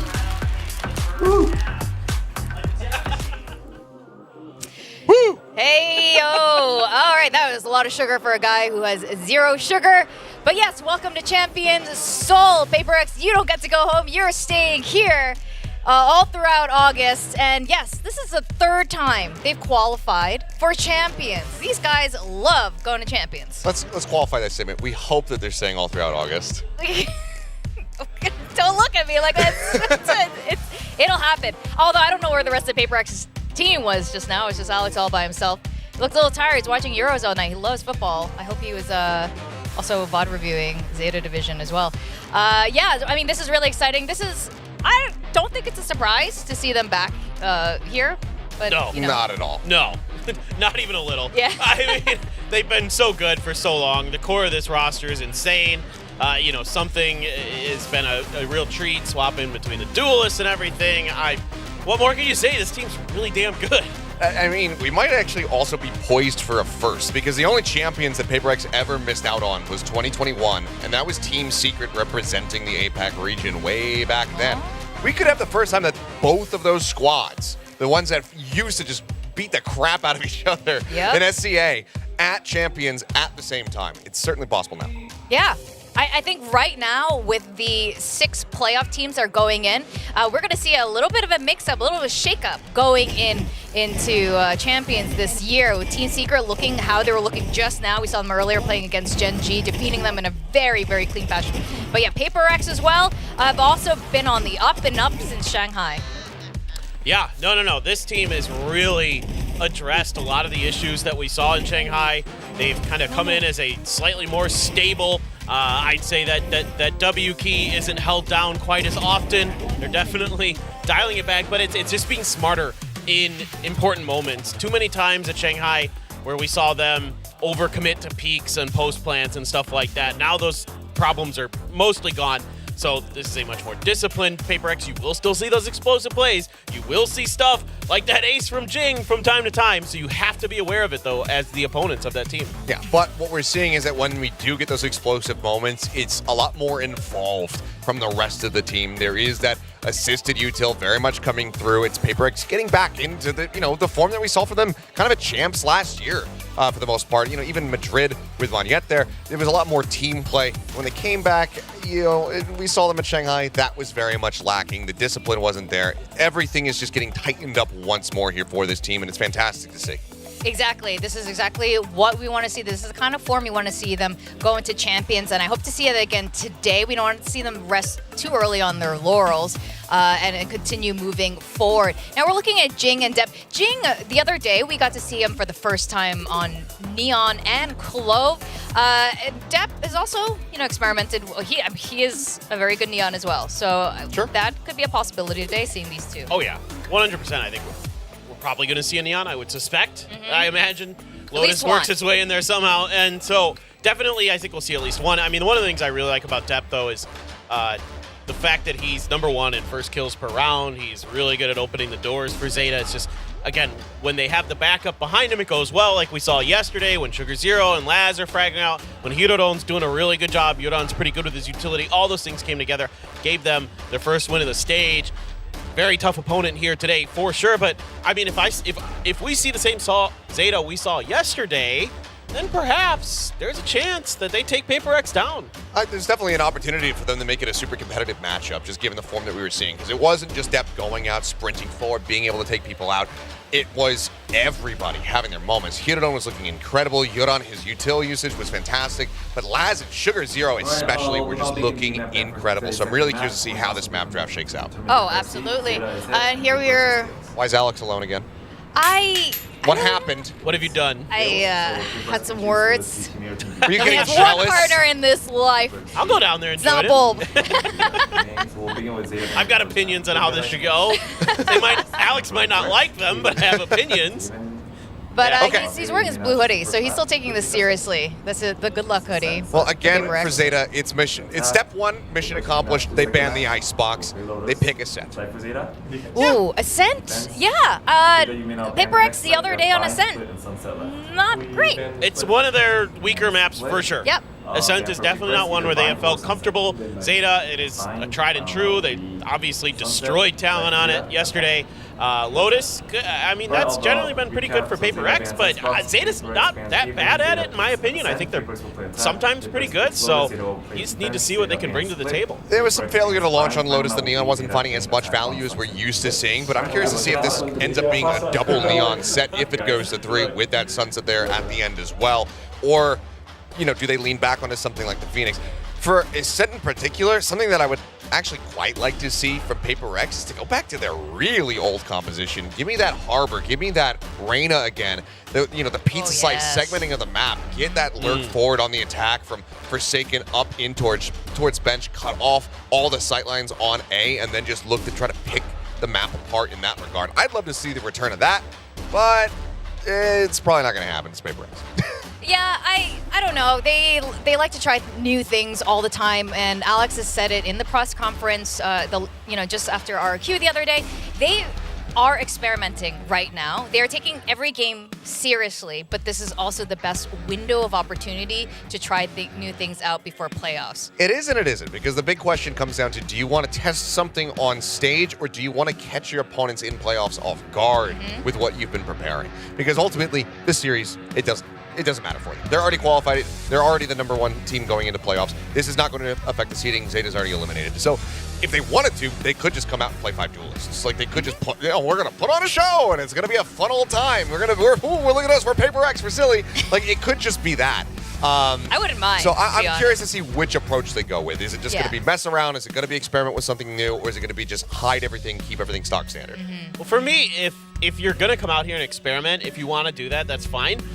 But I would like to see them let Haven go through and test it against a team of Zeta's caliber who's looked pretty solid on Haven. See what you've got. See what your ideas are made of, because you might show some stuff to other teams, you might show some tendencies, but most likely you're going to have plenty of time before you have to play Haven again if it doesn't go good. PRX has a real chance to just kind of ban it the rest of the way through, right?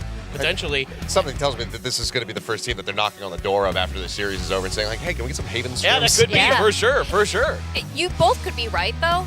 It could be that maybe they have fun, but they also want to hide Haven, and that's why... Maybe they just actually feel good about it, and they're just kind of saving it as a pocket pick. I don't know. It could be. I don't know. I feel like they had a half solve the last time we saw it with Jing on the ISO. It looks good on the first half. I don't know. Yeah, sort of. We don't know. We don't know. I think we're going to see more we teams can't predict the future. straying away from the ISO. Yeah, the ISO we're starting to see that already. already. The ISO nerf hit him pretty hard. Yeah. Yeah. I hit it harder than I thought it would. I thought a lot of these Pacific teams would have kept ISO in, but it looks like really hasn't really lasted through there. Clove, though, coming in the game a little bit more. DRX has been playing Clove as well. But let's talk about our predictions. It is now unanimous. Okay, yes. This is the champions qualified I can't pick team. Zeta anymore because I'm like in a similar boat where every time I pick them, they lose. Yes. So right. I had to stop. Exactly. I'm sorry. Yesterday. I would love to see Zeta just go out with another bang, just have that follow-up win, get some back-to-backs. You're in a tough position where you do have to play back-to-back days as well. Yep. But if they can put up that performance and just put on a great display and show the Japanese fans, like, yes, we are a team that can contend. This roster has legs, and with continued growth, with more practice across the offseason, it's going to really come together. I think that would be awesome to see. So for me, I'm hoping that this is going to be an entertaining series.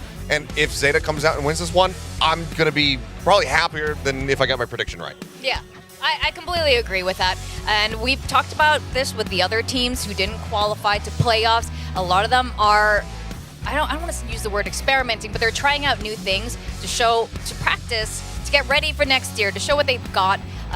With Excurate, an Indonesian guy practicing his Korean calling with the rest of his teams, and we've been seeing a lot of this happening with a lot of the other teams. And Zeta Division, they ended up winning yesterday, like you guys mentioned, so this could very much be in their favor today, and you never know, but this is sort of the logical pick for today. Now, here's the biggest question that I have going into this series that will maybe help impact whether or not Zeta gets the win, is if they start losing rounds, does Alex call a timeout? Is there going to be that intervention, or does he leave him out and say, figure it out? I'm taking the day off. I'm going to say something else. I'm taking the day off. Maybe we'll see his assistant coach making the... I'm Alex, I'm taking the day off. Probably haven't even washed that sweater that he's wearing. Just relax, and it's just an easy day for him. There's a timeout call from Carlisle, and then we go to Alex's camp. He's got a beach chair in there. Yeah, exactly. Yeah, he's got sunglasses on. And little tanning lamps. Yeah. What about it? I don't know if that's going to be the case, but that'd be kind of nice. I think he can relax a little bit and just let his boys go absolutely wild. Because you know what? We've seen a lot of structure coming from PRX now, a lot of polish coming from a lot of their gameplay. We haven't seen that, the absolute craziness. A lot of those, WTF moments. Well, I just thought about it. What I really actually want to see going into this series, since it doesn't impact the standings, is Alex just losing his mind. Oh, we haven't seen that in a while, going too. absolutely ape in the coaching booth, just slamming and breaking stuff. I'd appreciate that, too. Yeah? A nice little throwback to the days of old. We can send it a request, maybe. It's really cut down Production on the amount of coach cams we show here in Pacific, and that's unfortunate. We really should make a desk that is like a little bit like unscrewed a little bit, so it he can falls just apart on him? flip out when he breaks his desk for once. All right, we're gonna go into the last match of today: PRX and ZETA Division. PRX. Undefeated. That's why they call me undisputed. I'm ranking up another season. I've been up on my stats. Now would you look at that? Undefeated, locked and loaded. We about to blow. Caught him with the left, I leave him tapped out on the floor. Sounding itchy, sticky, swishy, watch me. Welcoming a PRX and ZETA Division. There is screaming going on in the audience right now because these are two immensely popular teams facing off once more. These guys have faced off many times over the years, and in the past, ZETA Division has also been PRX. For sure. Beat him at Copenhagen. I mean, on their run to get that third place finish. So, look, there's plenty of talent on this ZETA team. It's just it hasn't come together this year in the way that we were all really hoping it would. It's just odd to think about because we've had so many teams that have clashed time and time again throughout history. PRX, DRX, Gen G, RRQ, these budding rivalries that have built up. And yeah, we're going to be seeing it once again. RRQ will have to conquer the demons once more. But this is only the second time in VCT, or the third time I should say in VCT, that we are seeing PRX go up against ZETA. It was Copenhagen, and then it was the group stage, the round robin last year. That's the only time that they've ever clashed outside of the Riot Invitational over in Japan, which was a best of one. So I'm really curious to see how this looks, who's going to be able to get the overall win rate at the end of it all. Yeah, I mean, it's super fascinating. Both of these teams have, I mean, this is the same, most of these teams have retained most of their core here with some slight adjustments on the roster. And obviously for ZETA Division, adjustments on the coaching staff here. And it'll be, I think today's going to be just a really exciting game to watch. Yeah, and I mean, I think this might be one of those moments where PRX uses that card where they're allowed to change their agent. Yeah. Whenever they feel like it. Yeah. I think that might happen today. You know what, though? It doesn't, even if they were like about to get knocked out, they also like to last minute change their comps. That's very true. They are unpredictable for sure. So that's just kind of how they roll. All right, PRX is completely undefeated in stage 2. Is ZETA Division gonna be the first to take them down? Let's go over here. Casters, Quack, and Chobra. Thank you very much. Yes, a grueling best of 3 now wrapped up earlier, and now we're on to PRX versus ZETA Division. Two teams that are just looking to show what they've got, right? Like the desk covered. There's no real change here, whether it's playoffs or champions. PRX now qualified minimum by points, but we'll see. ZETA Division looked pretty good yesterday. Yeah, they were pretty good against Talon, especially on Ascent, and that's going to be the first map that we're playing also, so I am, to be honest, a little bit worried, right? That Ascent composition that PRX had just a few days ago wasn't like the most amazing thing, but we are changing things up a little bit here.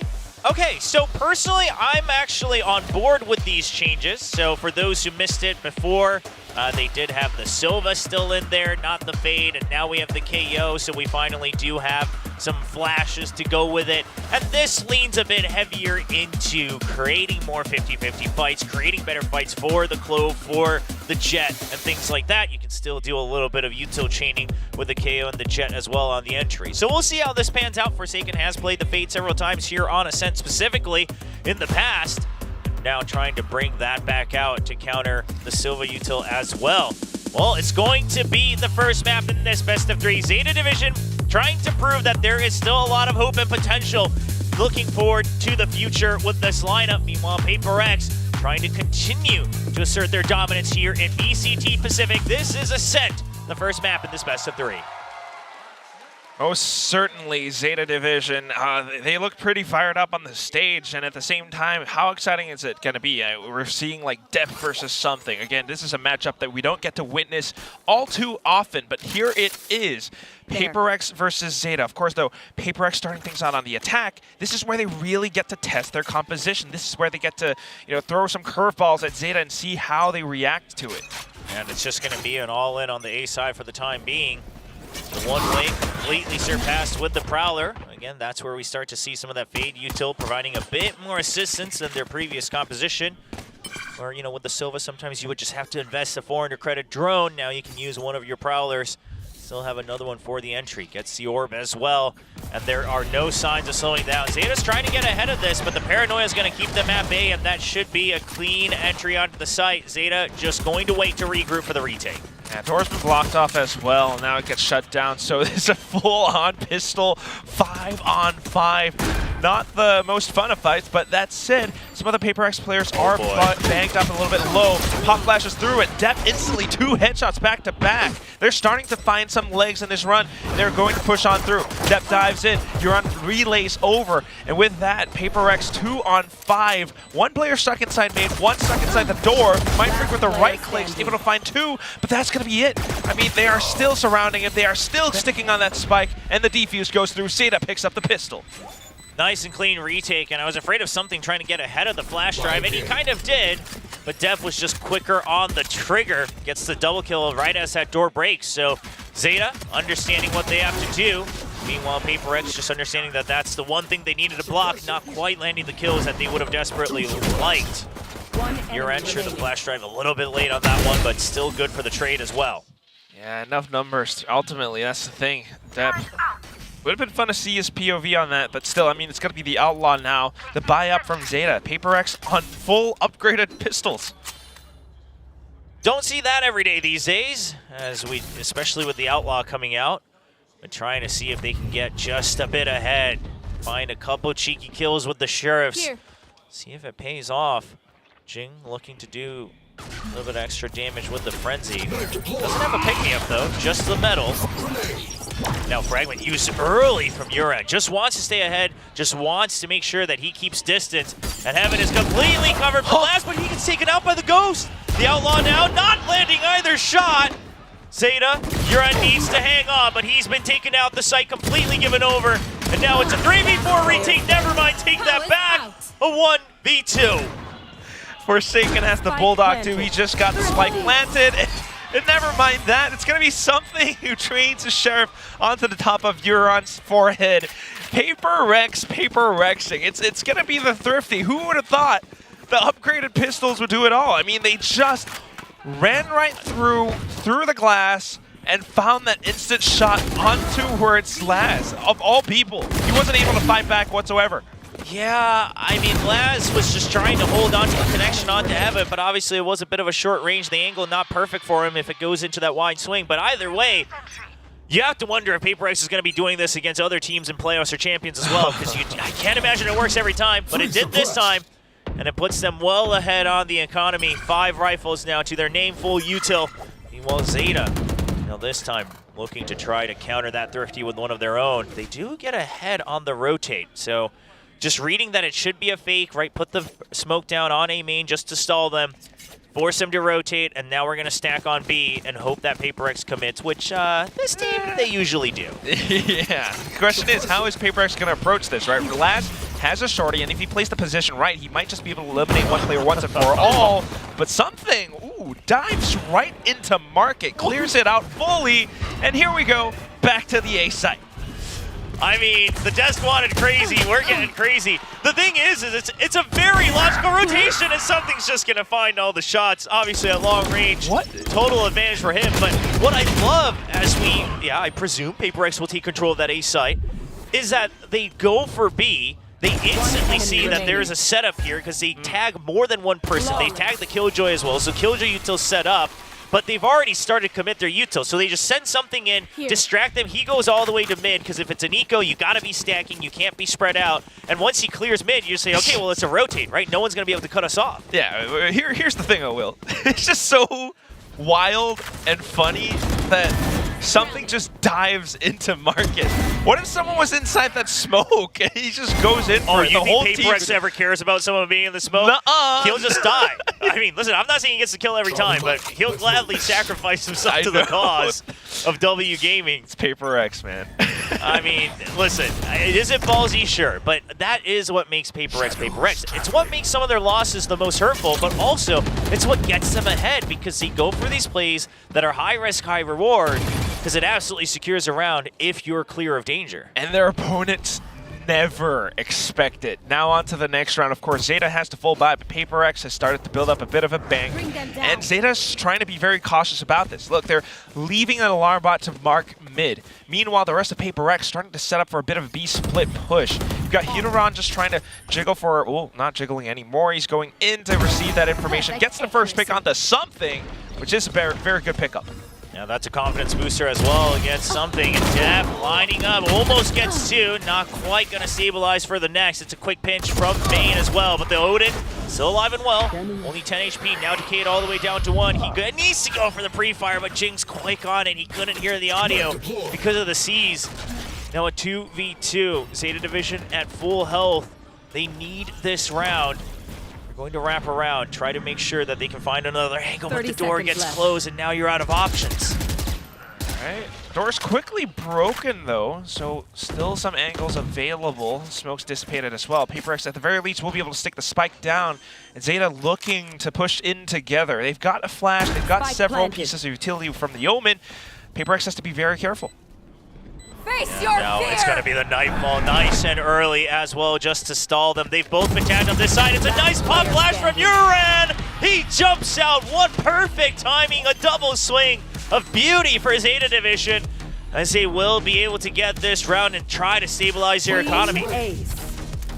Very respectful push. I mean, yes, you don't want to give the Nightfall too much respect. Yes, your sound and everything might have been robbed, but just pushing on through because you have that pop flash, something that maybe PRX didn't quite expect, with the jump as well, of all things, is what really threw them off. I mean, look at this, even going for the spray transfer.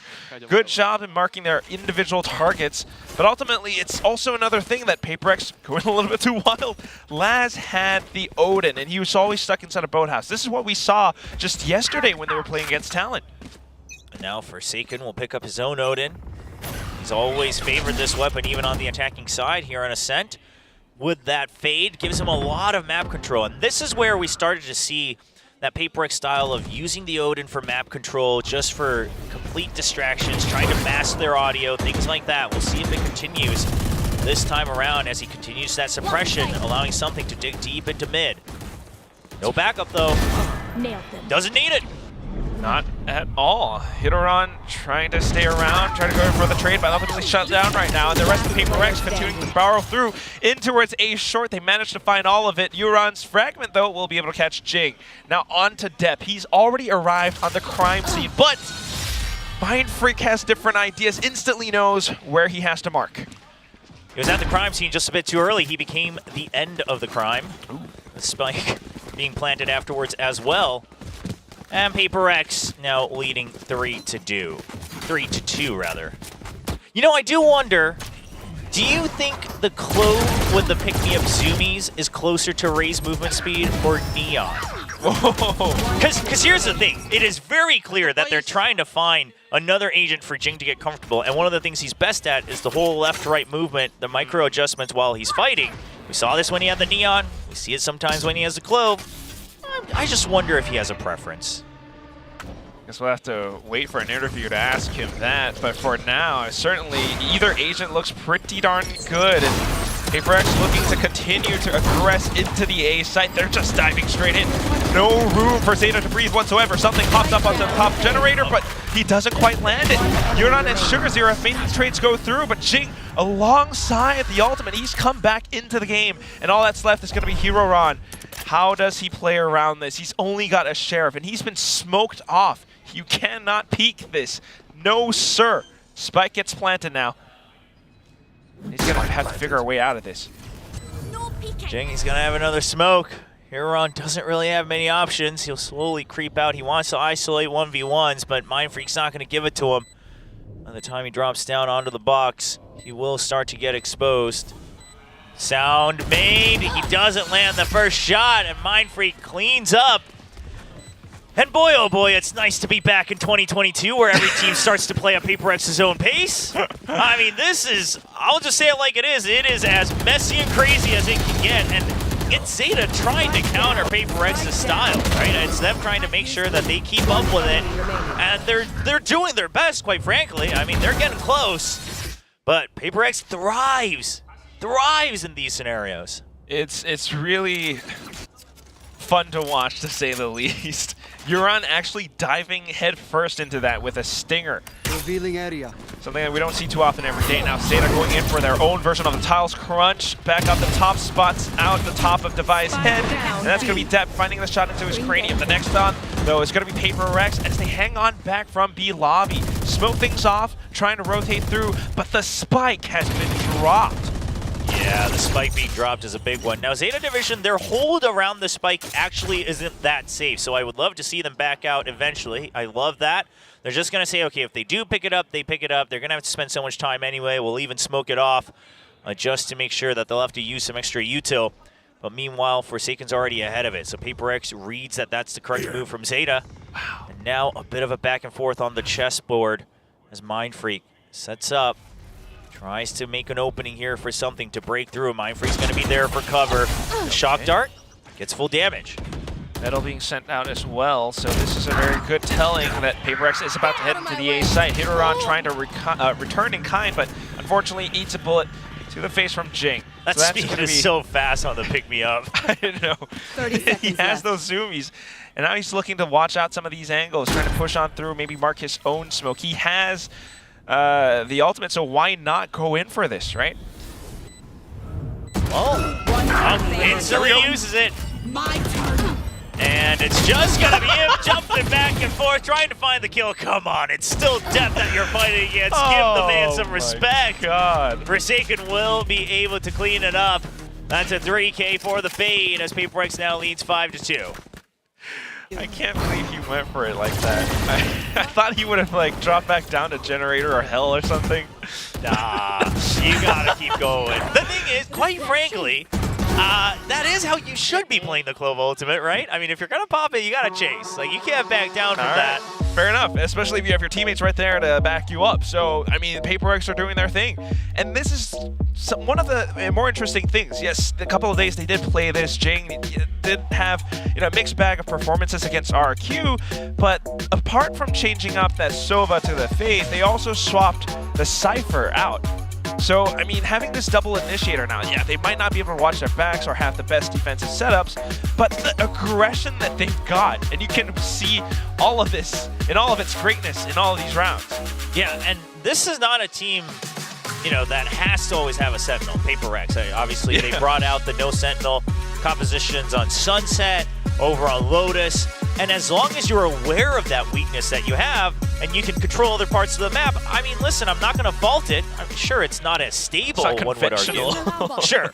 But, I mean, we'll see, because PRX, the thing is even on defense, if you're able to push out pretty aggressively, take control of either A main or B main, at that point, the extra smokes, it could really help creating some better angles for you, especially on a map that is already favorable for the defensive side.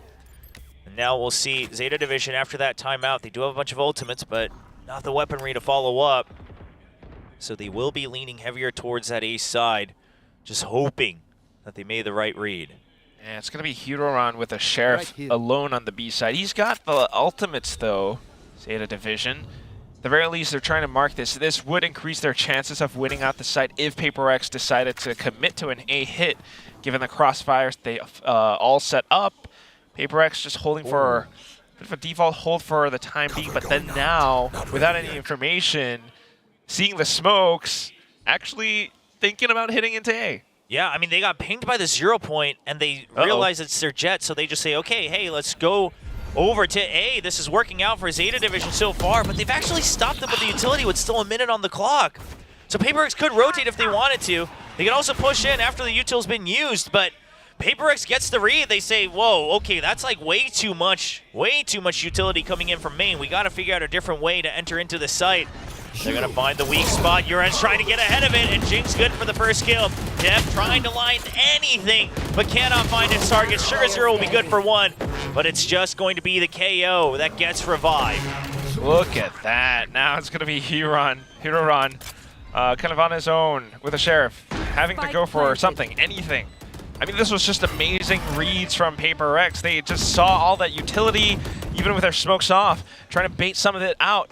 They figured something was kind of sus about this, and you were absolutely right. They pushed on through from short, and they saw everything possible. Now Jing drops down with the shorty. PRX on up 6 rounds. All right, ZETA Division had that timeout before the previous round. You have to imagine that they talked about both possibilities. So now with the operator, now with the ultimates, this is where you need to slow things down. Jing just thriving in the chaos. Even when he used to play the Rays, this is how he would open up space, create control for PRX. Now trying to find that comfort zone on the Clove. Starting to be a little bit more comfortable with it. I mean, he was kind of top fragging when they played this against RRQ. Just maybe not super successful, but that said, with the right agents this time, all that support coming in, he's able to trade out through and through. Something just dives right in, but the Hunter's Fury from Laz, straight into A main, 2 players down. I mean, that lineup is so good against A main. They popped the Nanostorms early, so they knew that people had to be stuck in main. It's a good call, but you've already given up Heaven, and something's trying to get ahead of it. Does ZETA predict it? Yes, they do. The drone comes out, but how many members are they suspecting? Uran, good for the spam. He actually gets Mind Freak in return, so that makes things even easier. Oh, Uran looking a little bit more tactical today. So with the lockdown now, PRX pretty much pinned down in towards A main, or maybe even Wine. So the one-way smoke comes out. Jing tries to give his teammates a little bit more secure cover as they spam on through into the spike. Something manages to find it first, Forsaken onto the next. No way this happens, right? All right, Heroron's managed to stick the defuse all the way through. And that's going to be the round. I was so scared that Forsaken was just going to full send the Nightfall right as it got diffused. That would have been, I would imagine that's when you call a timeout, no matter what, if you're Alex. And Alex just like starts spamming the desk. Well, the desk just isn't there anymore. Goes to a tech pause. We did ask him on the Korean desk about that time where he slammed his desk and then we had a tech pause because the coach PC had a problem. And he tells us that he did slam his desk, but then he was just leaning back to watch the next round and he accidentally hit a cable with his feet. So not completely correlated. But here we go, off shot. Bit of a whiff here from Depp as something goes right into the side and Huron's good for 2. Headshots back to back. Forsaken now stuck. Laz fires through the wall. No way to back out. And now the spike in Devi's hands. Stranded in Cubby.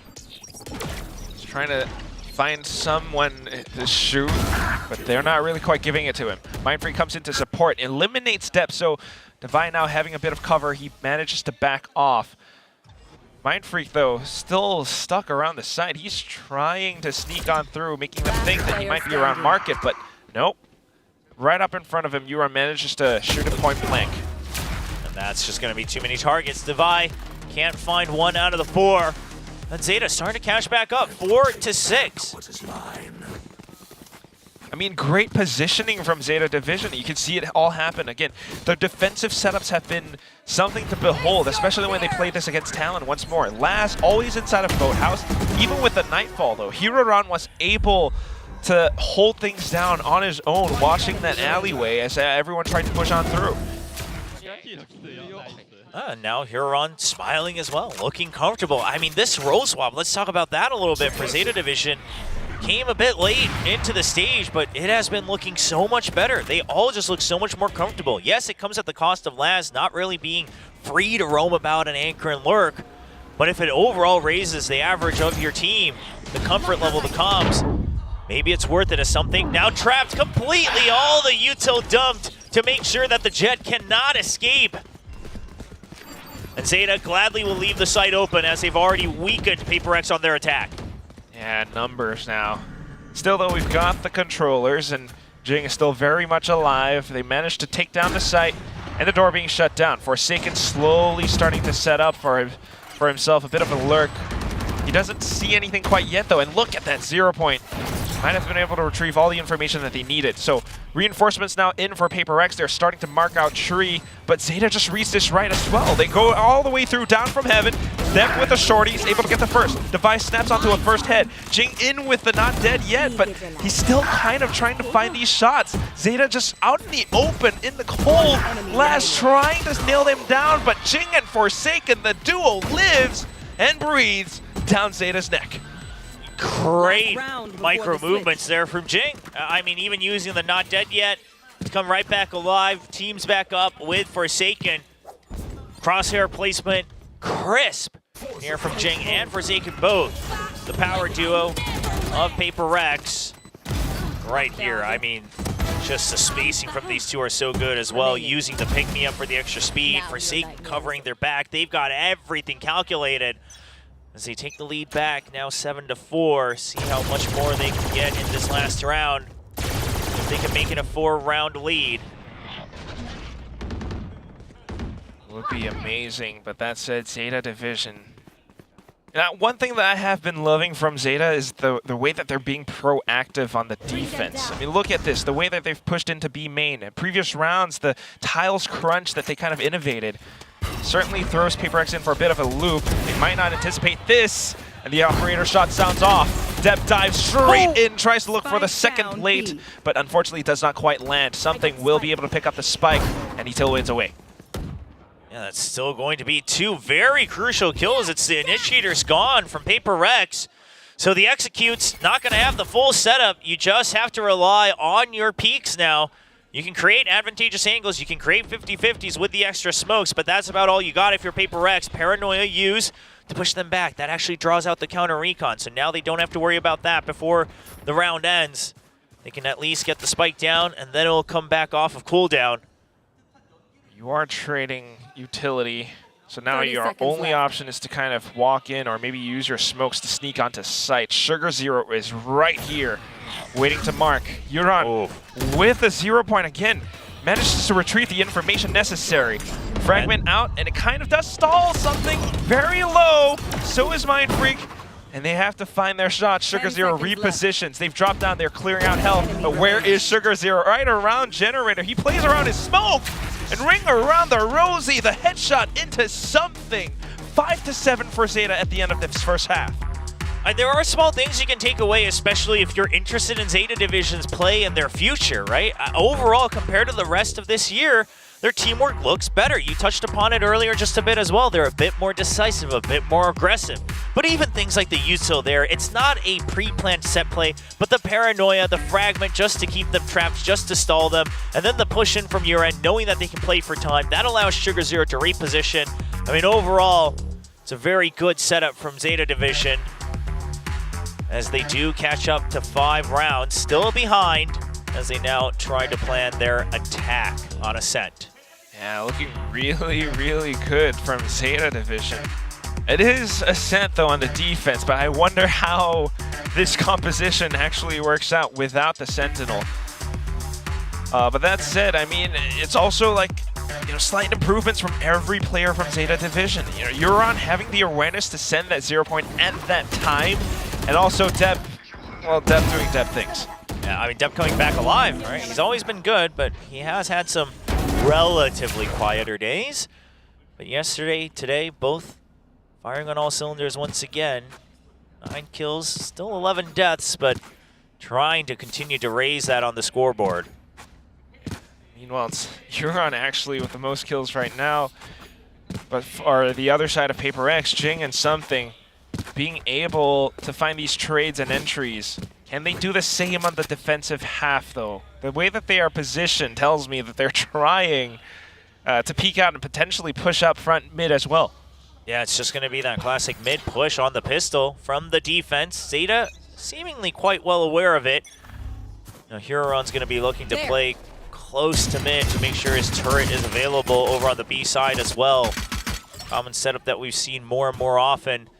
As now, with that mid push out, it's just a clear execute onto the A side. Does PRX try to cut off the backup? As Depp is not going to be able to land. He hears the noise, so he's just going to back off in time. Gets the trade, but Laz already taken down.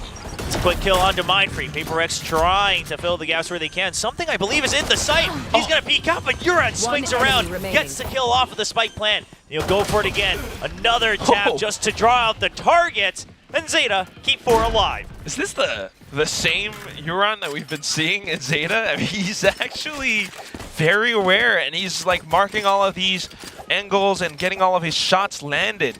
PRX were trying to find that timing to deny the spike plant, trying to throw a wrench in ZETA's plans, but it wasn't quite happening because of every player you know, watching everything. I mean, look at this. Yeah, I mean, I felt that Uran sometimes was really actually the one trying to hold them together when things would go awry, but obviously a little rough around the edges, maybe a bit too ahead of things. But overall, trying to take the initiative, and now that the overall team's gelling, he's just fitting right in, right at the top of the scoreboard.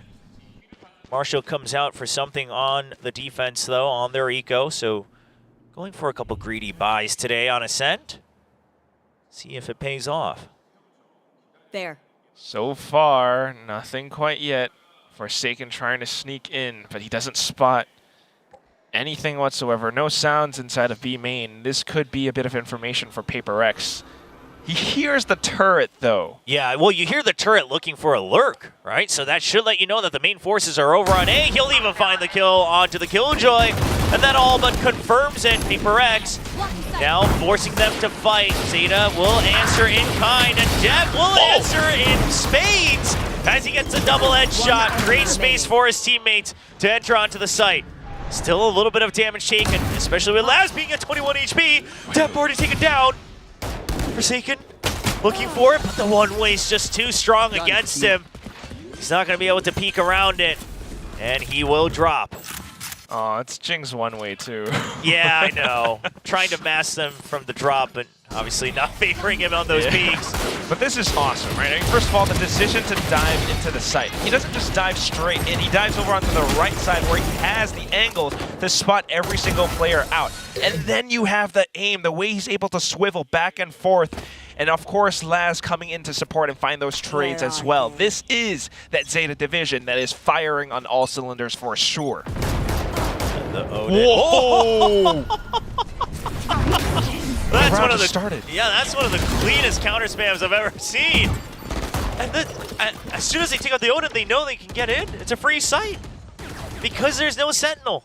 The Odin's the only thing that's going to hold it back for a long time. I mean, sure, if there's a paranoia, but outside of that, there's no actual damage to be done against you if you're going in for the execute. Decisive ZETA division. Incredible. It's Paperthin's favorite ZETA division. It's a decisive ZETA division. As long as he keeps predicting against them, then yes. There's just too many curses flying around the Pacific. Meanwhile, it is a 3-on-5 retake that PRX is considering. The economy doesn't look too great. Scanning ahead. But yeah, holding out for exits instead. Yeah, we'll see if they're able to get it. Oh, okay, they get 2. I mean, damage done is damage done. Enemy remaining. And Mind Freak will clean house. But no defuse. That said, yes, absolutely closer to the ultimates. A lot of good kills and robs those guns away from ZETA division. They will be able to buy back, though. Yeah, I mean, most importantly, I guess the Odin not being carried away by ZETA division. Not sure if they would have chosen to use it or not. But putting the smokes, I mean, listen, you have the opportunity to do damage, you might as well. You're still able to save 2 out of the 3 guns that you had starting from the post-plant situation. So you will just stick with those 2. And now, if you're able to start to stop ZETA's pushes a bit, the econ is even down. That's a fast push out. What? Was he blinded? A half blinded, but something recovers quickly enough. Crazy reflexes. Oh, wow. Well, Sugar Zero. That's a wake-up call. And now, no smokes for ZETA division on the attack. Oh my god. And now just watching the angles. Forsaken. Ever so precise. Laz will be able to fight back, though. The Prowler, a bit of a false tell. Now with that, ZETA gets to walk into the B site. Everyone's trying to rotate on over. Something does not spot anything, but if he just walks out a little bit further out front, might be able to spot them inside of tiles. Hunter's Fury instantly sent through. Doesn't spot anything whatsoever, so he knows they're not quite around defender spawn. Not yet. Yeah, with the door broken, now it's a bit of a mystery, so Laz wanted information, but he doesn't quite get anything. The drone already used as well, so you've already done all the stalling you possibly can. Now you just have to be able to go for the kills. And Debbie's got a fine Clove looking into the dimension for the smokes. And Dev will now be the nuisance in B main. PRX, they need to move while the smoke is still up, but Uran is the first line of defense. Uran goes down, but there are the pings. Laz holds them back, and Dev will get the spam through the wall. Huh? Whoa. He tracks the pings. He just tracks him. We need to see that slow-mo because, yes, this tracking was awesome, but at the same time, it was a bit of a collateral, kind of? Yeah, I'm well, not they're too grouped sure. up. Yeah, the angle. He's able to just get a quick spray down. That was awesome. I mean, PRX, trying to fight them through and through with the guns, but at the very same time, once the retake starts to happen, it's these angles, the setups that ZETA are holding now, that finally gives them the lead against PRX. Here is the timeout. Yeah, that angle. I mean, you don't imagine that he would be holding that angle from the alley. Lines him up right close nearby. And, well, the analysts said they were curious, and here's your answer. Even Coach Alex does have his limits. We'll call that timeout to try to reel things back in. And I think this is probably a good time to remind everyone that this is just PRX. There's no funny business going on here. This is PRX, and they're playing a no sentinel composition. They're a very confident team. They push out, they take duels. That's how they play Valorant. That's how they try to take control of the map. It's just not quite going as well as they would hope. Yeah, for real. I mean, they were doing this against RRQ. So trying to right the ship, trying to figure out the optimal way to play this composition ahead for playoffs. I mean, that's really the ultimate goal right here. Still needing to make it through and, get the best possible result. Meanwhile, ZETA Division definitely improving on all accords. Right now, just holding out for, watching some of these angles after the timeout. They'll play it carefully. The smoke creating some question marks for depth, so he wants to be cautious. Why would you smoke? Okay. Just trying to hold them off. Saw the smoke coming in from the attack. Trying to delay them just a bit further. That will allow PRX to take a bit more control over on main. Now we have to remember, again, no sentinel here for PRX. So whatever space they can get with their bodies, that's the space they get. Nothing more, nothing less.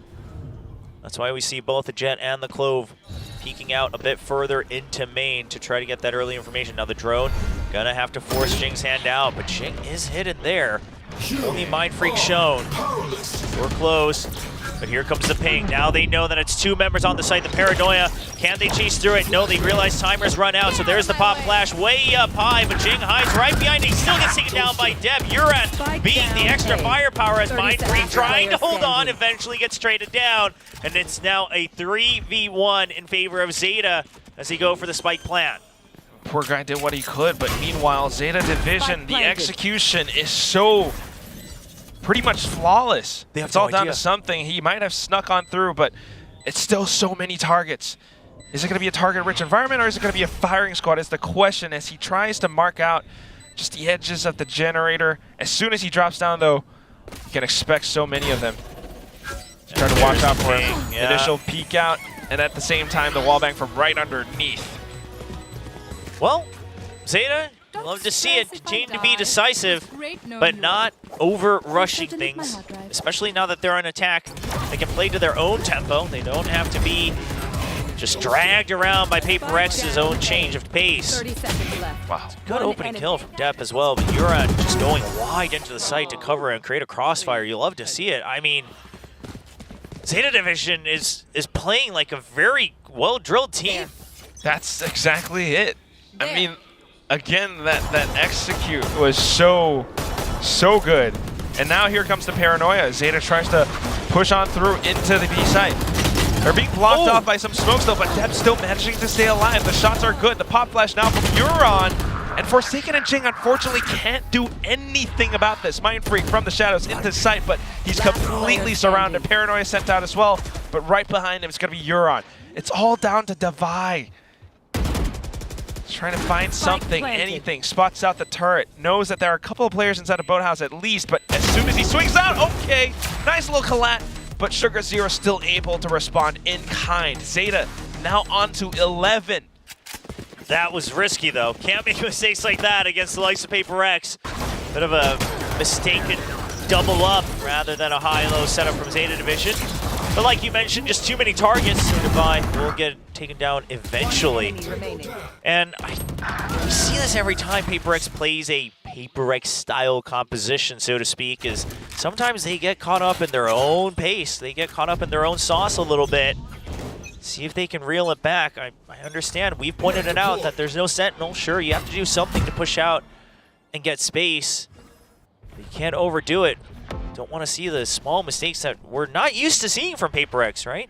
We saw something kind of bumping into the wall there on the tailwind. Not finding the right angle, not finding the right timing. Those things start to add up and cost you.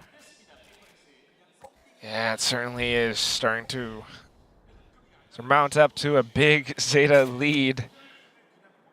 PRX trying to be very, very cautious this time around, not pushing out too much, using the Prowler to clear out B main, but it doesn't spot anything. In fact, it's going to be Huron who hears that piece of utility being sent out. Something? Now here's a bit of a drop. The rest of the team pushing out of A main. How many people does he think it is? The Prowler once again not tagging anything. So much misinformation from the Prowlers.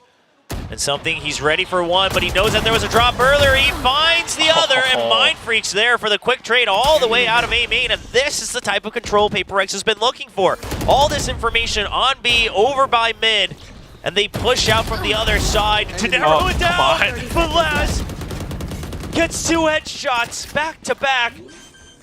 Give ZETA Division some breathing room. And now he sets up inside of Boathouse. PRX trying to bang them up as they head on through. Fragment just to keep him inside off the other angle. Isolates out Sugar Zero, but Last still sharp on it. Nails the first, but as soon as the double P comes out, PRX, Devi will be able to secure 1 round for PRX. The first round that they picked up in the second half. Yeah, end of the first half at 7-5, and now barely catching up to 8 against ZETA's 11. All they needed was to really kind of pump the brakes. Slow things down. You know, you creep out from the other side. You took some initial space on B main. And this is a composition where they have to take the initiative. That much is true, even on the defensive side. But it doesn't always have to be an all-in. There's still a full 100 seconds that you get to work with. The difference this time was the way they slowly, gathered information. Prowler doesn't see anything around B. You have a B squad slowly clearing out A main. Maybe the same thing this time, but ZETA holding things back as well. They do successfully clear the turret right away, so that's going to slow down ZETA's information just a bit. The Prowler, it's taken out before it finds too much value. And once again, PRX disrupting some of that Sentinel setup over by B. Now, what they don't know is that the alarm bot was set up right after, so it's a bit of a passive re-clear from ZETA Division, as Huron will still be able to hold on to some semblance of control on that side of the map. Still a minute on the clock. ZETA looking to work A, and if they do not find too much opposition, I imagine Huron will start to fish for more information just to know if they want to commit to the site execute or not. Didn't quite see anything though, but huge contact. Mind Freak unfortunately loses his life, so now not a lot of stalling available for PRX. Something just tries to spray through, doesn't quite find anything. Depth's already on the site. Nightfall just to set up for that retake. Jing continues to push out front from the top of heaven now. 2 players gone, and all that's left is going to be Huron and Laz. Upside of A main, outside of tree. A couple of shots going through, but that's ultimately all he can find. It's down to Laz in a 1-on-2. Well, make that a possible 1-on-1. Jing uses the ultimates. Everyone's back. And Laz tries to find more shots, but it's way too much for him to handle. Forsaken in with the Phantom. It's going to be PRX with a 2nd round win now.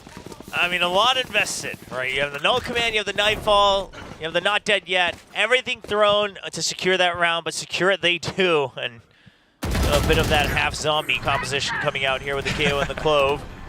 I mean, here it's the Nightfall plus the metal, so there's just no chance for Dev's health to get back up. With that decay, it's an easy kill for Jing. But at the same time, it's just getting the read for that A push. ZETA tried to hold things back for a bit. So now maybe trying to switch things up. They've got some ideas. They've shown some ideas from before. Certainly some good executes. With a timeout now, I wonder what Coach Carlisle is trying to pull. See if they correctly identify that it's just been quick rotation to rotation here. from PRX. Try to maybe go for some early mid control again, although it is risky to do it right after your timeout. So I imagine they'll have to wait and see. Smiles on the side of PRX as perhaps the vibe's still very high up. Obviously, again, nothing to lose for PRX, so sure, you might not be happy about every single play, but there is no reason to get upset just yet. Keeping that mental game strong. Yeah, just gonna have, okay, they're gonna buy up to 2 rifles. Step looking to maybe at least get some extra points towards that Blade Storm.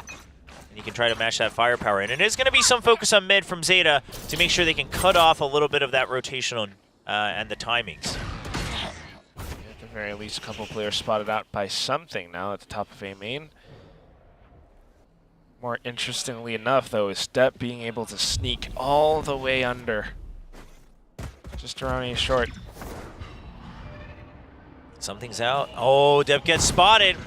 He's gonna actually just commit. He's gonna dash in. They're trying to make space for the main squad in A. They're trying to make it a full sell that it's a pinch on to B. And PRX is so far biting it just because they need to clear for information, but Depp is going even deeper. He wants to make an opening as Euron's good for one as well. Depp should get the wraparound. I think they've completely lost track of him, but something's doing the same. Which jet's gonna get there faster? The paranoia out, but something gets Sugar Zero. That should be the cue for Depp, and he's able to do it. He opens up the sight, and what a twist and turn here on this round. Take hold. Just both jets going behind enemy lines. The angles opened up a lot bigger for ZETA Division, though. Now Depp going even further to eliminate Forsaken. It's all down to something now. He doesn't have any mobility. Just the blades. Swings out. Not quite the headshot onto Depp. Triple kill for the guy with a big flank all by himself. Down to match point. 22 and 17 for Depp. And Huron's still good for one here as well in a 1v2 pop out. Just a sheriff in his hands. I mean, a very, very curious round, but well played by ZETA Division. You know, PRX, they snuck something in all the way, but not enough damage done. As we are looking at Ultimates online. Even the null command only 1 point away for ZETA. Can they close it out? Swift map choice of Ascend. They find Mind Freak and Depp's clean with it. Instant response from Divide, but the crossfire, the pop flash is there. There's the Hunter's Fury. Divide can't get out of it. Something. He will just selfishly fly away. That's still going to be 2 teammates down. ZETA Division. Just a couple of ultimates spent, and they still have so much potential to continue pulverizing through into the site. Lockdown deployed. Something going on the journey. The same journey from before. I mean, it's the best option they got. The lockdown's been used too. ZETA Division have the alarm bot, but it's not going to spot him from too far away. Forsaken gets spotted. He's trying to come back in, but the alarm bot finally notifying ZETA Division up the flank. Jake trying to hold them off, doing some damage, but not much. Just scratches on 2 members of ZETA. It's a 4v3, and so ZETA Division will go for the plant. Still evened up at 3v3 during it. Now back to 4 on that firepower. Huron gets 2 of the spray down on the door. And it's going to be Sugar Zero taking down Forsaken as ZETA Division lead this series 1-0. Started things off with PRX showing uber aggression in that first half with such an interesting composition. But once we headed over onto the second half, ZETA came back from a 7-5. They had everything possible, and they were showing that much more discipline, that much more decision-making in how they wanted to take down PRX. It's just such incredible stuff that they're showing this time around with everyone improving. Let's toss it over to our desk to tell us what ZETA did right. Everything. Yeah, a lot of things. They did a lot of things right on Ascent. They're good at Ascent, better than PRX on Ascent, apparently. Yeah, taking the very first map. Very clean, depth to depth things. It was very good to see that happen. Laz was good. Huron was good. Everybody was good. Everyone was good. Huron was really good. Another solid team effort, back-to-back days here for ZETA Division. I think that's the thing that's kind of impressing me the most is that they have to just do these back-to-back series, not have that much time to prepare for a team like PRX, which is a very difficult team to prepare for. Yep. And now, once again, they find themselves in a really strong position. They get this win very cleanly on Ascent. I think it was, what, like 13 13-6 or 13-8 yesterday versus Talon. Now a 13-9 here versus PRX. It's just continuing to look like a stomping ground here for them. Yeah, they're doing a lot of really good things in terms of like their big picture ideas. It's a lot of what we saw yesterday with them playing really well coordinated, them just being like, okay, we're going to try to sell a fake, and it almost doesn't work in that eco round, but then Depp swings back in the tree after causing a bunch of attention in mid, wisely understanding the situation and the fact that he's not getting the contact that he needs, and he's like, oh, I got to go help out. Things like that are much, much better now. And again, better late than never for ZETA, so encouraging signs to say the least. Definitely. I mean, this is 2 days in a row, back-to-back, like you guys were saying, taking down 2 playoffs qualified teams here. Also on Ascent. Ascent's our map. Yeah, it really is. Just a very strong performance for him. I mean, see, PRX a couple times having the advantage there over ZETA Division, but not being able to convert that into those round wins. There was a lot of clutch coming through here from ZETA. Depp just continues to be God on the jet, and it's just impeccable to see. He's insane. He's so clean sometimes, it's crazy. I mean, he's had his moments, throughout his entire career, of course, but today he was really on point, more so than we've seen a lot in 2024, so 4 first kills as well for him. Yodan was great today, too. Some of those flashes he had were so impactful. Great util from him again, and even frags to boot, so yeah, I can't say enough. I mean, PRX played well today, honestly. I mean, I don't know if it was better or not than the last time we saw him on Ascent, but it started out really good. Jing was frying. He was just knocking people down to start, but then kind of cooled off as the map went on. Yeah, they definitely, adjusted in the last 2 days, this comp here on Ascent, and it's clear they're trying to figure something out. I don't know if it's just working around the Clove, but they want to do something new for Ascent, and Ascent is one of those maps they like to experiment on. It is, but it's also one where the teams that often experiment on this map end up getting punished. I mean, we're seeing that, the immortality comp, the Hydra comp, as we kind of started calling it, for Talon. The cat comp, 9 lives. Yeah, that's another decent one. Like, it didn't hold water versus ZETA Division.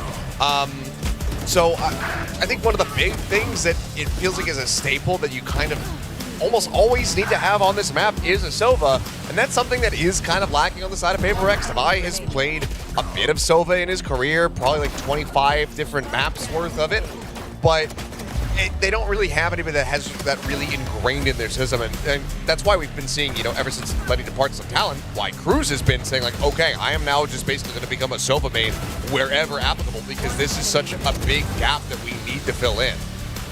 That's a fantastic point. Sova is just an agent we never really see on PRX. And if I had to nominate one, it would obviously be one of the 2 Ultraflex players, Jason, and I think Tavai is actually, in a way, a more stable flex player. It definitely has the most history on it, so I think that is where you would lean. But yeah, I mean, they opt to try to stray away from it here, but I don't know, ZETA, the firepower is really just ringing through for them. Yeah, super clean here. They look so comfortable here on Ascent. Yes, Ascent has been around since the beginning of time, but ZETA looks great. I mean, look at their faces, look at their smiles. They're in really good spirits right now. I mean, going into this next map of Lotus, which is PRX's pick, we were kind of talking about this earlier. When we see the Neon head-to-head, that would be pretty fun. I'd like that, but it may actually be just ZETA sticking with the kind of meta comp, with the Rays and everything. I'd like to see the Neon just for funsies, like let's just go for it. Let's let Laz play Chamber again. Let's just send it. That's what I was about to say. The Neon, I don't care if they play it or not, honestly. Yeah. He's a Neon hater. The Neon, well, no, I mean, look, the Neon can be fun, but that is not the focal point for me going into Lotus. I want to see Laz play Chamber, damn it. Okay, yeah, we do. I've just now focused on Achilles' growing list of things that he hates. It's a long list, yeah. Neons and Odins. Judges, that's basically it. Dishonest Ares? Valorant gameplay. The Ares, yeah. It costs $1,600, by the way, Brent. It does. People who know, they know. Yes. All right, well, we have our own game to play, I believe. Oh, God, I totally forgot about this. I have no idea what the question is. I have no idea either. I'm hoping for my slow grind up out of the bottom ranks here. I've already made it up out of wood into iron, and you're doing okay, Kalios. Here's the question. Oh, here we go again. Which team gets more thrifty? Oh, it's the same No, that is not it. It says PRX and Zeta. Is it the same question? Nope, they're gonna put a different one. Okay. It's actually which team takes more rounds in the first half of map 2. Who's playing what side? It is defender Zeta. All right. Oh, my pen almost went flying. Talk me through it. Share your answers with me. Do I go back to my old meta? See, why is this one a 2x, but the other one wasn't when I went for the tie? Is the tie 2x now? It says tie's 2x. Oh. I don't think it's gonna be a tie though, but feel I like want to gamble no, for it. trust me. No way it's I a tie. do not think that this is going to be a tie. Yeah, especially on Lotus. I'm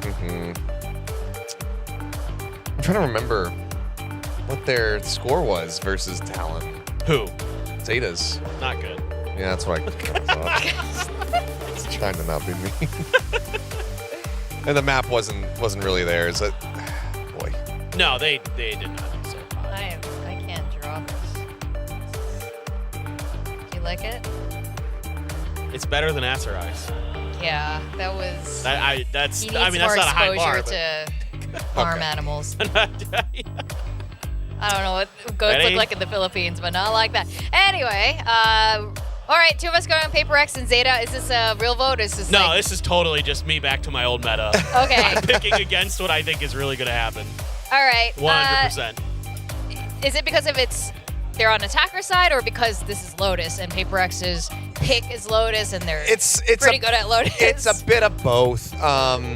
Yeah, I think that Paper X they're gonna be feeling a lot more comfortable, similar to kind of how we were seeing, Gen G versus Secret in the previous series. Sunset's not the most comfortable map for the side of Gen G. True. They move over to Lotus. That's maximum comfort. Bing, bang, boom. They look dominant. I think that it's gonna be a similar happening here for Paper X. I do hope that Zeta are more competitive on this outing, and if they're gonna be running that Neon again, I hope that Depp can, have some really solid impact, or the Rays, whichever one it is, because either way, they were very much struggling in that last series. So I'm hoping for just a more competitive set, if not a win for Zeta on this map. Yeah, and it could full well happen right now. I feel like we've seen this in the past with Zeta Division, and I'm going to go more into like the mental side, the emotional side of it. When they're in good spirits, they play really well, and that's the super competitive side of Zeta Division. Oddly, maybe it's because there's no pressure on their shoulders right now, so they're just really, playing their absolute best right now. So we're going to go over to agent picks, see what's up, see if we're going to get some crazy comps on either one of these sides. Agents we've never seen on Lotus. Please, chamber. Nope. And it's going to be Depp here on the Rays, but Jing on the Neon once more. So third outing on Neon, I think, in his career. Yeah, that sounds right. Something to that effect. Second? I lost track already. I think it's his third time he's ever played it in any capacity on stage. Yeah. So it's definitely something that is still getting tuned up a little bit here. All right. Now that I see it, I'm reconsidering my prediction for the guessing game. It is, I think, harder for Paper X in some ways compared to most teams on their attacker side on Lotus versus the comp that Zeta runs. It's just, is Zeta going to be able to improve quick enough versus, what we've seen so far this year on this map to actually do something against Paper X here? Right. All right. Is today a Zeta day? Let's go over to our casters, Chopra and Quack. Is today going to be a Zeta day? It would be a nice send-off for them and their fans, as this will be their last match played in VCT 2024. And I must say, Victoria, your Dinosaur Paper Rex definitely has gamer posture. You should probably do some stretches. Just like always keeling over its keyboard. We've seen a lot of interesting postures. But that said, I mean, yeah, there certainly would be a nice send-off, but it's also, Zeta playing this composition, which did not have the best performance against Talon, just yesterday. They are doing this 2 days in a row, so definitely maybe, not having a lot of time to workshop things. Meanwhile, Paper X trying to workshop some things themselves, or needing to workshop some things. Last time they played this, Jing was used more like a human recon. Yeah, I mean, listen, we'll be very honest. The Neon movement was not impressive from Jing. His aim, absolutely. You know, the way he jiggles, the way he duels, it's great as ever, but that's just going to be true no matter what agent he plays. It almost felt like he could have played anything else, and it would still be the same result when they were playing against RRQ, especially when he was going up against Monyet's Neon. So we'll see if that's improved. Meanwhile, it's just going to be Hiroran on his lonesome, still taking on, returning to that Sentinel role. He's going to back up. He doesn't have a really good way to hold on to the site, so they will back up fully. Main force from ZETA, just making sure that there are no lurks, no flanks. As they now set up for a 5v5 retake. Yeah, he would rather not take that risk of going into 4v5 for his team. So now going in with that full force retake, all the utilities being sent into the site. Paranoia doesn't quite fully connect though, but Jing, unfortunately with his VCAP, doesn't quite fight all too much either. The shots fired back from Something and Divide to each of their own, and that's going to be down to the last one, last perch top on top. An easy shot for Something to pick up that pistol for PRX. Clean 1-0 start for PRX. I mean, ZETA didn't really have much of a choice. They had to give up the site as there wasn't enough Killjoy utility nor members to hold on to it. And at that point, I love the early smoke as well. Coming out from PRX right here just to make sure that they can spread out, that they're not getting picked off from range. They can use this elbow here on the back end of C site to their advantage. It's always a bit of a choke point to get through on the retake. And ultimately, I think that's what that was, that choke point. Yeah, it's just very, very decisive setups here from PRX. As we are looking at a 4-man buy, 3 rifles and a Spectre. Spectre in the hands of the Neon. Pop flash and really pumping up the tempo. Okay, straight through door into A. ZETA nowhere to be found, being very, very cautious. So PRX fully gains control. Now spots out the hit. Something looking for more shots. As almost every single, pretty much every single player is coming from heaven right now. That's the third and the fourth. Why not? 2 more for the Blade Storm, and PRX makes it a quick round. That's a fast one. I mean, ZETA, they chose a site. It wasn't the right one. And then they try to get back in time to flood the site, but even that, a little bit too late. Something's already ready and prepared. It's always so quick on the trigger. I mean, some of the best reaction times we have here in Pacific. Those are pretty much taps, especially the one that he caught on the crossing off the top of the rope. That was just a tiny sliver of a head. Yeah, he's fast with it. 6-0-1. Just 2 points away from the Blade Storm. Should be getting it for the next round. Okay, a fake fast lane into door and straight rush into C. Hiroran has no choice but to respect it. This is glimpses of that pistol round again, just that instead of being positioned around defender spawn, he's up towards waterfall. Yeah, now the main force is once again fanning out. PRX, if they can win this one, the snowball begins. PRX is going to go on with the one-way, trying to create that 1v1, but Hiroran's quick on that peak. Swings out for the kill. This gives an opening. Jing will stabilize, and he's still holding on to elbow. Once again, that choke point. It's a high-up haunt that slows down ZETA Division's retake. The smoke's still up, allows Forsaken to dance back and forth, and that's just Divide getting all the kills. And Jing hops on forward for the last one. I'm out of here. Nightfall now online for the fade on PRX. I gotta see Divide's POV on those kills. I gotta see it. I mean, ZETA Division, Hiroran starts things out right. He heard those footsteps, took the initiative to take that fight against Something, but like you mentioned before, it's the same setup. It's those decisive smokes from Mindfreak that turns the site into a choke point.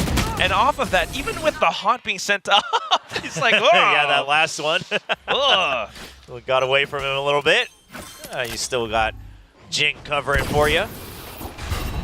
5 sheriffs for ZETA. Not much they can do on this one. They'll try to fill the site. They're trying to hold on to it this time around, but it's the sheriffs. Huron does land the shot, but Divide still follows through. It's a full commitment from PRX, and it's just too fast. I mean, ZETA, they just cannot wake up in time. They have no idea what's hitting them from all sides of this site, as it's another spike planted on the C side and a round win. Straight rushing. I mean, it starts off though with Jing.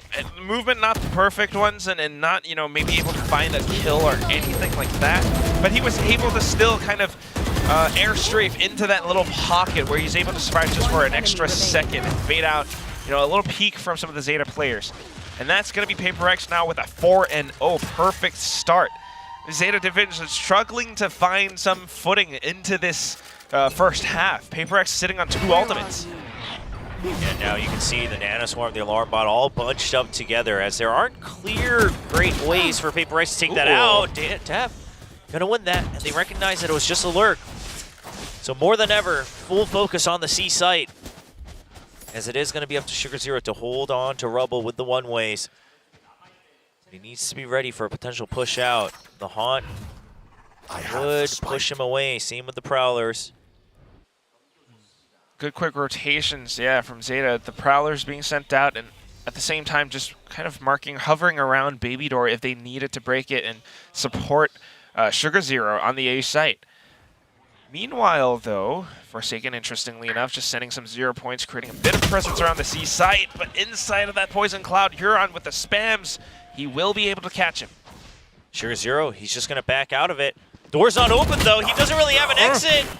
He thought he might have had a connection, but a complete miscalculation there on his positioning. He's going to leave the site open. Nightfall used. Still hope for Zeta as Depp is quick on the flank. Already covers Rubble. He's able to let his team know that they can start to approach from stairs to create this crossfire. We can see on the minimap all members of PRX now near the site, in tree and on drop. PRX trying to mark her way around it. The timing for Depp to push up front, though, will be crucial. Paranoia sent through now. Jing with the overdrive, laser beams down Hiroron, and slides in towards tree. All 3 stacked up inside this one spot. The paint shells might be huge as Jing continues to slide back out, catches onto Depp. Now the Haunt catches onto Laz. No shots found, but Mindfreak makes it a trade. And now it's all going to be down to Laz as Defy swings out and decisively cuts him down. Yeah, Defy just being away from that Haunt at an angle as well. It's going to be a bit of trickery against Laz.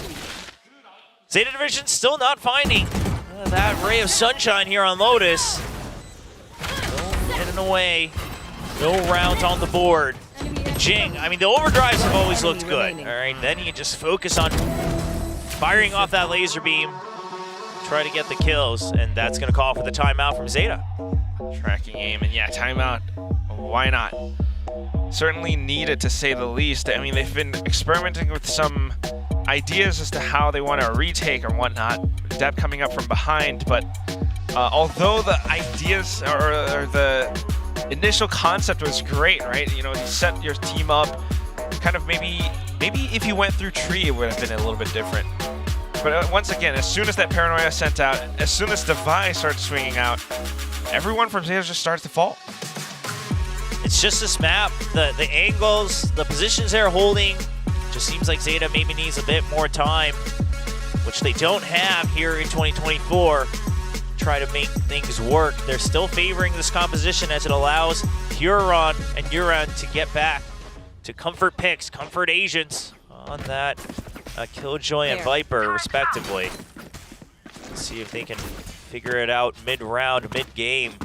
So they're now looking at a 0-5 scoreline, trying to get one on the board. Depp is one away from the showstopper, has a Hero Vandal in hand. What this timeout will signal to them. Spotted out by the Haunt now at the very least. Depp swings out, gets the shot, but instantly traded off by something. Going out. Yeah, no fast exit there, especially with the 0 point, and that's just going to be a dive right onto the site from something. He's just trying to create some time and space, and that does give it for Mindfreak. Gets the correct angle, something fishing for it, lands the shot, and Devi's there to cover drop. And it's just surgical from PRX. And here run all on his lonesome. If he can get his lockdown, that wouldn't be bad, and he's guaranteed to get it now. He'll get it with his kills, in fact. Picks up the Vandal now, something ready in position. Devi watching the angles, but oh my. He's been wall-banked as well. Hiroron knows where he is. Something sensing the pressure on the tap. That's gonna be the quad kill to secure the first round win for Zeta Division. I mean, this is the type of stuff we've been wanting to see from Huron. He completely uses PRX's tendencies against him, makes him think that he's definitely going to hold the half to try to get ahead of PRX. You know that they'll commit to the push forward, and something caught completely unawares trying to run past that turret. Oh, great little heads-up duel against Devi as well. And then just a cherry on top. I mean, that's a big one. It's a big confidence booster for Huron. You love to see it. Now at the top of the scoreboard, 6 and 5. Lockdown online. First round on the board. The PRX, once again, it doesn't stop. Gotta watch out for those ultimates on the side of Zeta Division, though. PRX setting up for that burst into the C site now. Good little swing in from Jing. The double kill is good. Lockdown no longer available. He even goes all the way up around just to stack up alongside Mindfreak. All right, not for too long now, though. Zeta Division reconsidering this fight, considering that it's a 3v5. Probably just saving. Yeah, I mean, again, the econ's not great, so you'll have to cut your losses here if you're Zeta. But Jing looking more and more comfortable here on the Neon. Even going on some scouting missions right there on the site. Now they will begin the hunt, it seems.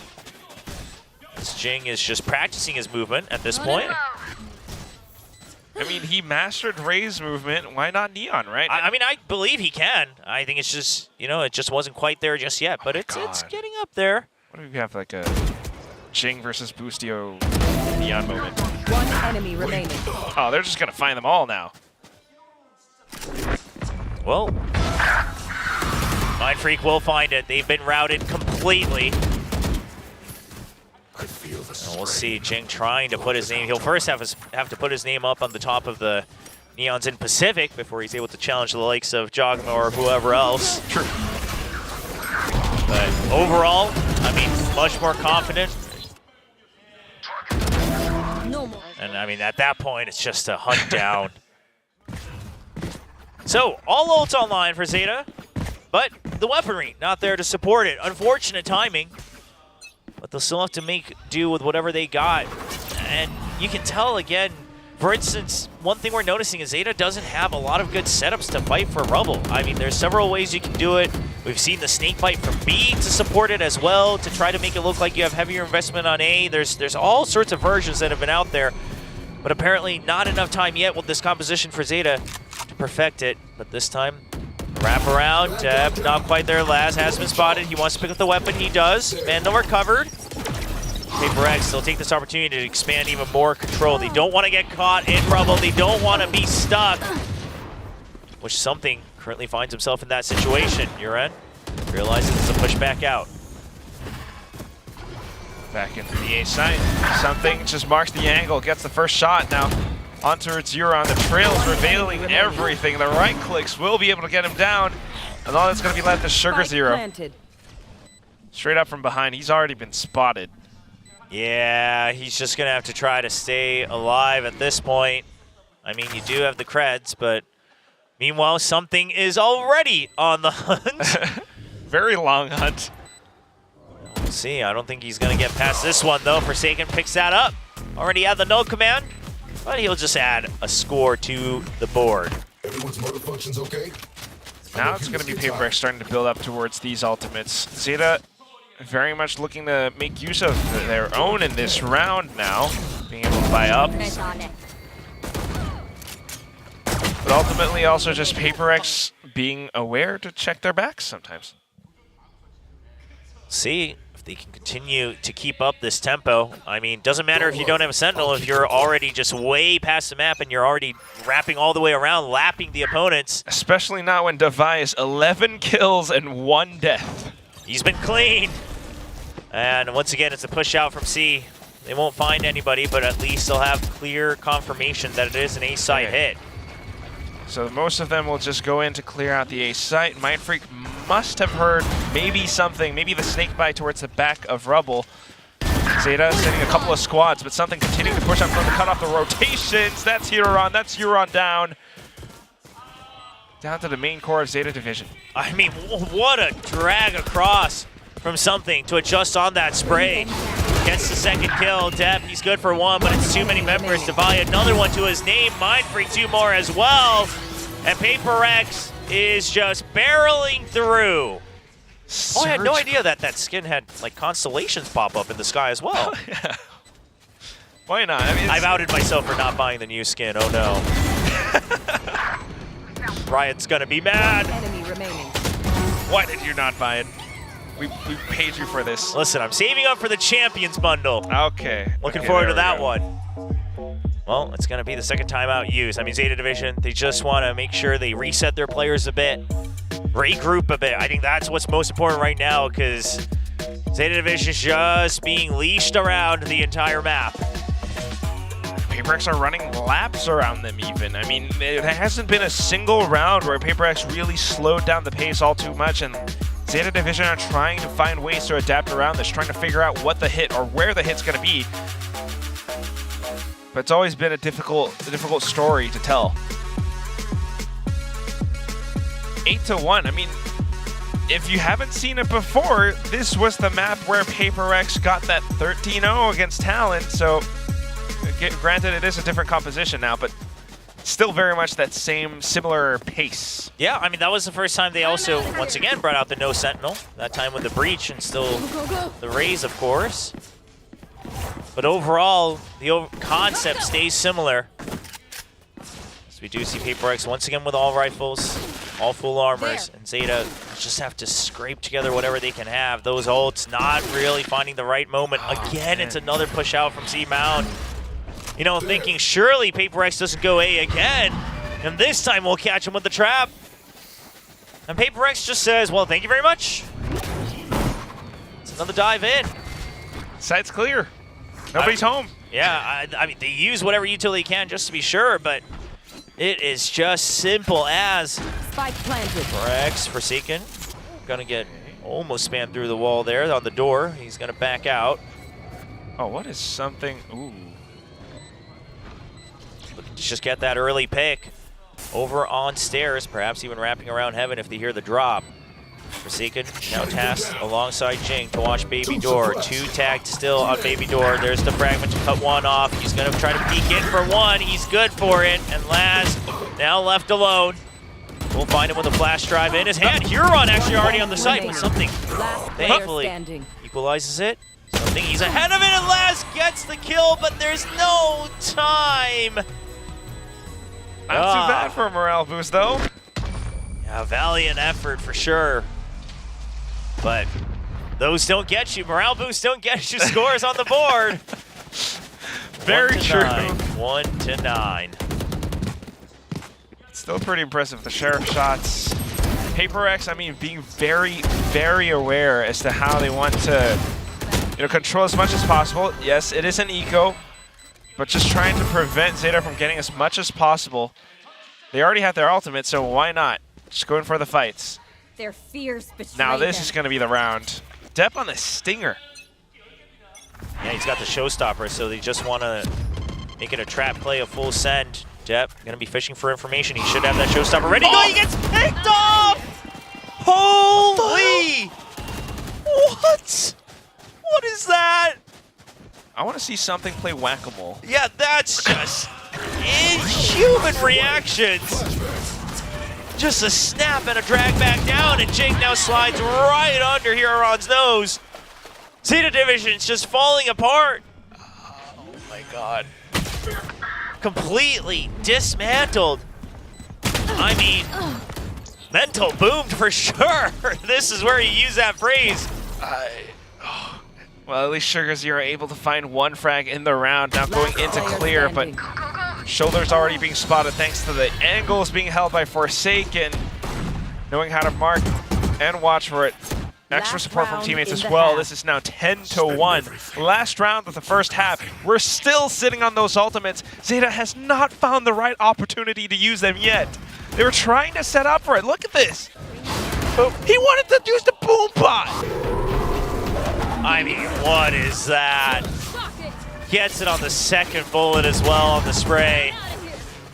I mean, that is something. That's just what he does. 15-6 right now on the board. And like you said, 5-6 rounds in a row with all the ultimates online. Zeta hasn't found a use for him. It all falls apart too fast. A result of trying to find the perfect opportunity perhaps to use him, but also not being able to keep up in pacing with PRX. I mean, you just don't expect them to be able to land shots like that. But now, Nightfall sent through. You've got the showstopper, and it sends PRX all the way back. The Prowler goes in for a bit of a chase, but PRX are already rotating over onto the C site. Huron's right around the corner.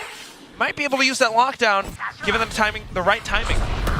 It's going to be a double blast pack to try to provide support as well. Over by Waterfall from the shadows here. 50 seconds still on the clock, which means PRX can still rotate, and they do. Fragment over into Waterfall. B held onto, and Jinx still winning fights and Bounty. He'll even slide in for another one. That accuracy coming in handy. The buffs working for Jinx, as now they will just completely corral Zeta Division, and PRX will get 11 in the first half, ending with a flawless. All those ultimates, maybe except for Euron's Viper's Pit, was used. And it was still a flawless round for PRX. I mean, Chaos. Ultimate's used, but too much time on the clock. And PRX just completely pivot away from it. The sensibility to really, you know, find the awareness to make those decisions. Well, Zeta, I mean, this is one of those moments where if you're a Zeta fan, you want to see them at least wake back up. Because here's the thing, is that you're a team that has nothing to lose right now. I mean, both teams technically, but Zeta, you have nothing to lose. This is you just proving what you can do. If you are getting mental boomed in a game like this, does not bode well. You would love to see Zeta bounce back at least a couple rounds before going to a third map. Definitely thinking about it, to say the least. We're on to the side swap where Zeta will be attacking, but you never quite know what PRX might do. Certainly on this map now, the improvements, the performances being made, certainly different from the PRX that we saw against RRQ just a couple days ago. I mean, especially with you being the only Neon, you can really control that pacing. True that. And just barreling forward. Zeta even tried. They tried to route them from the other side. You know, several times they pushed out a C site. Just couldn't find it. God. Yo, Device only died a second time in that whole first half. Yeah, hasn't really needed to. Still has a lot of kills to his name, as you pointed out earlier. 15-2 now. Well over a 6.7.0 KD. Just an insane stat line here from everybody on PRX. Okay. They now start on the defense. Something. Just trying to watch around Mound. I'm sure those footsteps may have somewhat been heard. Zeta rotating over onto the A side instead. Toxic screens up, and 3-stack just watching the off angles. Waiting for the push in. It is the pistol, so not going to greed for the long-range fights. They know that they have to come in. 2 pistols already heard on the A side. Zeta's still going to commit to it. They've all come into Tree, but they've been hit with the stuns. They've been hit with the Prowlers. Euron still holds strong with the Sheriff. 2 kills to his name. Now a 3v2 on this execute. Spike still not on the site. Euron needed to find that kill, but Forsaken's good for the headshot. A tap onto the Spike. Forsaken not fighting just yet. Last, nice swing around. Good little reposition, but Last quicker as well. Now with this 2-on-1, something with a little bit lower on the HP. Unfortunately not able to survive the shots from Laz and the final hit shot as well. Good job from Zeta Division. Euron actually saving that round for them, despite, you know, the utility and the crowd control from Forsaken and Jing. I mean, this was a lot. They were completely bottlenecked, but... Oh! Yeah, it was like dragged down onto the Neon. I thought it was just right at head level, but it's a good reaction as well. All right, well, here we go. It's 11-2. I mean, for Zeta, again, just getting whatever you can here, making sure that you gain this experience on how to bounce back, how to keep yourself in the game. It's important. The Haunt comes out. For PRX shot. They're just pushing out. They don't care. Finds that nasty shot right around the box, but Laz answers back with a 2. He's ready. Quick reactions on the leader of Zeta Division. As we do see a attempted pinch from Deb. Oh, okay.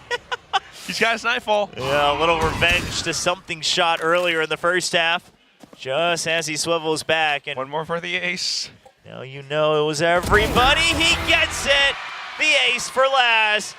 The crowd goes wild trying to keep Zeta Division in the game. Certainly can't mantle boom after a round like that. I know the rounds, the scoreline looks a little bit, you know, different, but still fun multi-kill moment. Yeah, you gotta just move on forward. I mean, Laz, calm and collected. You can see a little small relief Nice. there on his face. Yeah, the small smiles coming out. Nice. Well, Nightfall now still at the ready. Jing gets tagged by the Haunt, and that's the Nightfall immediately to clear him back out. He does have the sprint, so he should be able to get out. They can't quite chase him through. Very quickly. PRX testing some setups of their own, though. Interesting fragment allowing Jing to sneak up the sides, but here we go. Zeta Division gaining a little bit of control, looking to potentially take down A or maybe even Tree. Huron's starting to dig into pillars as well. You still have a minute on the clock, so ideally Zeta Division, you could afford to try to test your luck at B, see if it's worth a rotate. But Huron's going to want to wait to see if there is a flank coming in from PRX first. Again, no Sentinel on PRX. You imagine that tradition would tell you that they want to push out for map control. Continue to test for Tree. Oh, okay, a couple of spams. Unfortunately, you're on too low. He goes down. With that, though, it's going to be the call from Zeta to rotate, transition over into the B site. Huron joins them 30 now. seconds left. Along with the Nanostorms, they set up for post plants. Yeah, Nanoswarm up on Heaven as well just to buy a bit of extra time. You still hold on to Baby Door, but it's going to be the wraparound here onto the revolving door. No flash drives here. It's just straight up a double swing, a double peek. Huron not going to find the first kill, but he just needs to stay alive. He just needs to draw time. Something's still trying to get ahead.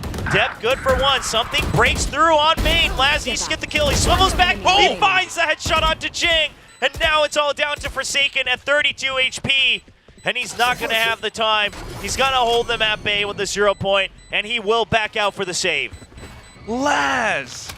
That's the IGL that we were looking for. Zeta Division, he's coming back into true form and still being able to spin around 180 with verticality to boot as well. I mean, you got to watch that replay and how he nails those Vandal shots.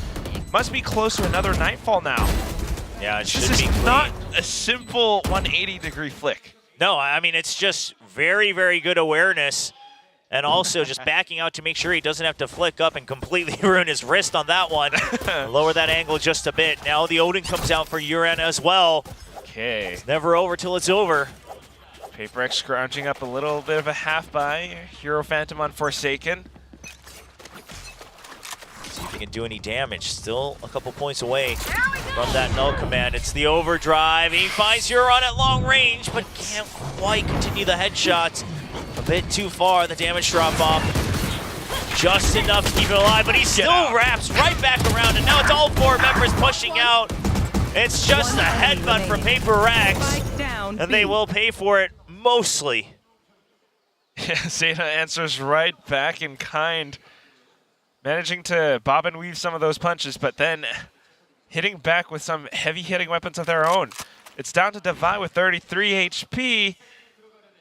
And he's going to have to figure out which side they're about to hit. Playing up around C, he goes out mound, doesn't spot anything.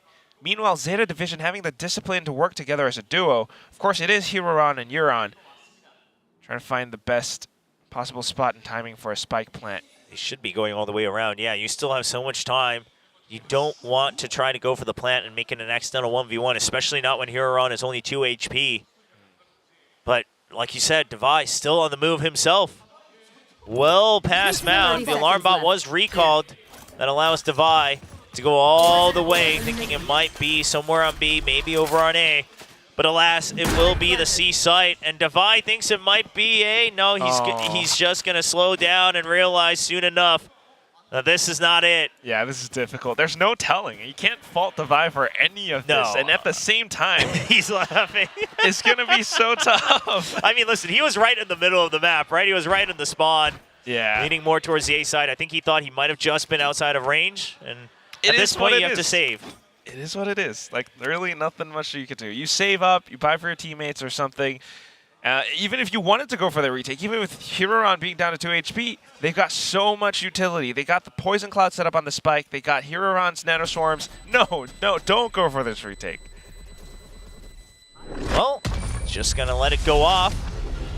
If it was a site, would have liked to see if he could have gotten a 1v1, but at the end of the day, will just be the save given the time it would take to wrap all the way around. Now, we'll see buy-ups coming in after this eco round. I mean, it got messy, but ZETA, they answer back. They hold strong, and they all are able to make sure that they focus fire back. And the timeout from PRX. Yeah, this is like 4 oh, rounds okay. in a row. We're getting a bit more energy from Coach Alex. Achilles' dream might come true. I don't think it's going to happen. A bit more animated. It almost looks like he just like sucked in all the energy from Coach Bulb as well. Bulb's just sitting there like, is this what it normally feels like to be in this room? Alex is going crazy. Unleash it all during this timeout with the team. I mean, certainly something's going wrong for them, and ZETA Division really trying to figure things out. They get to call their, they get to have their own little timeout as well. They've been going out strong with 4 rounds in a row. PRX just going on the offensive with so many of these rounds. They just don't have a care in the world. But here is where the buy matters. You've got something with an operator now, and an Odin for ZETA Division. That operator, see if he can be the key, because if you drop that, it's a big investment. Still don't have the Blade Storm just online yet. So it may just turn into another eco round in the next one. Devi, the only one above 1,000 creds. 2 other members could go for half armor buys even if they lose here. But for now, PRX looking to win. Oh, goes for the blind shot through the wall. Something just trying to pressure them away. But I like that blind fire from Something. Trying to just pressure them into C, but Jin gets taken out on the slide out. No backup. Cut off from the smokes. They thought that was enough utility to clear them all, but Sugar Zero was just right around the other edge of it and didn't get connected. So off of it, now back to a 5-on-4. ZETA Division regrouping, reconsidering, and Something's just hoping somebody walks into his crosshairs right now. You have double Prowler. You surely use it. Oh my gosh, Shuran. Tempting fate against Something. And he will survive. Only 8 lives left for him. But everybody else rotates back. They realize the op too far forward. Still using the toxic screen, trying to just mask information away from Something, pull them away further from that C site. PRX is still holding strong though. ZETA Division, they're not quite sure if this would have all worked yet or not. But they're still just buying time because that would be the key. There's the Prowler now going in, close is clear. Mind Freak jumps into a smoke. Are they wary of it? No, they're not. They jump right into Mind Freak's home. We're taking there for the trade. Laz will take out the Omen. But Devi not backing out alongside Forsaken. Devi good for yet another kill. 17 and 5. He finally gets shut down as Laz goes for another multi-kill. Enough time for the plant. Uran for the cover. And just an operator in the hands of Something. Goes for the shot. Gets tagged. No audio. Full focus, doesn't land the shot, exposed on the dash, and ZETA climb up to 6. Tried to escape it, but even then he was down to 1 bullet left in that magazine. That said though, Mind Freak definitely did what he could to save that round for his team, anchoring down the C site. Welcome to the 1,000 kill club. Apart from that though, I mean, Laz just coming back up on top of it. Laz has been incredible the past couple rounds here for ZETA Division. Nice and calm from Sugar Zero. Just tracking down on the sliding Neon, but Laz just walks through, challenges each member of PRX. And now another half buy for PRX. Vandal and Bucky, the rest on Sheriffs. You have the Blade Storm though. Bomb buddy out. Pops it up. Meanwhile, ZETA Division being able to go all the way through into the C site. PRX nowhere to be found. They're rotating over now. Mind Freak updrafts, tries to land a blade, but can't quite. Not onto Hiroran. Yeah, just got out of his vision a bit too quickly. Something. And there's the showstopper to try to push them away. There is going to be that null command coming through as Forsaken finds this as an opportunity to try to shut them down. It's a big ultimate invested. The paranoia is good for only one person. Sugar Zero still has his vision, but he doesn't have the shot. As Euron, good for it. 1v2, he isolates it, finds the last target. Can he get another clutch? He does on the triple kill. The rookie finally seeing the light here in their last match of VCT Pacific. Just being able to find that stability. Even with his teammates kind of falling all around him, he holds it down up around the stair side of the C site, expects the push out from Davai, and then swings back on towards Mindfreak. He's holding far back, and a nice little chuckle to celebrate. Why not? Yeah, I mean, let it all out. Just that pressure off your shoulders now. And play to your own strengths. Now back on that Killjoy. And once again, contention for Rubble. PRX limiting some utility, but not too much. Just a season of Fragment. ZETA are trying to read PRX's tendencies. They have been pushing out for almost every single past round now. So the first few seconds invested into holding. Now you know that there was a push out in Mound as well, as the Prowler gets taken out right around it. So ZETA, they will have to use the second Prowler just to clear. Confirming that back off, and Euron still playing with that toxic screen. Can he find the shot onto Jing? It's always resources being spent, but also Euron just trying to keep some of the attention away from his teammates. The scouting mission, however, not being able to retrieve all too much, the Prowlers are already spent. Bring them down. So ZETA's gonna have to make a decision pretty soon. Which side do you want to hit? They figured out that, all right, Jing is definitely around A. Oh, that's a great from the shadows from Mindfreak, though. Knows that it was just a fake over by Rubble, so he can try to stick onto her, but he has been seized, and that means Dep's going all the way around. Hero good for one, but Mindfreak and Forsaken still good for it. Dep just can't find the clear shot. He wanted to get more than one, but now he's been exposed to bounce out with the blast pack. Not going to land on his feet. And that shuts down the approach. PRX finally 10 seconds left. on the doorsteps of map point. 3 members grouped together, 5 seconds on the clock. Surely not. Okay, well, Jing has exited the site, so that absolutely secures it. And PRX will get their 12th on the board. Just swinging out on top. Great play from Mindfreak. I mean, it's a really minuscule one, but the impact of it is huge. From the shadows over, and it just, canceling it gives a tell the ZETA division. They thought that it was clear enough for them to push in. And even then, with Forsaken landing some of these shots, as Dep tried to fight back. What? a little bit of a shout there just to rally up the troops. PRX trying to close things out, trying to take us to sunset, get yet another match victory on the board. And Dep, nasty shot on Jing, quick on the flick. But he does get flashed. He was trapped in Trey all alone, no backup. During all of this, PRX has already cleared out C-Mount entirely. So if they can just hold on, maybe not even just holding on, never mind. Laz answers right back. I thought Davai might be able to hold on to the site, but it's Laz who shuts him down. Huron down to 7 HP. Deja vu here between this duo of Laz and Huron. See what they can do, as they will get into the site safely with the lockdown. No information on Mindfreak and something. No idea. They're just going to have to make a good guess or a good read as to where they might approach from. Huron all the way up. Looking for that check into defender spawn. If he doesn't spot anyone there, that could be a tell, but oh my goodness, just a tiny little needle, and it's been threaded in towards Laz. Down to the one-on-one. Huron, 7 HP, but a single bullet from the Vandal can make all the difference in the world. Great smoke from Mindfreak, though. Blocks off a potential side of entry. He's running out of time. Huron knows now it's not being stuck. No time. Mindfreak, he only has one more shot. Now out of time. The round surely has escaped away from him. Huron counts down to the half, and he knows that there is no time, as Mindfreak will go down to the spike. Yet another clutch for the rookie. That Red Bull clutch coming in. Back to back to back for Huron several times here on this map. An 8th on the board for ZETA division. The two heroes for ZETA Division, Laz and Hiroran. Just being smart enough to play around, the advantages that they have.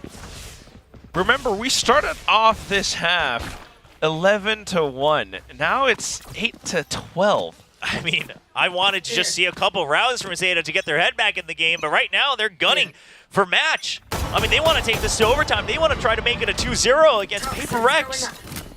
And it's very, very possible, especially if they can keep their mantle game up. Devi available with a Nightfall, though. Certainly looking to defend the A site. ZETA just having that presence all around. Ooh, good little swing out. Manages to catch Depp. I mean, even when they're losing rounds, Devi still good for some nasty shots at range. Surely the backbone of PRX this year, as they are currently sitting on a mixed buy, just try to even out their econ. You see Forsaken on the Classic, Mind Freak on the Sheriff as well. There's the Paranoia to push out. Devi capitalizes on it. He's trying to chase through. He knows there was one more. He finds it. And the coverage is not quite there for Hiroran. Devi on for the ace. Looking for the last one. Hiroran, not much of a choice. Otherwise, it's going to be the last round no matter what. He has to go for the challenge. Can he win it? Devi and Jing doubled up, and Devi will get the ace to wrap up Lotus and take us to a third map on Sunset. We had a couple of aces on this map, but what a way to close it out. An ace of all things. And it happens because he had the sensibility. Jing was kind of, jiggling back and forth. He pushes out through the doors too. Devi, definitely the MVP on the map of Lotus. Such an incredible performance. The least deaths, I think. I'm going to toss it over to our desk to break down all of this Lotus action. Woo, a lot of action here, and PRX is giving you the full PRX experience where it's like, oh, they're definitely going to win an 11-1 kind of lead, and then they suddenly start to lose it, and you start to wonder, but then they take it back in style with an ace. That's the PRX way. Yeah, it is. Yeah. This is how they do. That's probably what the timeout was about. If your heart wasn't in your throat at a certain point, it's not a PRX match. Yep, so we got a full PRX match. ZETA really started climbing back there in that second half and, started pushing that limit there. I was starting to develop some hope. I mean, it was like watching Hiroran clutch out some rounds, and like Laz was coming up big and stuff like that. I was all of a sudden just thinking, okay, maybe they could actually do this, but a 2-0 was a reality at one point. Yeah. But I mean, that defender side needs some serious work, and especially with the comp they have, it should be at least a couple rounds better than that at the minimum.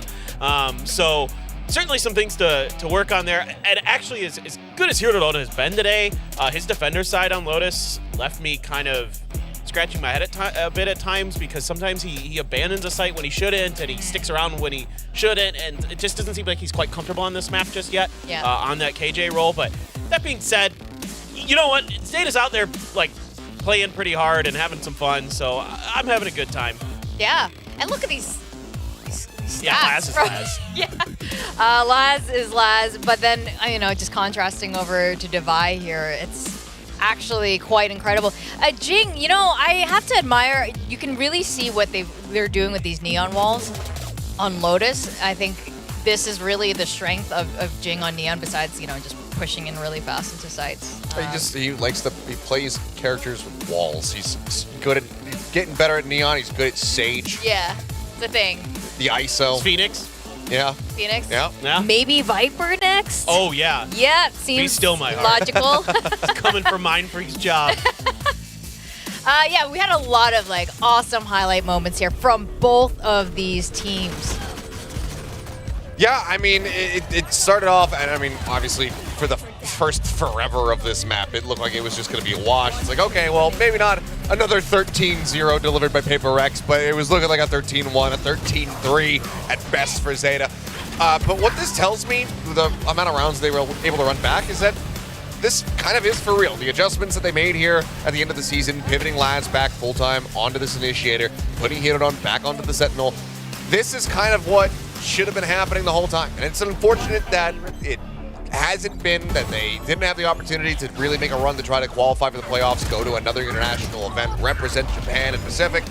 That all sucks. But it's still good to see here at the end. It's too late for it to mean anything in 2024 season, but it again can instill some hope in the future. Yeah, I think we completely agree with that, and this is what we want to see coming from ZETA Division. We just want to see a strong finish from both ZETA Division and DFM, you know, to the representatives of their Japan region. And I think we've gotten that. Yeah, so I agree. And now, I mean, given that they were able to rally back, pick up 8 rounds after a very devastating half, I'm really curious to see how this Sunset looks, because it's a map that they were leaning on quite a bit early on. The first outing that they had with it, with Depp on that Phoenix, looked absolutely incredible.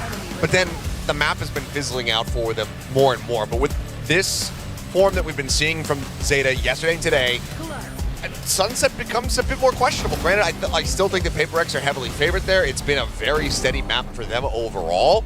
But if ZETA want to continue to put up fights like this and have just a more balanced half to start the map off, who knows? Maybe they could still walk away victorious and take the overall, lifetime victory over PRX and have a 2-1 record there. It's totally a possibility. I mean, this is Lotus that we just completed. PRX was the very first team to 13-0 anyone on this particular map or in general for this year.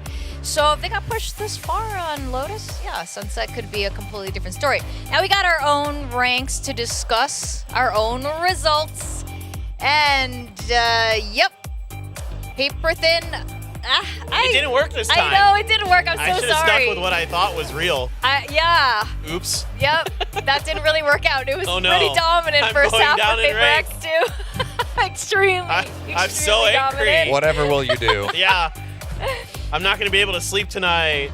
Oh no. Let's You just take this a little more. just- I hear sarcasm in your voice. Yeah, there's quite a bit. This is. I say we should just move Asarai down and see if he notices. Like, just like, I mean, because he's so concerned about his rank. I would think that he would notice because he should be watching right now. Oh.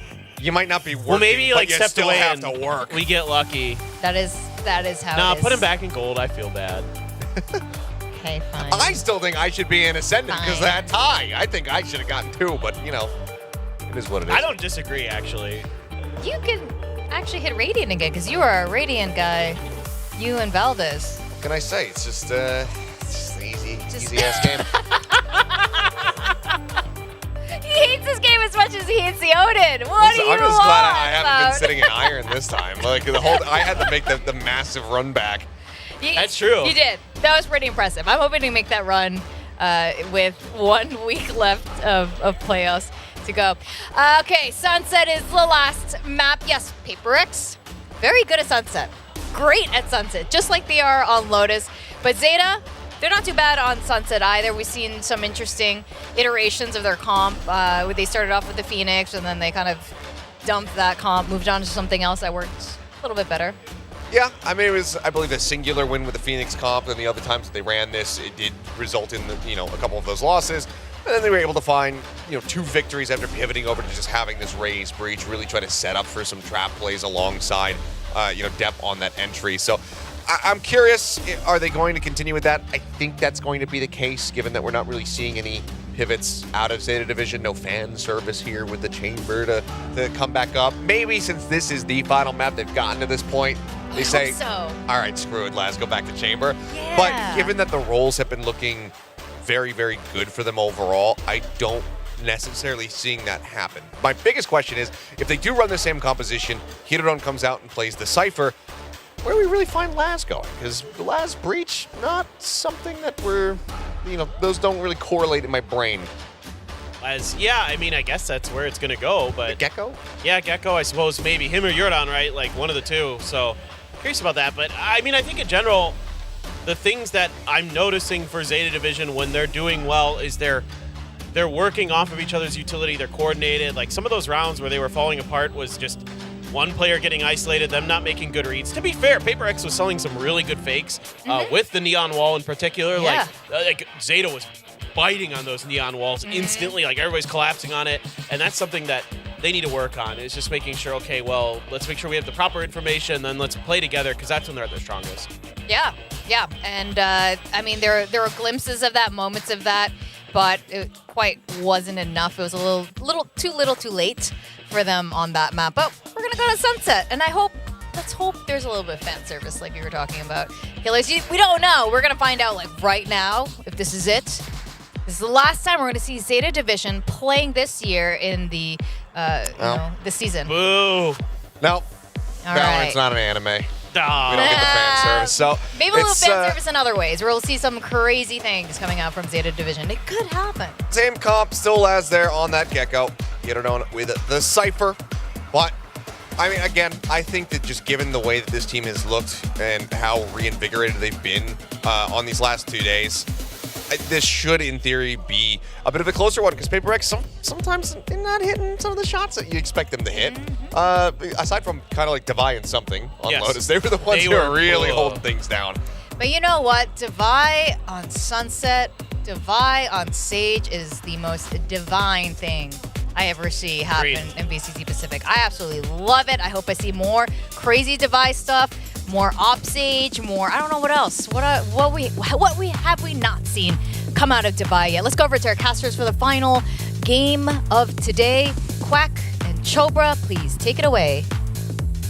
Thank you very much. Last map of the day, last map of the VCT 2024 season for ZETA Division. Can they go out on a high note? I mean, what a way it would be if they were able to take down PRX's Sunset. Yeah, they almost made it a comeback on Lotus. Why not take down Sunset? They tried this composition. They've been playing it before. But that said, PRX still has a lot more successes than we saw in the statistics from before, especially with their composition, Devi and Something. This combo of the Sage and the Gecko. See as ZETA starts on the attacking side. We'll take the free mid control, but it's a 4-man push out from PRX. Just Forsaken alone on the B side. May seem weird to see the breach lurking alone, but oftentimes that long range on the fault line is something that Forsaken favors. He's gonna be on top. Eventually gets taken down by Dev. Just couldn't find a way out with the paint shells right at his feet. Now door broken, 4-man push in. ZETA Division still not entirely sure how many people are coming through here, but Dep's holding close away from that paranoia. He spots 3. They're still not sure of the entire squad. You can tell Laz fishing for information, trying to see if he needs to hold in mid, if he needs to go for the wraparound. He's gonna begin over on top mid. Now Market smoked off. Uran hiding in the site. Gets 1, gets 2, almost 3. Jing down to 40 HP. Laz is here, but they have to peek the spike. Sugar Zero realizes they're not on it just yet. It's going to be one apiece for Huron and Sugar Zero. Shots, unfortunately, not quite landing for PRX, but that's it. ZETA Division, I mean, what a way to take down the round. Pushing all the way up through mid and then back into Boba. And from there, they took down the site. PRX managed to hold them down for the time being, but then once the spike went down, the retakes unfortunately not quite going through because Uran was able to find a couple of double kills. Yeah, Uran holding on there now with the Guardian in his hand. 4 rifles bought up from ZETA Division. They carry over the Sheriff as well. He used nice and early. The Cypher setup being used a bit later in mid just to check if PRX is going for anything cheeky. Right there. PRX goes for the ping, hearing perhaps the spy cam being installed right at the beginning. For now, the main hit headed out from B main. Forsaken trying to land a couple of shots, but it's not going through. Wingman will be able to stick that plant. Meanwhile, the rest of ZETA Division just pretty much watching down this entire gallery. A couple of shots going through. PRX finding at least 1 kill onto Laz, but that's about it.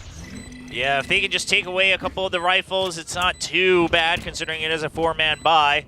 We'll see if they can make it happen. The spike's already there. Something trying to bait it out. Now, especially with the Sheriffs in their hands, they have to make something work. But finding no value. Only 1 kill going over to PRX. ZETA on a good start. Sugar Zero with a triple kill to give the 2-0 lead. What a way to take things down. Just quick and decisive ZETA Division. I mean, that has been the theme of the day. I'm not sure if people might remember this, but we had that interview with Coach Carlisle just all the way back in the start of Stage 2, and he mentioned he wanted to give ZETA more flexibility, have the potential to go in for decisive, quick plays, but also to kind of slow things down when they need to. And right now, they're definitely demonstrating that.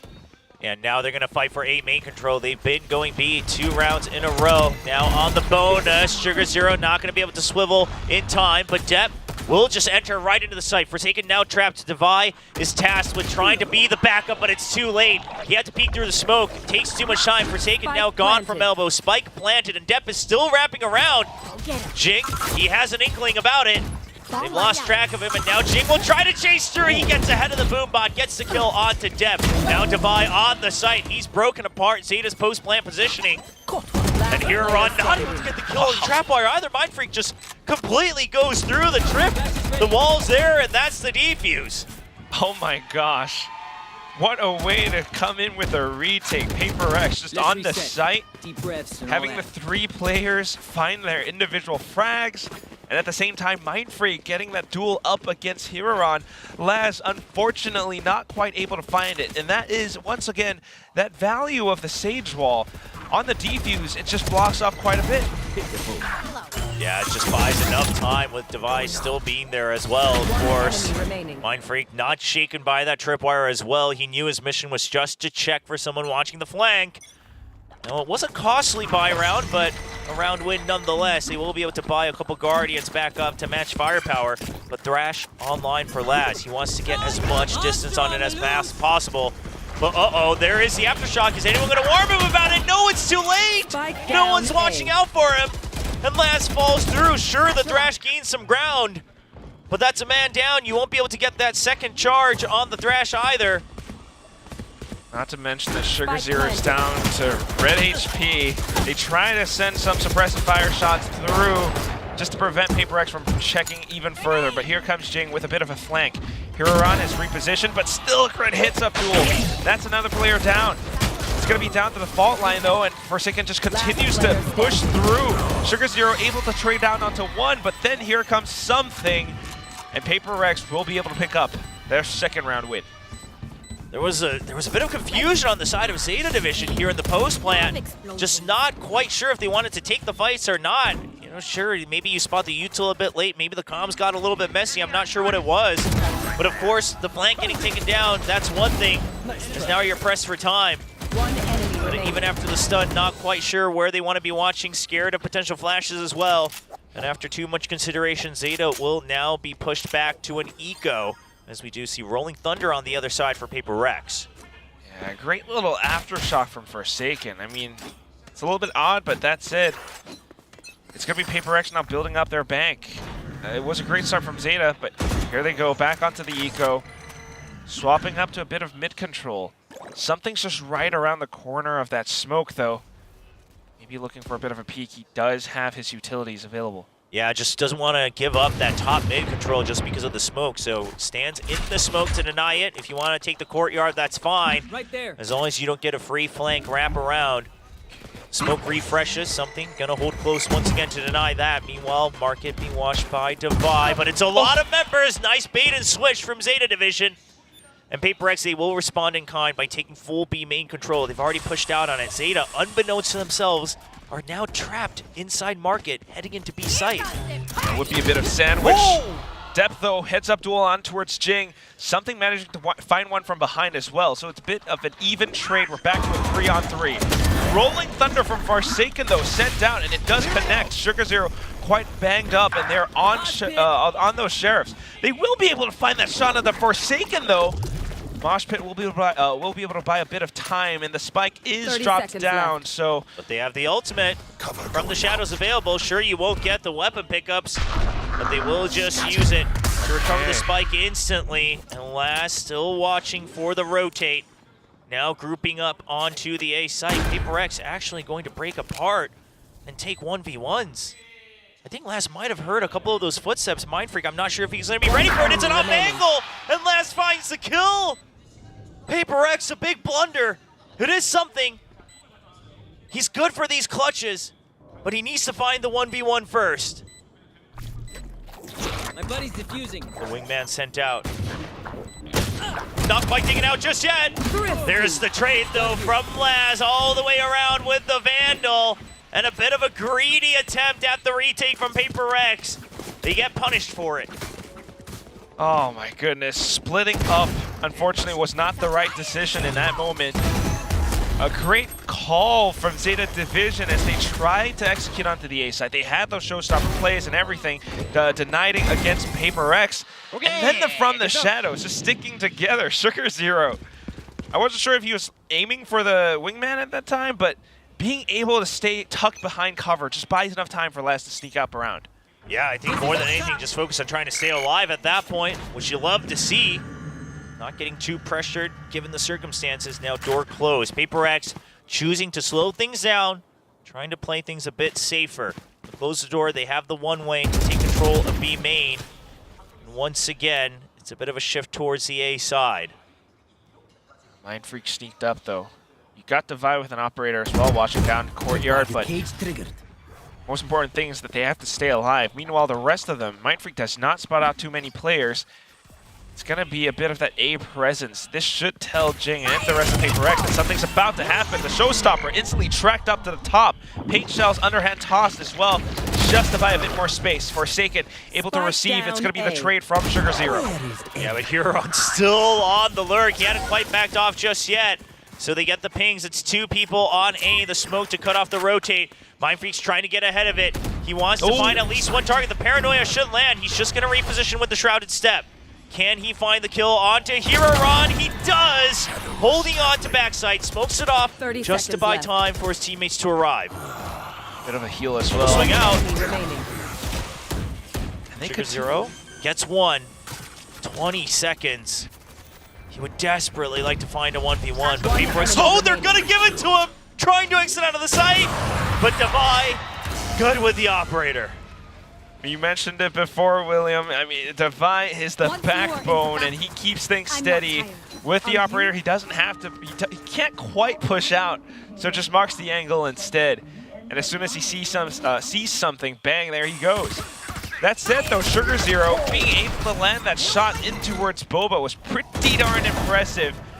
But also just great plays from the entire team. I mean, both sides having that double peek out of the smoke managed to keep themselves alive a little bit more. ZETA Division keeping themselves in this fight.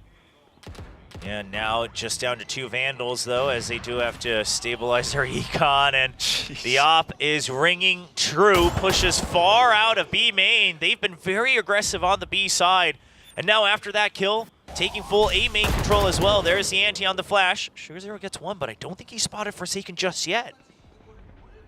So Forsaken might have an opportunity to sneak through, but the rest of PRX also has to buy enough time to defend and hold.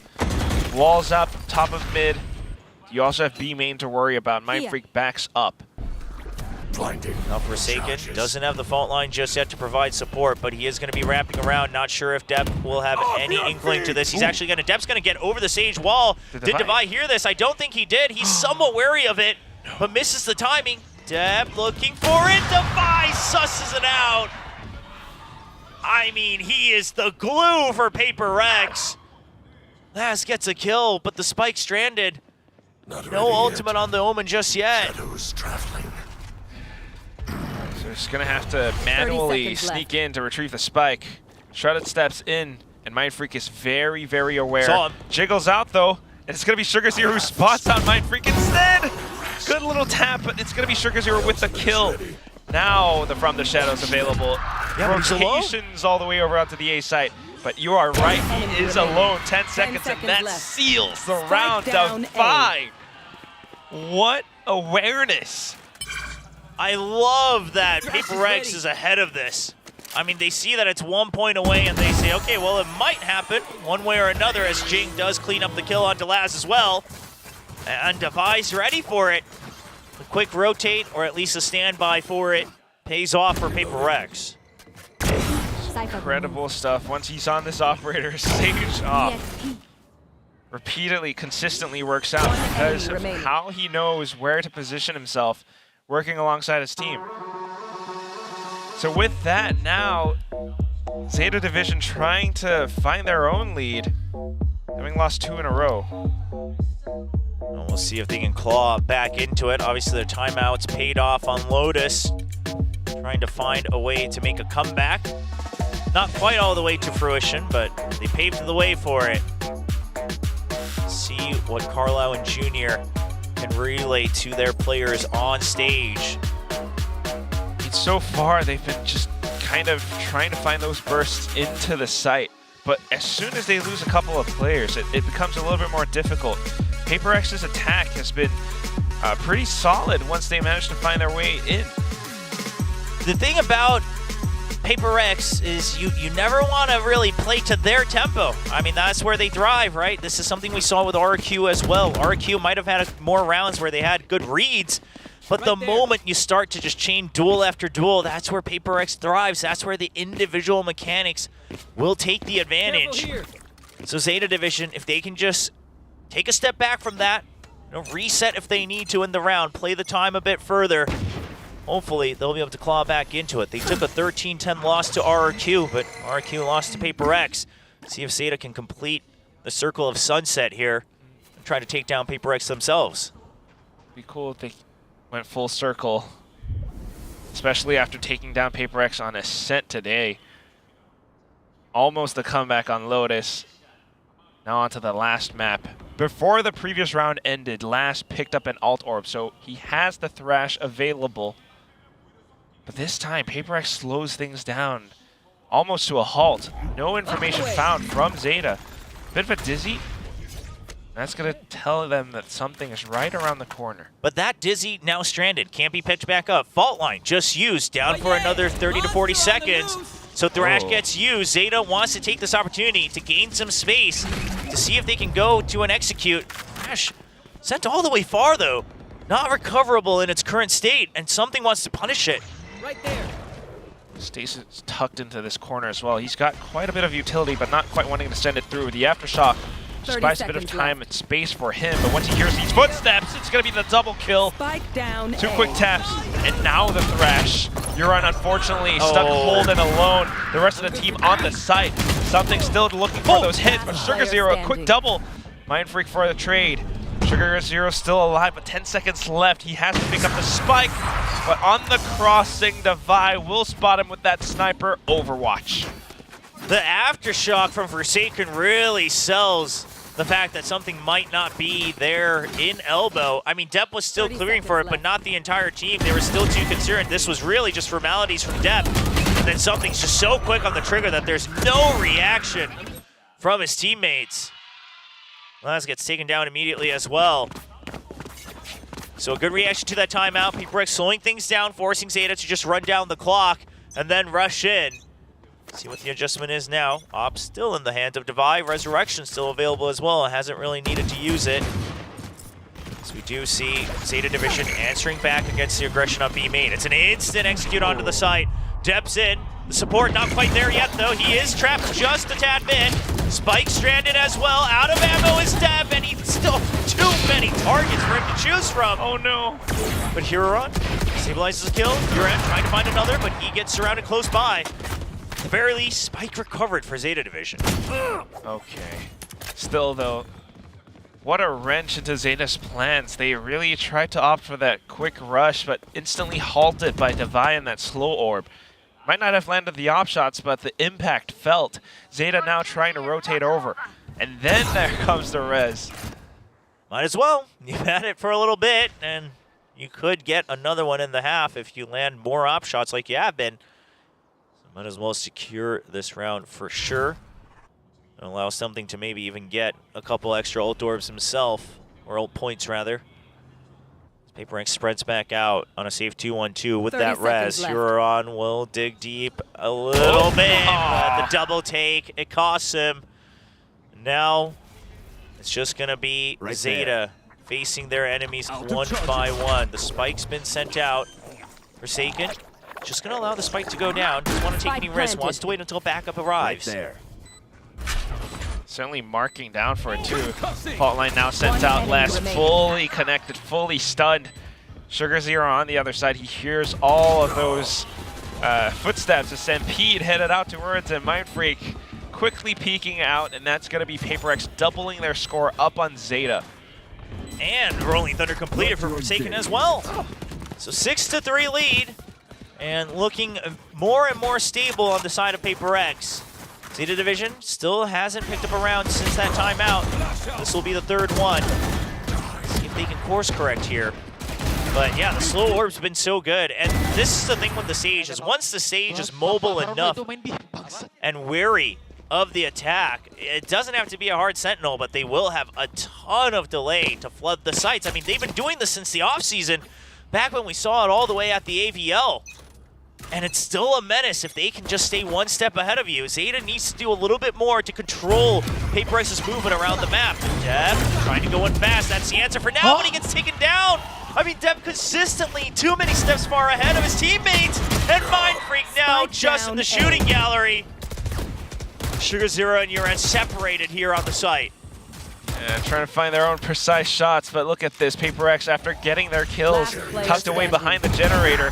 Forsaken swings out. It's going to be Sugar Zero finding the trade. Something up from behind. It's not something that Sugar Zero expects. So once again, PRX up on top. I mean, you mentioned it. Depp was trying to go so many steps ahead, but his team not quite up there with him.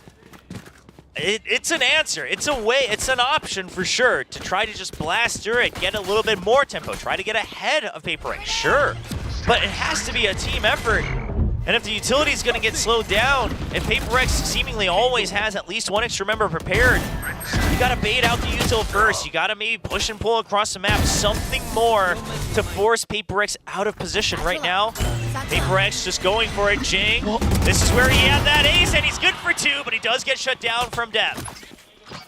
Now back into it. It's going to be the Boombot Defy, spotted out by Hiroran at the bottom of mid.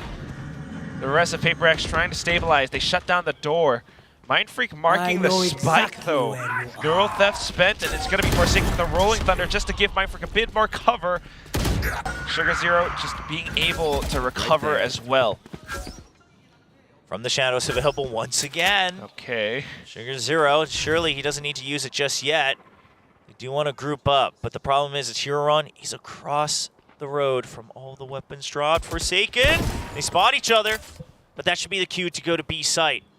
As we see PRX trying to re-clear mid, trying to re-clear Tylus. No, ZETA, they're going to fight this. They're going to try to fight this. They know that PRX will want to clear it. It's a good read. The weaponry as well. Even with Sugar Zero down pretty low. Still thinking about heard the weapon making swap. Footsteps. All right, there it is. You know that they're there, and something's ready for it. He knows that it's going to be one member swinging first after he hears the weapon swap. Last round. I was wondering if they were thinking about using the ults to go, you know, play some mind games, but nah. Something's just that steady and waits for them to peek out instead. Yeah, PRX, they're constantly one step ahead, even in those situations. And this, it's always so fast. I mean, the paranoia was so good as well. Both teams having some like set plays of their own. I really admire that ZETA, or at least Depp, tried to make something happen from the previous round, but this time, PRX just really pushing them all the way in. Barrier Orb outside of B main as well. The Showstopper on towards the back. What are you going to do if you're ZETA? Well, you do have a lot of time. Maybe a little bit of a re-clear across the map could help. You do have the Showstopper, but Depp, he's stranded right now behind the box over on B main. Should also be noted that, similar to their last game against RQ, oh, hold on, Showstopper used by Depp, just trying to keep them tied up here. He finds the kill right around the wall, and he's able to still survive, picks up a Phantom, but there's the Operator. Again, no support. I mean, ZETA Division, where's the movement? Sure, you're sending Huron to clear out A, but the spike's still so far away. Yeah, it's taking too much time. Unless Huron is able to sneak in deep enough where he's able to cut off some rotations sneakily, it's not quite going to happen just yet. That said, though, PRX is doing their due diligence and checking a lot of these corners as well. The From the Shadows spent onto the site and then canceled. Oh, PRX is already here. I'm not sure if ZETA is going to anticipate this. Early shot from something, and that's Huron gone. Sugar Zero now Trying to make use of the smoke. Peeks out, but can't quite find anything. Yeah, the Thrash stops him on elbow as well. Only 20 seconds on the clock. This one way is not going to disappear in time. Sugar Zero, you need to make something happen. And he goes for the Hail Mary Shrouded Step. Double kill to open up the site. Spike's still not there just yet, but Moshpit will buy time. The Wingman sent out. The Spike will get planted. And now a 1v2. Divide with the Operator, but the Thrash is coming. Can he hide away from it? It goes past him. They have no idea, but they spot his barrel, the weapon just too long. And boy, oh boy, it almost turned into a mess, but Sugar Zero to Sugar Hero on that last map, or the last round of the half. Just having the sensibility. He was faced with a dark cover, but just went in for that teleport instead. Managed to find those 2 crucial kills for his team to get all of that space. Wingman plant just in the nick of time as well. Zeta Division being able to recover in such dire straits. It's 8-4 now, but it's not the end of the story for this team just yet. If they win the pistol, can they gain the momentum? Continue back. Lots of fans cheering for both sides. Well, this PRX fan asking for PRX to finish the game fast since they have to go to work tomorrow. It's already a little too late for that one. I'm sorry. It's 10:20 p.m. Might have to even leave before the game ends if you have to catch the subway. We'll see. But, I mean, this Shrouded Step and then the spray transfer as well. He knew exactly what he had to do after they were stuck in that hard spot. Bit of a rough call on the macro level, but a great call on the micro level by Sugar Zero. Now 17-9, doing everything he can to keep Zeta Division in the game. I just noticed that. Yeah, he's had a couple of multi-kill rounds. Right there. Trying to keep his team in the game. If they can pick up the pistol, that would be even better now. Zeta on the defensive side. PRX seemingly planning to head down through mid. Zeta Division looking to get us a main for the time being. You got the Dizzy set up, you got the fault line as well, potentially a Paranoia if the Dizzy gets a tag. Smoke out and Dizzy, no tag, so that's going to be an immediate rotation from your end. Seen this default a lot.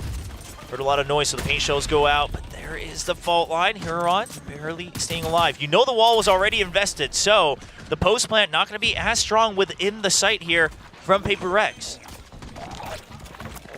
Still, though, being able to get the spike down out in the open, they might be able to play around from B main. Zeta taking their time to check, just in case anybody might be flanking over.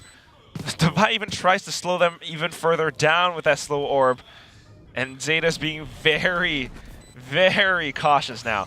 Yeah, another slow orb. Oh, the pacing of that is perfect, because here's the thing. Zeta had already somewhat cleared market with that cam. So they were feeling pretty confident about this pinch, and now it's just a spray down. The Wingman goes out as well. Def is holding close. He has an opportunity, but he gets taken down by something. Huron now already on the spike, but they can barely see it right around that cyber cage. They know exactly where the defuser has to be, and they all fall like flies. The Wingman sent out, but Forsaken gets the kill. And everybody dies except for something. I mean, what a way to play the round. And really, although it wasn't a lot of flashy kills, the MVP of that one has to be Devi with the slow orbs. Oh, yeah. And the fault line, too. Definitely. I mean, again, the slow orbs provide so much value. You think back to the old days when Sage was still pretty meta on a couple maps. You know, think back to the old splits, things like that. If you knew exactly the timer to use your slowers, that's simply how you won certain rounds, certain maps. And we're seeing that value once again here on Sunset. Yeah, at that point, Zeta had no choice but to just go in for the defuse, and they just threw their bodies on top of it. Now, off of that, PRX having a commanding lead, Zeta just buying up a little bit. Step on the Sheriff, Devi trying to use the wall to go up and create a little bit of presence towards this B site, but the hit's not there. Yeah, again, noticing that it's the eco, you hear the paint shells from afar, you imagine it's still going to be a couple members as Ching barely gets out with his life. But PRX saying, all right, if that's the stack, we don't want to deal with it. Now, the rotation is pretty fast from Zeta, but they're not going to be in the site just yet. So they will have to wait for the flood, as they don't want to go 3v5. They want to wait for the full stack. Yeah, at least rob some guns away from PRX. Still, though, the spike will go down. And that gives PRX a little bit of time to set themselves up for those post-plant positions. You got the fault line, you've got quite a bit of utility, you've got Jing with paint shell still as well. I mean, this is just so much utility once again to buy time. Zeta Division wants to make something happen as they bought up a Sheriff and a Ghost, but they've been pushed back with the paint shells, the Wingman, the Dizzy, now Jing Spectre. It's just too much for Zeta Division to handle. Laz finally gets a kill, but there's still more targets that Laz will clean up somewhat. But it's only 2 taken down, 3 weapons still carried over by PRX. Yeah, PRX just doing such a good job at controlling the map and controlling how Zeta might be able to position themselves. I mean, that Wingman that was sent out by something instantly told them there are several people upside of defender spawn. And then the paint shells from Jing comes through just to split up those forces, allows him to find some favorable fights while Forsaken comes up alongside him. I mean, just fantastic stuff now that they're starting to build up on those ultimates again. And the Outlaw purchased by PRX to try to continue the snowball. Something's trademark Gecko Scope coming out to assist on the attacking side. Oh! Overcompensates for that swing out, and Deb stops just in time to get the headshot onto something. It's a big shutdown. You not only take away the Outlaw, the long-range fight, but you also take away the Wingman. So now PRX are going to have to take a little bit more control of the site if they want to feel stable. The slow orb just to make sure that they don't get jumped on during the spike plant. Devi trying to draw out more utility, trying to draw them out, gives the spike over to Jing, and the wall comes up just in time. Showstopper, he does get dizzied. The check's close. When does he let it go? He lands it right on top of Huron. Last spotted, Jing takes him out as well. Give him an inch and he'll take the entire site. Devi now jump peeks. Sugar Zero spotted. He has to back away. There just isn't a good way for him to try to get back into the side. And PRX is on the hunt. It's their bonus round. They'll do whatever they want to try to make sure that they have the advantage. Sugar Zero, he's getting surrounded. He knows it. He wants to isolate the fights, and he just can't find it. Oh, man. I mean, you're absolutely right. Jing took the whole site. Not only did he, get space for his team with a showstopper too, he continued to push further down in towards Boba, marking those angles, having the support from his team, getting that shot onto Laz. PRX just really dominating the pace of the game right now, and Zeta struggling in this second half. Well, their last timeout used. One last chance for the coaching staff to try to turn things around for Zeta Division. They've been knocked out of playoffs for a little bit now, but as we won't be seeing them for a while, they would love to extend their time on stage here at VCT Pacific. Try to give the fans something to hold on to, something to remember the team by, to have hope and look forward to the next season in 2025. Not backing down. You really have to admire the sportsmanship. They did not back down from that 11-1 in Lotus. I imagine it's not the same. They're not backing down on Sunset either. The economy not great, but they'll have to scrape together whatever they can. And they decide that this is the round where they will put everything on the line to try to claw back into it, to try to contest against the current top seed of VCT Pacific in PRX. And it's going to be a push out of mid as well, trying to rout him. PRX, I mean, they have the read on it. They're just going to go for a rush on to B. Oh, man. Market blocked off, Boba blocked off as well. Even with the trips, it's just not going to be enough. They're trying to take down the wall at the very least, but look at how PRX are trying to keep them at bay. Yeah, full site control taken by PRX. They understood that if it's going to be a wraparound, we need to make sure we're a bit flexible on our positioning. Now Forsaken still hanging far back, but Sugar Zero, he's gone even one step forward. Forsaken's wary of it, but he's still a little too concerned. The smoke just trying to fake it out, but Forsaken starts going for the flank as well. The Thrash now catches on to something. Depp goes in for the kill. They hear Forsaken. They're trying to wrap around. Depp gets a second kill. And now only 2 members left. Sugar Zero finds him. They're stuck here on B main. Can Zeta go for the defuse? It's a lineup from Jing and Devi! And Devi will wrap it up to get match point for PRX. Devi just again in one of these dire moments, he swings out, save positioning. Alongside Jing, he manages to hold down the spike just when you think ZETA might be able to turn things around. Just when ZETA finds the numbers that they needed in this retake, the post plants on this B site is always too darn good for PRX.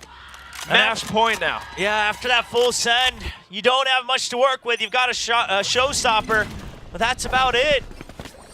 Got a Stinger, a couple Bulldogs, and a Guardian.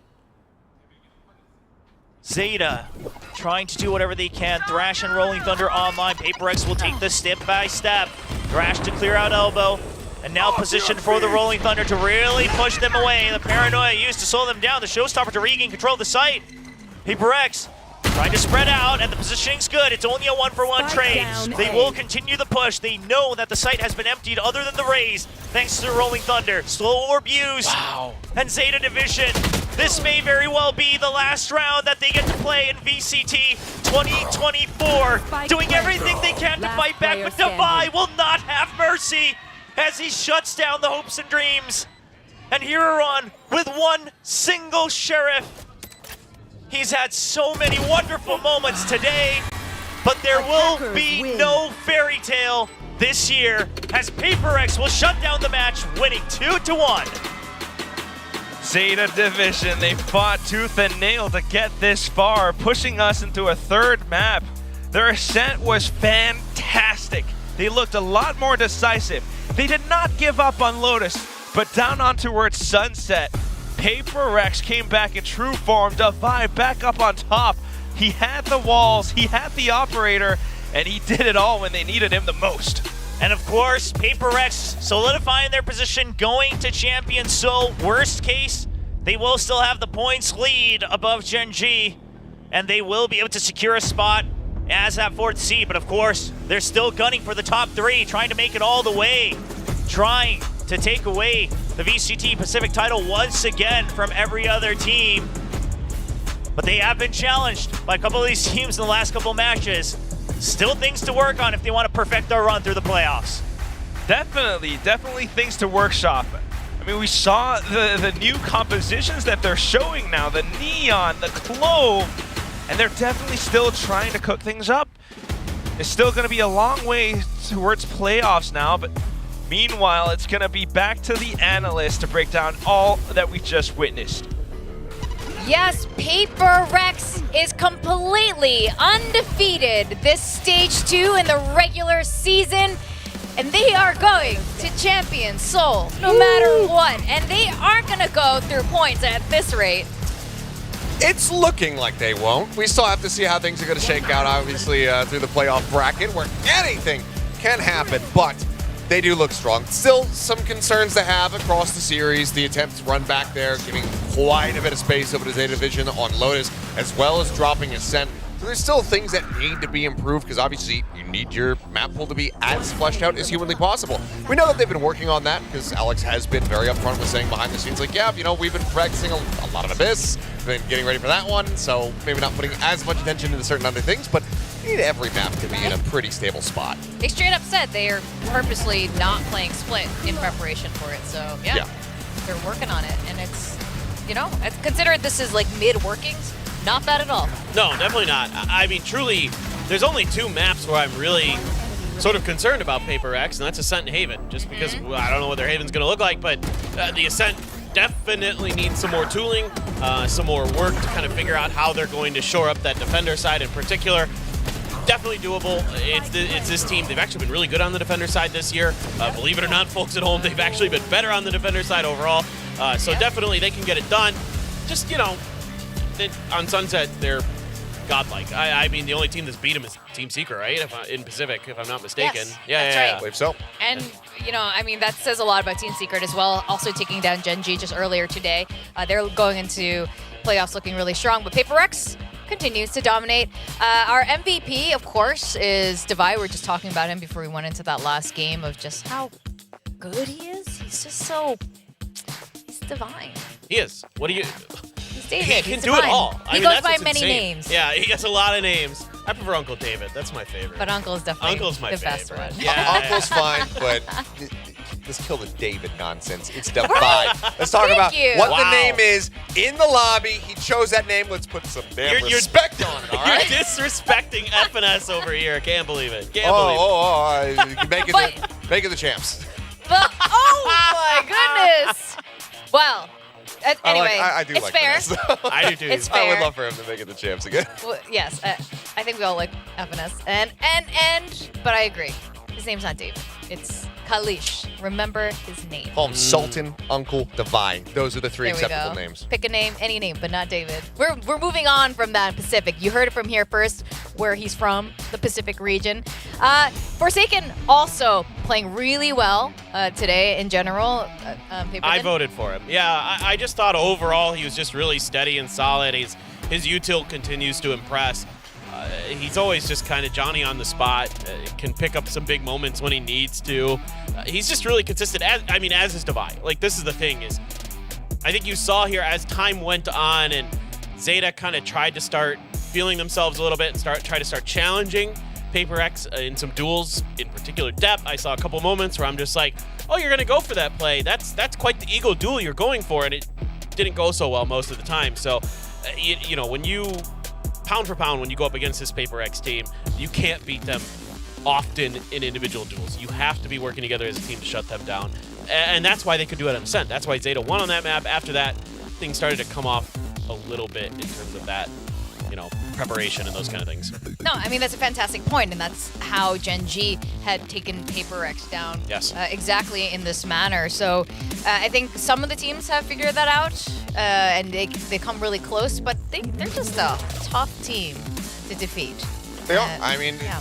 we've heard it from teams that play against them at internationals for the first time, and they're like, "Whoo, boy, that was worse than we anticipated." Because every time you go up against the team, you never know really what to expect. You know how they're going to be running at you. They're going to be running at you for the most part. But you never know from which direction they're going to be coming from, which weaponry they have in their hands. They're going to be jumping up over the top of the box, or they're going to be swinging around it.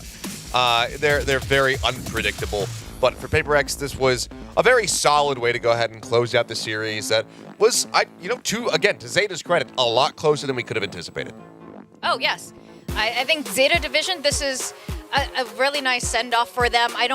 We did all predict for PRX to win this. Look, they're like literally first in the standings. They're the only team that's completely qualified to champions right now. So I don't think we expected them to take them down today, but they came close, and I think this is a really good send-off for this particular season for ZETA Division.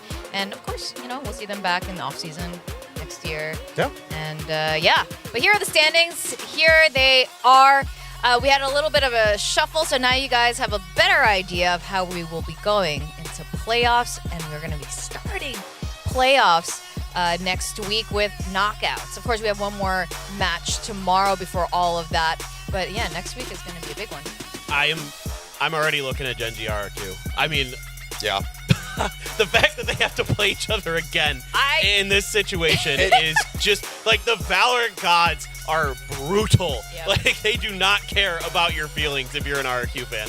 Unbelievable. Yeah, it's ships in the night that keep crashing into each other.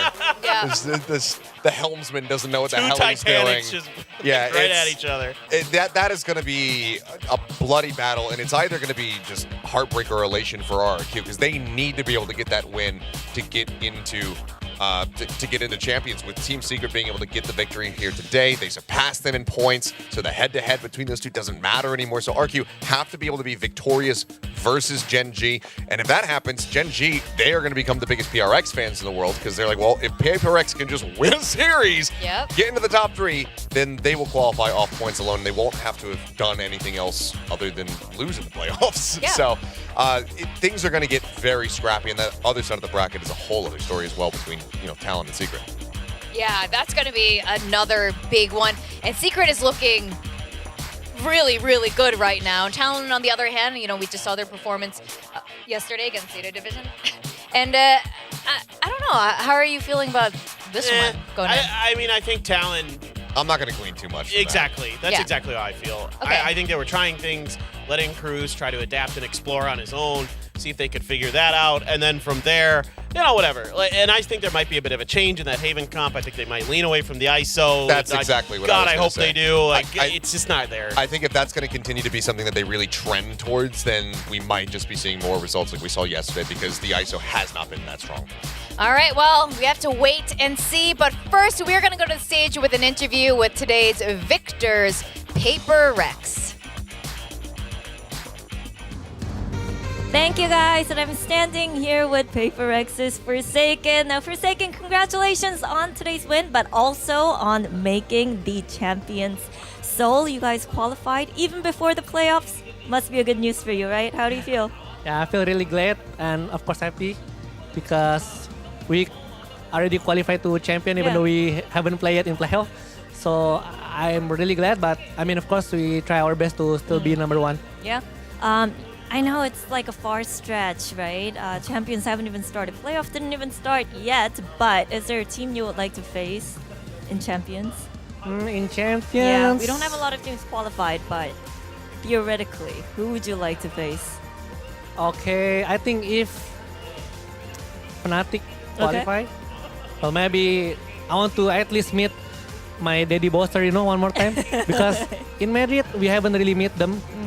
In Shanghai as well, I guess. Okay. So yeah. Okay, maybe in Seoul. Yeah. Let's see if that happens. Now let's talk about Ascent. Jing on the Clove.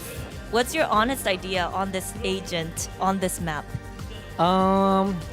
We were thinking because Clove, if he died, if died, then it can still smoke, So I think on Ascent is still good because can one way a lot of stuff still. Like Amen, and it can help teammate even died. So I think that's the way we think. But I guess it's just not working. Okay. But, maybe Jing, given more reps, maybe can feel more comfortable and do insane things. Yeah. We'll have to wait and see. Now, with playoff happening next week, we also have Abyss jumping into the map pool. What's your assessment of this map? Do you like it or not? For me personally, I really like it. Yeah? Because every time I play rank and then sometimes I see people falling down like weirdly, it just make me laugh all the time. And I think it's really fun to play as well in the match. What if you fall off during the officials? Well, I don't know, but I think I might be the first guy who fall off first. All right. Now, when it comes to Abyss, how's the preparation going? Because for me, I just feel like, on Abyss, Yoru Forsaken kind of sounds like a possibility. I don't know. But yeah. I think Yoru sounds good as well in Abyss. I think it's really good and has a potential as well. But for now, we don't really prepare that much yet. We just theory craft a bit, which agent is good on that map. And maybe later, maybe this week, we'll try to practice on it, I guess. Okay. Now, in the round 2 of playoffs, that will be your first game next week in the playoffs. It's going to be either Genji or RRQ. Who would you prefer?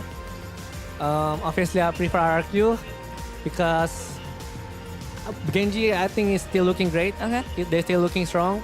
And we beat RRQ as well last time, so we're going to beat them twice if we meet them again, I think. All right, now we have another match coming up. The very last matchup of the regular split. Bleed versus T1. So who are you rooting for, Zest or Stax? Good Stacks. Okay, Stacks? Yeah. Okay. Your vote is on Stacks. All right. Thank you very much, Forsaken. I'm going to let you go. Okay. And get some rest. Thank you very much. Congratulations. Once again, now that was Forsaken with the post-match interview. We're going to wrap it up right here, but come back tomorrow because as you heard, we have Bleed taking on T1. So we'll see you tomorrow.